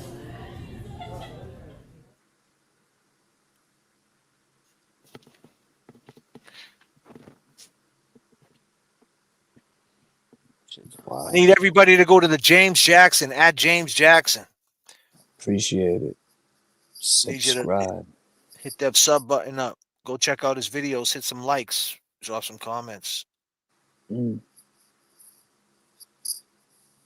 Yeah, almost there. Almost monetized. Need a few more hours. So if you can help that out, show some love. I appreciate it. Yes, sir. Well, James. It's been a long flight. It's been a long flight, bro. And you know what? With that being said, I go by the name of JFK. I go by the name of James Jackson. We appreciate all the support tonight. Thank you, Yes. guys, taking it down to 1,000. I'm going to let the landing gear down. But we just want to say one thing to John O'Keefe, R.I.P. R.I.P. John O'Keefe. And we just want to say this to you, Higgins, Brian A., Chris A., Kevin. You did them dirty. You did them dirty. Also like to say free Karenread. Open up the door in the back of my mind. I'm still overseas, a bird in a cage. What'd you think of Higgins on the JFK show last night? Did you guys hear Higgins?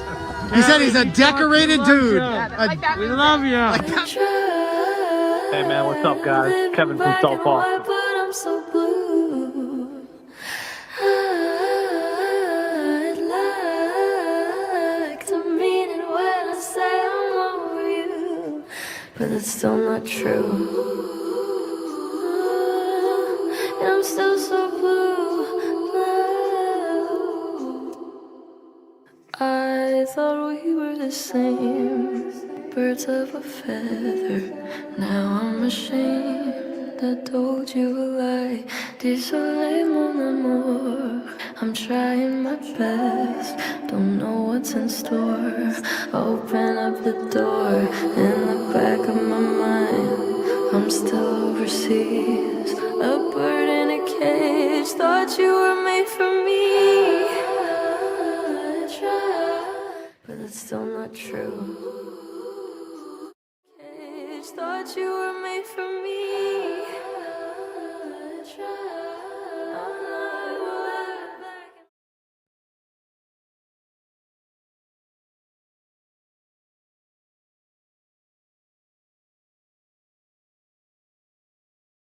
Yeah, on and on. Back in the days when I was younger. Yeah, turn me up in the headphones. Summertime vibes, you know what I mean? He put it on my mama. Where's my ladies at, on my mother's at, you know what I mean? Yeah, state to state, worldwide, listen. We pilot through the struggle, above and beyond. It's a long fall from pride. What you standing on? Goals in plain sight. Get your landing strong. He fucked up to play because he ran it wrong. Underbelly of Boston, filled with racist rats. The sneak gets away, but it often traces back. They digging up the bodies, got DNA to match. Feds listening to your boss, he got life for rap. Damn, seems the greed indeed. It was trolling you, court closed wrinkle. They smelling like mildew. Old Spice in the air, old law holding you. It's in God's hands with a creed overview. Too many suckers pulling, not enough pushing. Feeling like Guru, driving Boston to Brooklyn. God's working overtime, devil is cooking. Got shot twice, survived, but the cancer took him. Damn, back in the days when I was younger, Dad was never home, he put it on my mama. I was just a baby when I seen all the trauma, but on God, we gonna shine every summer. Back in the days when I was younger, Dad was never home, he put it on my mama. I was just a baby when I seen all the trauma, but on God, we gonna shine every summer. Come on. Daddy wasn't around, mama held it down. How'd you raise us on your own and never let us see you frown? Superwoman, you a superhero in my eyes. Seen you sacrifice it all to make sure we had better lives. You an angel like you came down from the skies. You came down from the skies. That's on God, on God, on God. That's on God, on God. And To all the ladies having babies on their own, I know it's kinda rough and you're feeling all alone. Feds picked up the case so far away from home. Try to stay focused, don't let your mind roam. It gets real, all the miles and abuse. We really in pain, you know we just smiled through. I grew up a good kid, got with a wild crew.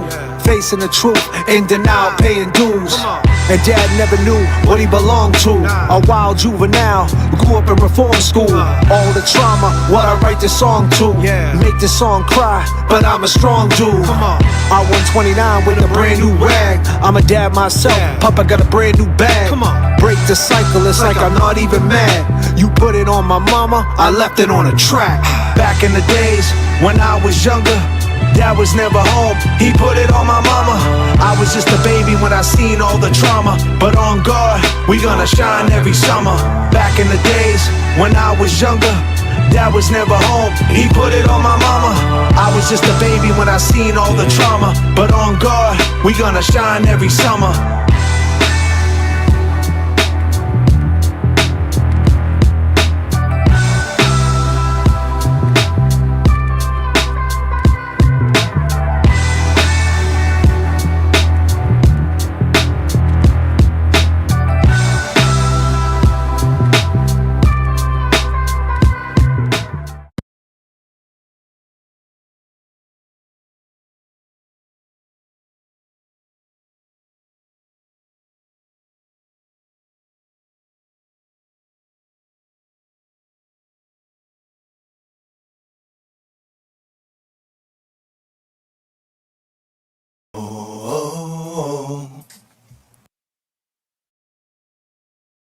So you watched the trial and you think she's guilty because you said she hit a dog?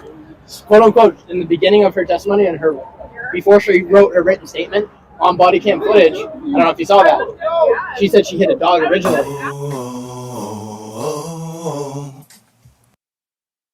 You believe Karenread's guilty? Yes, sir. You believe that she's going to jail?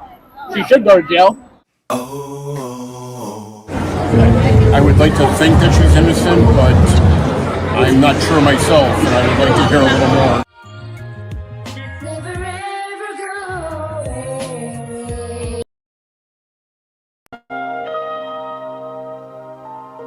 Yeah, where were you, man? All by myself, grinding heavy with no help.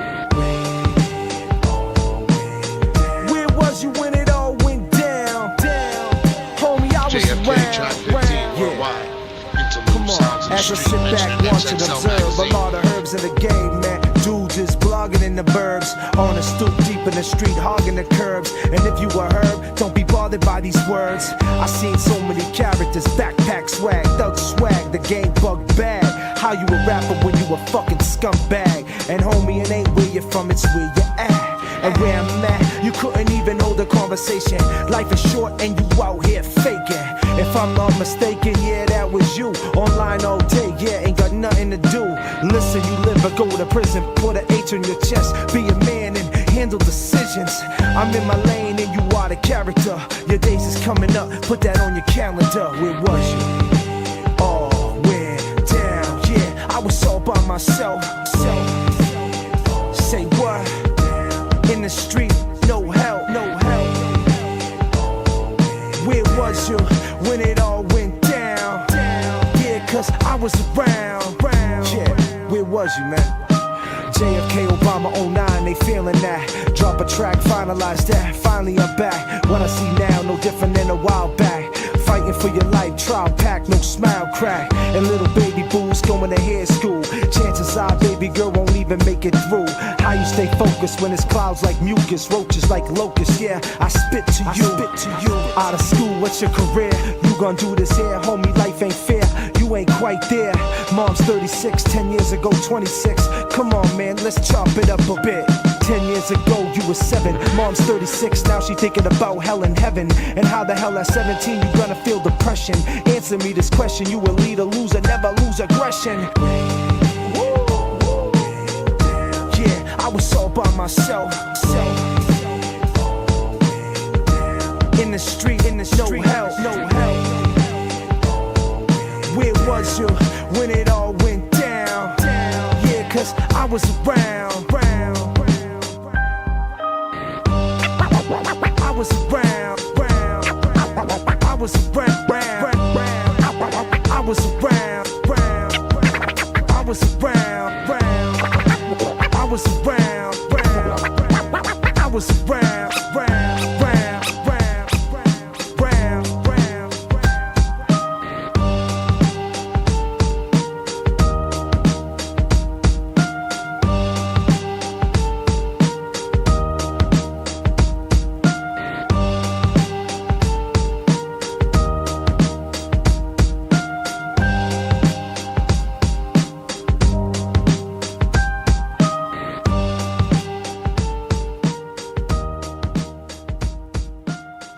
Say life is, y'all say special. Life